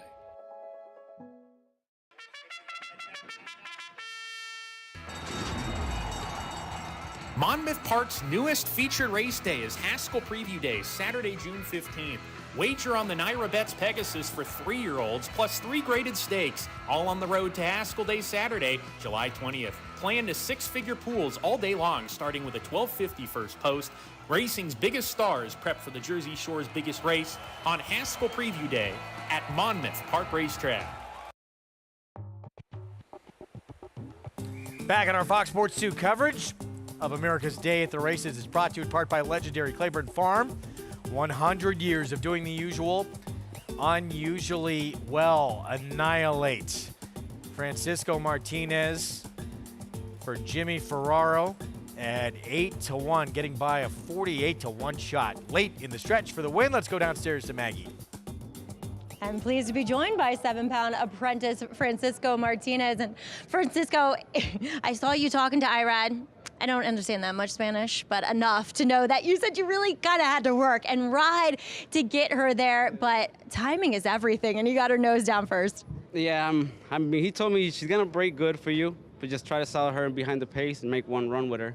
So I had the poor post, and she broke a little too bad than what he actually told me. She kind of put her head sideways. She jumped out a little backwards, so I was like, okay, let me just try to save ground, go to the rail. And she was just letting everything just kick back. She was enjoying it. I was like, all right, I got plenty of horse. So around the 5/8, I knew I had to start making my way out, but it was so crowded. So I was like, okay, let me just wait until I hit the quarter pole. I was like, where am I gonna go? And I seen Irad in front of me, and I watched the 6th race on him. So I was like, let me just wait, because it's gonna open. Yeah. And it opened, thank God. Honestly, I didn't think I won the race. I just kept riding past the wire. When I picked up my head, the other guy goes, hey, you won the race. I'm like, oh, man, thank you. I'm like, finally. I saw you give her big pats, too, after you realized that you won. But it's kind of an interesting kind of thing with this inner turf course here at Aqueduct, that if you're patient, you can get through when that gap opens up at the chute. You're right. You're right on that. You are right on that. Because I was waiting patiently. I'm like, all right, it's got to open up now. And right where you said it opened up, thank God. The chute. Francisco, we see you doing well at Parks, too. Tell us a little bit about yourself. I personally love catching up with new faces, and you're riding very well. Thank you. Well, I was grooming for a while, maybe like 12 years. And I just started recently getting on horses, exercise horses, about to be 4 years now that I was working with John Service. And just 4 months ago, I talked to him. I told him I wanted to start riding. And I went for it, and thank God, it's been a good 4 months, you know. Can't complain, things coming in. God's giving me a lot of opportunities, opening a lot of doors for me, a lot of people giving me shots. And I think hard work and dedication gets you anywhere you want to be. I could not agree more. And do you think that being a groom prior to this kind of gave you those horsemanship skills that I think riders need? Yeah, it's true, because us as grooms, we try to study the race even though we're not jockeys, and we try to live it through it. And we kind of get a little scheme of what to do. So now that I'm riding, I have to think about those days that I used to say to myself, okay, do this, do that. Yeah. Maybe this works, maybe that doesn't work. So I've been trying everything that I used to think of, and it's working out, thank God. Well done. It's been an absolute pleasure catching up with you. Keep those wins coming. Thank you very much. I appreciate it. Thank you, guys. All right, Francisco Martinez. Greg, this is my favorite part about the job, is meeting and interviewing new people. And obviously everybody wants to interview when they're winners, but great kid and great to watch him come up through the ranks. 7-pound apprentice, and yeah, making the most of his opportunities. And you know, as we saw with Jaime Torres, does not take long to make an impact in this sport. Riding just a couple of years, now he's a Preakness winner. Well, my favorite thing about this game is that while we're all here for today, there's the excitement of tomorrow that always comes with it. You know, you see these first-time starters win, like Complexion that we saw earlier today. You see these 2-year-olds win. You see apprentice riders win. That it's a look to the future, things to get excited about. I think that's why we keep coming back. Take a look at this late pick 5 follow along. Total pool just over $315,000. $51 a horse in there, an $18 horse, and now the final leg coming up. And we've been told a chance actually that someone does hit this pick 6 with the 4, Miss City Girl. Wow. Well, I tell you what, if I was alive for the whole pool, I think I would want to be alive to Miss City Girl, who is a foal to one of my favorite New York breds, City Man. Flavien Prat, Christophe Clement took a little bit of money first time out, was way back, made this big wide run back as a 2-year-old in the debut. So from that barn, certainly expect to see improvement here, and one of the main players coming up, yeah. More on this field ahead. As we went to break, we talked about the big one coming up in the filly mare sprint division this weekend. It's the ABR Race of the Week, Grade 2, Bed of Roses. And we'll start with Flying Connection. Now moving to the Rob Atras barn. Most recently, 3rd behind Vava and Alva Star in the Grade 1 Derby City Distaff. Yeah, Flying Connection is one who is switching to Rob Atras. And when I looked at this race, there was 3 horses that really stood out to me. Flying Connection was one of them because, you know, I think Rob Atras is one of those guys, and when horses move to his barn, I think that there's an opportunity for improvement. Horses can take a step forward. And if Flying Connection were able to take a step forward, I think she could be extremely tough. And she ran well considering the fact that she ran into Vava, who I think is hands down the best sprinter, filly and mare sprinter in the country. And she wasn't too far off of her, So you'd like to think if she can take a step forward, she could be extremely dangerous, but she's got a couple she's got to deal with in there. Now, Leave No Trace. It's a big performance last time out. She was a Grade 1 winner, spin away back as a 2-year-old filly, dealt with some foot issues, and looked for a while like she might just be done. Now she's won 2 in a row, including a graded stake. Well, that, a few summers ago, if I would have told you that, hey, Leave No Trace won a graded stake at Aqueduct, you'd be like, yeah, of course she did. She's a Grade 1 winner. But she just kind of, like you said, she kind of lost her way to a certain extent, and this is kind of her comeback, in my opinion, to kind of, bring her back to that relevance where she once was, where she was a Grade 1 winner. I do want to mention the 2 right here. You'll see Big Pond, who's also in the Bed of Roses, who I thought ran well this day and could take another step forward as well. Yeah, Hot Fudge third behind that top 2 duo. Certainly those 2, though, were best in that race. Leave No Trace. This is going to be the race he's trying to get her to do some dancing in the summer at Saratoga in the Ballerina. Well, hey, look, there's no better start than now. And what a race that's going to be. I'd imagine we'll see Vava there in the Ballerina. But, she's got that back class. And her previous race kind of shows you that she might be back ready to do her best. Here's her trainer, Phil Serpy, on the turnaround for this former Grade 1 winner. Well, just getting her back to the sprint races on the dirt seems to be the answer. Things just for as well as they went with her as a 2-year-old, things just started going backwards as a 3-year-old. She had an issue with a chip fracture in an ankle that we had removed. It just seemed like a very slow process getting her back. But when we finally got her back up here in an allowance race against a field that she could really do some good against, she seemed to come back around. We knew as a 2-year-old before she ever left Belmont to go to Saratoga, there was something special there. Her works were really, really good, really fast for a 2-year-old. I don't usually work horses that fast, but when they do it on their own, you got to kind of let them because it ends up a dogfight if you don't. We saw a lot of potential in her. We felt very confident in her first race. Ultimately, we thought that she was going to end up being a turf horse. It seemed like that pedigree-wise, her appearance, the pastern, the foot, the whole thing. And I don't know that she wouldn't run on the turf, but right now, we're set at these sprint races on the dirt, and we'll just take it one step at a time. You can't get too far ahead of yourself. I mean, we have an objective. We would love to see her run in the Ballerina, but that all banks on how she runs tomorrow.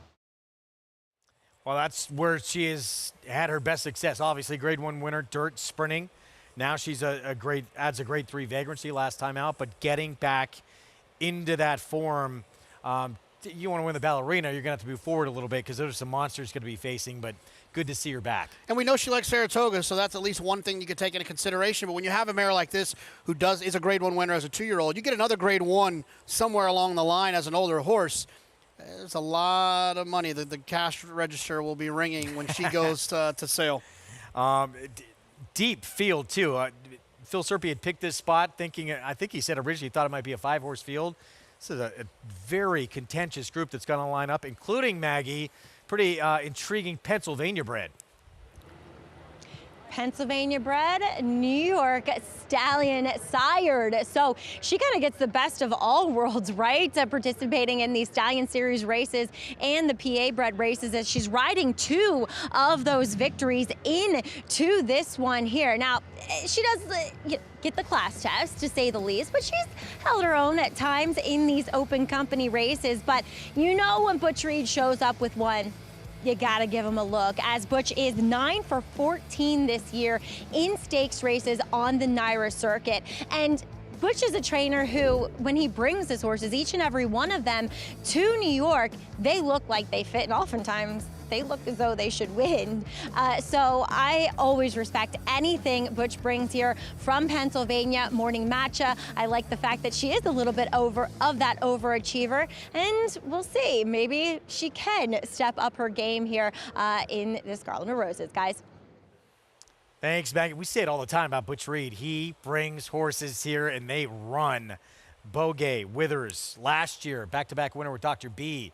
All these runner-up finishes, they always seem to show up for him. Yeah, look, I mean, I think if it says a lot. If he decides, if he knows he's got to bring a runner to New York, and typically that's what he does. He brings a runner to New York, and definitely says a lot about his ability to spot horses, which I think is a very underrated aspect of trainers. It's coming up this weekend. It's our ABR race of the week. Butch Reed going to have Uncle Heavy as well back in action in that 3-year-old division in the Pegasus over at Monmouth in our coverage from Oceanport. Nightcap to come on the turf, mile and a 16th, and this is the one to beat. Dropping out of open company, Bunny Honey from that outside post with Rat Ortiz Jr.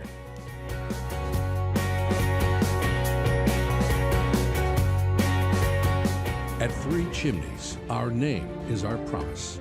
Our commitment to quality, our customer, and most importantly, the horse, is at the heart of who we are. For over half a century, the Storage Stallion Station and Nursery have been a place where dreams are born. From Horse of the Year, the mighty Seattle Slew, to Horse of the Year and modern-day breed shaper, Gunrunner, we've been defined these past 50 years by the company we've kept. Three Chimneys, where dreams are born.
Back on America's Day at the Races on Flag Day here 2024. On this day, 246 years ago, little history for you.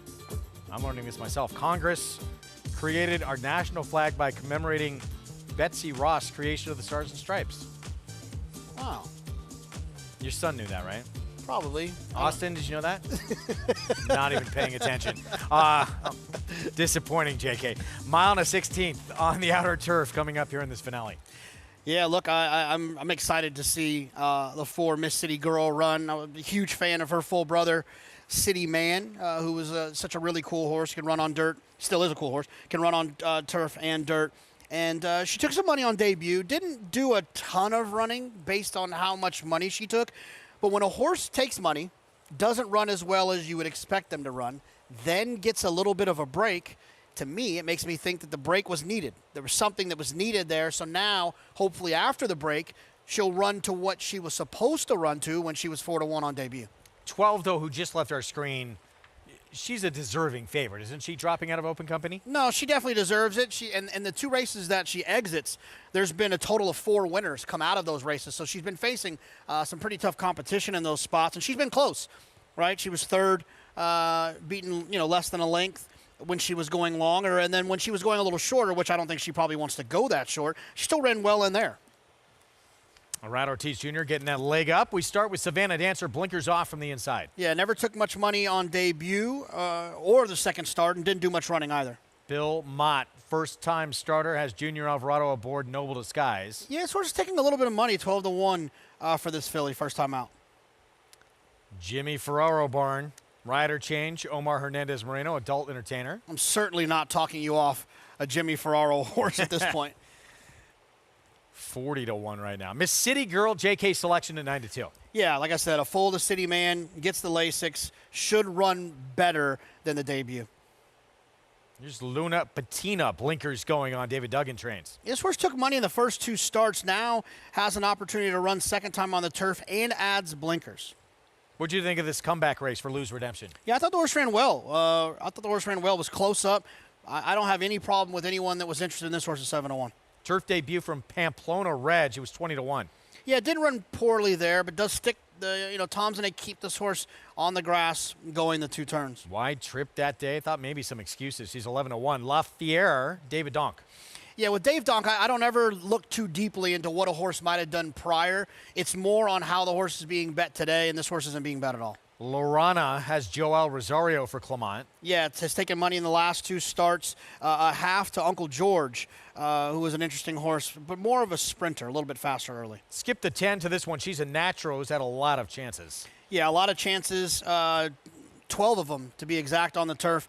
Hasn't really ever done much running. The favorite, as we mentioned, dropping out of open company. Yeah, this horse makes sense from the outside. It's a little bit, not the best draw in the world, so definitely something you'll have to overcome. Yeah, and Katie Davis on Atta Girl Addy for Robbie Davis was second in the turf debut. Yeah, look, and this horse was 42-1 that day, but had not done much running on the dirt. Ran very well on the turf. So I'm not upset about the fact the horse was 42-1. I think she was 42-1 because she hadn't done much running. Now she's going to get her second opportunity on the turf. I think the 11-1 is very fair for this horse. 5 minutes to post here in this nightcap on our Friday coverage. Let's go back to Maggie. We'll start with a first-time starter out of the Belmont barn, and that is number 2, Noble Disguise. And the pedigree doesn't scream turf. It's a lovely pedigree, being she is the first foal from Midnight Disguise, who comes from that great family, including Holiday Disguise, and all of them were dirt horses. And I gotta say, she looks just like her dam in Midnight Disguise. Tall, nearly black, dark bay filly, all legs, a lot of scopiness and ranginess to her. But turf, I don't necessarily see it, other than, it's an easier surface for horses to run on, and maybe they feel as though they just want to give her a nice experience. And 2, she probably wants the distance, that's for sure. So kind of taking the wait and see approach with what she does on the turf. As number 4, Miss City Girl. Sorry, JK, totally tag teaming with you here, but she has done so well from 2 to 3. She has grown, she has filled out, she has just done everything you want to see in a horse in that development. And she was just kind of green. I thought she broke a touch slow and awkwardly. She was taken to the rail towards the back. She tried to make up some ground while on the second turn and moving wide there. And kind of stayed on mildly, but I think she moves up with this second start and now as a 3-year-old. Moving on to number 7, Pamplona Red. A bit of a tough journey in her turf debut. She was really taking a stout restraint and resented it a lot early on, and then she kind of looked as though she was still resenting it, maybe lugging in a little bit, and then she swung very, very wide, losing a ton of ground, turning for home, and kind of made up some ground. So I'm wondering if she is a little bit more forward today. She's not necessarily giving me that impression, but maybe with Javier Castellano, she sits a little bit more into the race. She is very relaxed, but looks fantastic in the paddock. As number 12, Bunny Honey is your favorite. I know she's been running against quote-unquote open company in Florida, but again, those races at this point in the year in Florida are a little bit lean. And yeah, that number makes her a winner here that she ran last time, and I thought she ran very well in the context of the race. But looking at her against this field, I feel like there's better options. She's a little bit of a smaller, slighter filly. She's definitely sharp and ready for this third start of her career. She does wear a hood, so obviously a horse that has that propensity to be a little bit on the more nervous side. But again, at a short price, I'm looking elsewhere. And as she continues to drop, Miss City Girl really looked the part today, Greg. Yeah, Miss City Girl, the 4, making it close here for favoritism, 2-1. But this filly remains your favorite. We're going to take a look at her performance last time out, where she just missed by a neck. Yeah, look, she ran well, and the thing about this performance is that it felt like this, her previous race was kind of a setup for this, where she sprinted. kind of a classic sprint to route setup, and I thought she ran extremely well here. You know, it's funny, at this time of the year, the turf course down at Gulfstream, you know, it starts to get a little beat up. They do a lot of racing on the turf course there. You look at it there, so you never really know if a horse is going to improve when they get on a kind of a more lush, less run-on turf course. So, look, I have no problem with Bunny Honey. The only issue is her price and the fact that she's drawn towards the outside. So she's going to likely lose ground. Sure, Irad's a wizard from time to time, and you can try to find a way to save some ground with her, but at some point you'd like to think she's going to lose ground. And if she does lose that ground, do you still feel good about the 8-5? Doesn't make me feel warm and fuzzy. Yeah, we'll see. Arad's got his hands, his trip cut out for him here, but she did come from off the pace that day in the race we showed you, and maybe he'll be able to tuck in and save some ground since speed's not really her MO anyway. You know what, though? It's funny you say that, Wolfie. I kind of prefer when they have some tactical speed to avoid it versus closers. I understand the thought you're saying. Yeah. Take back, you know, kind of tuck in, make one run. But when you do that, when you take back, tuck in, make one run, it usually leads to you having to take the overland route when you do turn for home, so you're going to lose that ground.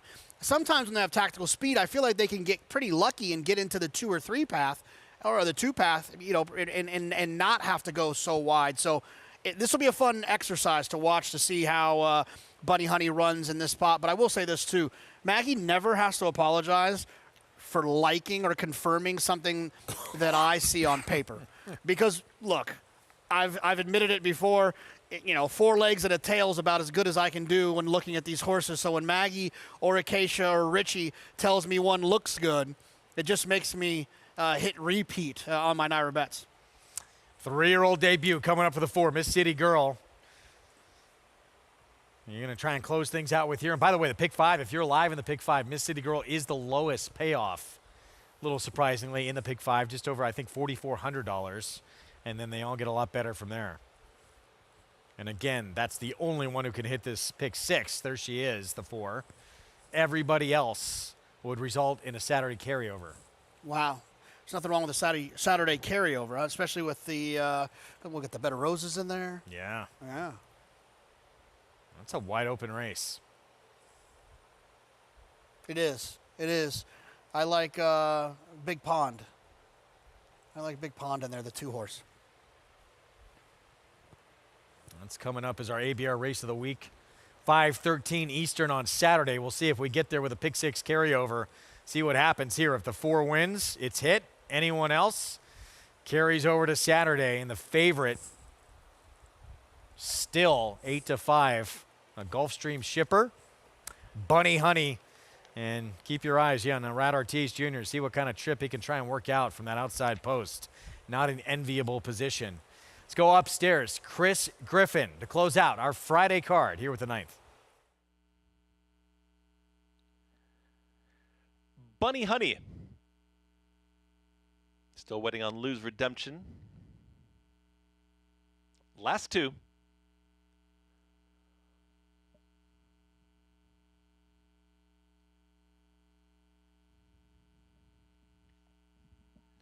Here's Bunny Honey.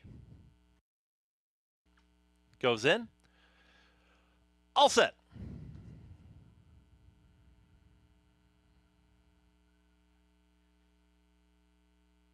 Front of the gate opening there. She's a natural. Didn't go anywhere.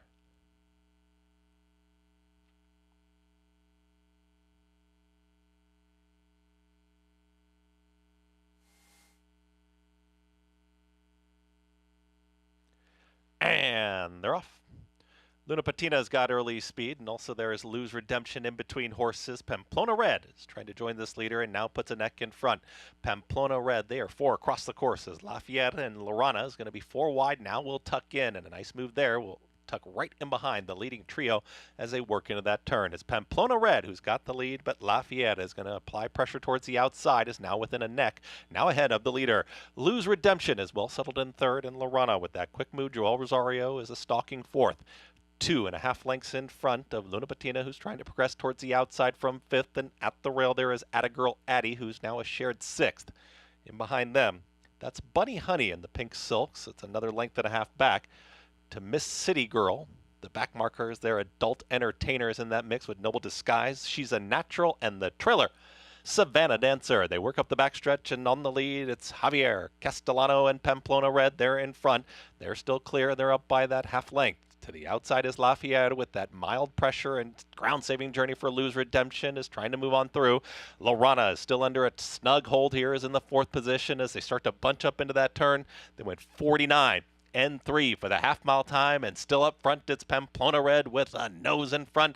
Pamplona Red is still there. It's Pamplona Red who's going to turn up for home, but many pursuers towards the outside, and here comes a big run from Luna Patina, and Luna Patina is ready to pounce up on the outside with Miss City Girl is also in that mix. Trying to split rivals is Lose Redemption. At the rail there is Atta Girl Addie. It's Luna Patina who's got the lead. Miss City Girl is rallying on. Also right there is Bunny Honey trying to split rivals, and here comes Bunny Honey, who might be going best.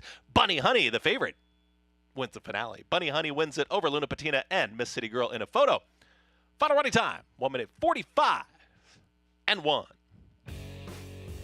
Bunny Honey, 8-5 favorite with the win under a Rat Ortiz Jr., able to secure good position early. We'll go back to that in a moment, but finishes strong as well. Yeah, look, if you were alive to the 4 and the pick 6, I'm just joking when I say this. You got Irad to blame. He rode this horse perfectly. Going to the first turn, he tucked in, saved ground, and it was all the difference he needed. He stayed patient right here in between horses. And you know, the horse switch leads in there was in between tight, and Irad just stuck with it and kept on pushing. That was an outstanding ride, and that's why he gets all the credit he gets. He breaks from the 12 here, Wolfie, and is in a little trouble to his inside, doesn't affect him at all. And he starts to look to his left to identify, where am I going to try to fit in here? Lets the other horses clear away from him, and from the 12 post, he magically finds the 2-path, losing barely any ground going into the first turn. Yeah, right before that turn. So critical to try and not get pushed out too far wide and save ground. Difference-making ride in here, and then that allowed this horse to have plenty left in the stretch. Absolutely. I mean, it's the tale of two trips when you have a situation. If Irad, in my opinion, if Irad ends up getting hooked 3 or 4 wide going into that first turn and everything else is the same, he gets beat and the 4 wins. Instead, it's the 8-5 favorite from that far outside post, moving to the Chris Engelhart barn with one of the absolute best in the business, showing off all his skills right there with this ride for Roll the Dice Thoroughbreds, and closing out the card with a favorite. And this pick 5 is going to be very, very good. Nothing wrong with that at all. Yeah, I mean, if you had some faith in Irad here and were able to get skinny and just using maybe even the 12 and the 4 and were able to catch some of those other prices, it's outstanding ticket construction. So it could be very dangerous singling in turf races, can it? Yeah, but just because so much of it's trip. Oh, of course. But I think that a lot of times, I think that when you can single where others are spreading, you can pick up so much equity in those spots. It sometimes gives you the ability to maybe hit repeat on the ticket, not have it for 50 cents, to have it for $1, or to be able to spread in a leg where you can catch those 50-1 shots. Yeah, exactly. Catch a 48-1 or an 8-1 Jimmy Ferraro. You know what I mean? It's the art of singling in multi-race wagers is the most important art of multi-race betting. And I think trying to do it when others are spreading is the best time to do it. It allows you to do the all-important art of the all but one. It's my favorite. Well. It's my favorite move in racing. The old all but one. 12, 4, 5, 10, 8-5 favorite with a win. We're going to take a timeout. When we return, Tampa Bay Derby winner, domestic product, trying to get back in this 3-year-old picture, and he'll get his chance Saturday. The Pegasus, we'll talk his chances next.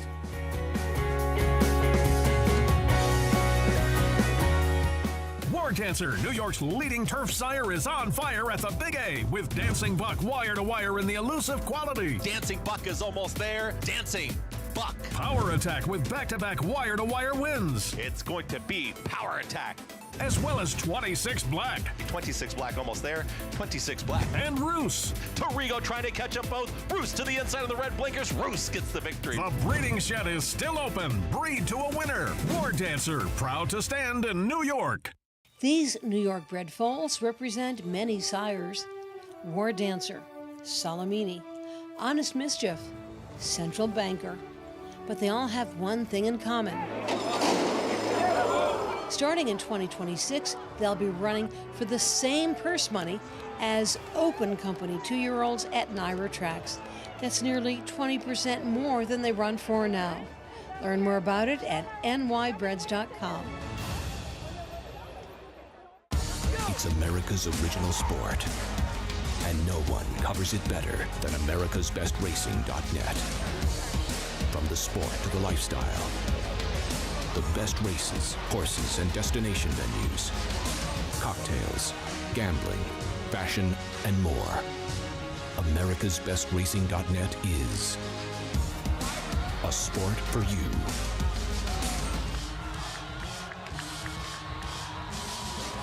Racetrack Television Network brings you every race, from every track, on every screen, every day. With monthly packages starting as low as $5, RTN gives you great value and access to more live HD streaming and race replays than anyone. Visit RTN.tv today to sign up and watch on almost any device, including Roku and Amazon Fire. RTN has packages that start at $5 per month.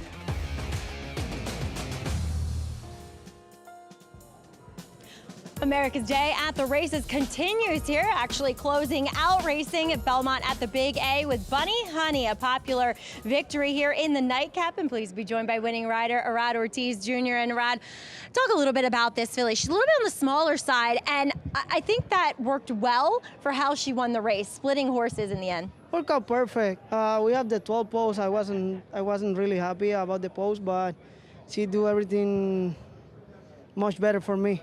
Since we break out of there, she broke so quick. I never expect she gonna put me that close. So that was a big that was big for us. I mean, it was a great position going to the first turn. After that, just sit and relax and buy my time. I thought I was gonna be a little way back, and I wasn't. So I just buy my time, split some horses, turn for home, and she still have something left. Yeah, bringing that Gulfstream form up here to New York. But let's go back up to Saratoga. We've been discussing the Belmont Stakes, runner-up performance from your horse, Mindframe. Talk a little bit about him. He's got a lot of talent, showed a little inexperience, though, in just his third career start, and a good effort in the Belmont. He's a fighter, to be honest. That's why he showed me. He showed me that he have a big heart. Yeah. It was only his third start, going mile and a quarter against these kind of horses. We're talking about he going against the best of the 3-year-old division, and it's not he don't run a regular stake, so he went out there against the best of the best right now in the 3-year-old division, and he showed that he have ability, he have the talent, and he's a nice horse. Turner for home, I thought I gonna get there for sure, and Dornoch keep fighting. I know that horse like to fight, so I don't want to get close to him, so I got my stick on the left hand, so I went to hit him. And when I hit it the second time, he reacted a little bit. He came out, I corrected. I think I lost a couple lengths there. I mean, maybe a length, but no excuse. I corrected, I hit it right-handed. He come back and fight again and just got beat. I think that was big. I wish we would have won, but we have to take the losers too, and we take it. We head up and you know, we respect. Congrats to all the connection of Dorno. She's a nice horse, and we'll be back. Hopefully my horse stay healthy and sound, and we can see him again. I would love to see him again. Such an exciting proposition, Arad. Well done with him. Congrats here in the nightcap. Thank you, Maggie. All right, looking forward to what Mindframe could show us during the rest of the summer. As you guys were saying, it's up for grabs who the 3-year-old of the champion could be, and could be Mindframe. This horse really stamped himself first time out, then again on the undercard on Derby Day, that he potentially was going to be one of the main players in this 3-year-old division. Yeah, I mean, I think it's lost in his defeat that he was very close to winning the Belmont Stakes in his third career start. which you say that again out loud, winning the Belmont Stakes in your third career start. It's pretty shocking. And I think that he's got a lot of growing up to still be done. And when he does that growing up, I tell you what, he might move to that number one stall, and that other horse that wears the blue and the orange might have to slide down a little bit. That would be the 2-year-old champ, Fierceness, who we're hoping to see come back to his best. Late pick 5, $6,176 with a favorite, Bunny Honey, closing things out. A favorite, Beginning It, Mauritius. Favorite, bookends, and then you had to do some hard work in between. Yeah, $4, $5, 51 to parlay, 74. That's good. No, I'm just kidding. Andy does that. I don't know how he does it. He just makes it up. Favorite part of the show, though. That's what gets ratings for us. We got another big race coming up, as we've talked about, in the 3-year-old division. By the way, pick 6 carryover again for those who weren't paying attention on Saturday. So do some extra handicapping tonight for that. Pegasus on the road to the Haskell and the Travers coming up on Saturday. And Domestic Product looked good winning that Tampa Bay Derby. It was a race that they went very slow up front, and he showed a good finish to get this win. Yeah, I think a lot of speed figure makers, whether it be Buyer Speed Figure, Timeform US, I think it was a little bit tricky to make a number for this race because the pace was so slow. You know, I make that analogy all the time. If Usain Bolt were to walk out of the blocks for 10 meters, then run the best 90 meters of his life, the final time would never indicate how well he ran. It felt like a turf race. Exactly. It was ridden exactly like a turf race. And so I think the figure was probably a little bit light, but Domestic Product trained well leading up to the Derby, but didn't necessarily run particularly well because he had a pretty tough trip. And there's another horse that had a bad trip in the Kentucky Derby that ran pretty well in the Belmont Stakes, Dornick, excuse me. Oh, yeah, he won that race, didn't he? Yeah. We'll see if he could step forward from this barn. You would think that very well could be the case.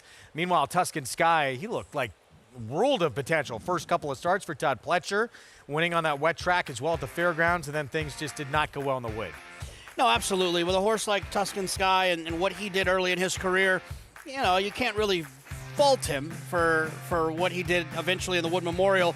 But if he can find this performance, sure, he could be involved in this race. My issue with Tuscan Sky is he's putting the blinkers on. He missed the last race in the Sir Barton where he would have been the first or second choice, being scratched the day of the race.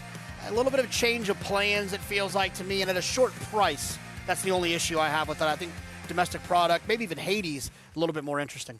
Yeah, who is going to take that step forward? Can someone from this race put themselves in this 3-year-old picture? And then, you know, we get to the Jim Dandy, and then it's Travers time.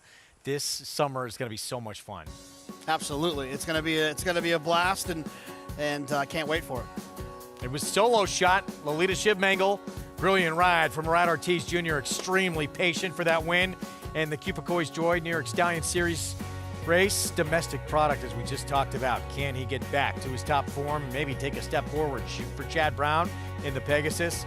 Tuscan Sky, trying to put that Wood Memorial behind him. He'll have the rail on Saturday. And C Street, the New Jersey bred. We'll see how he fares on Saturday.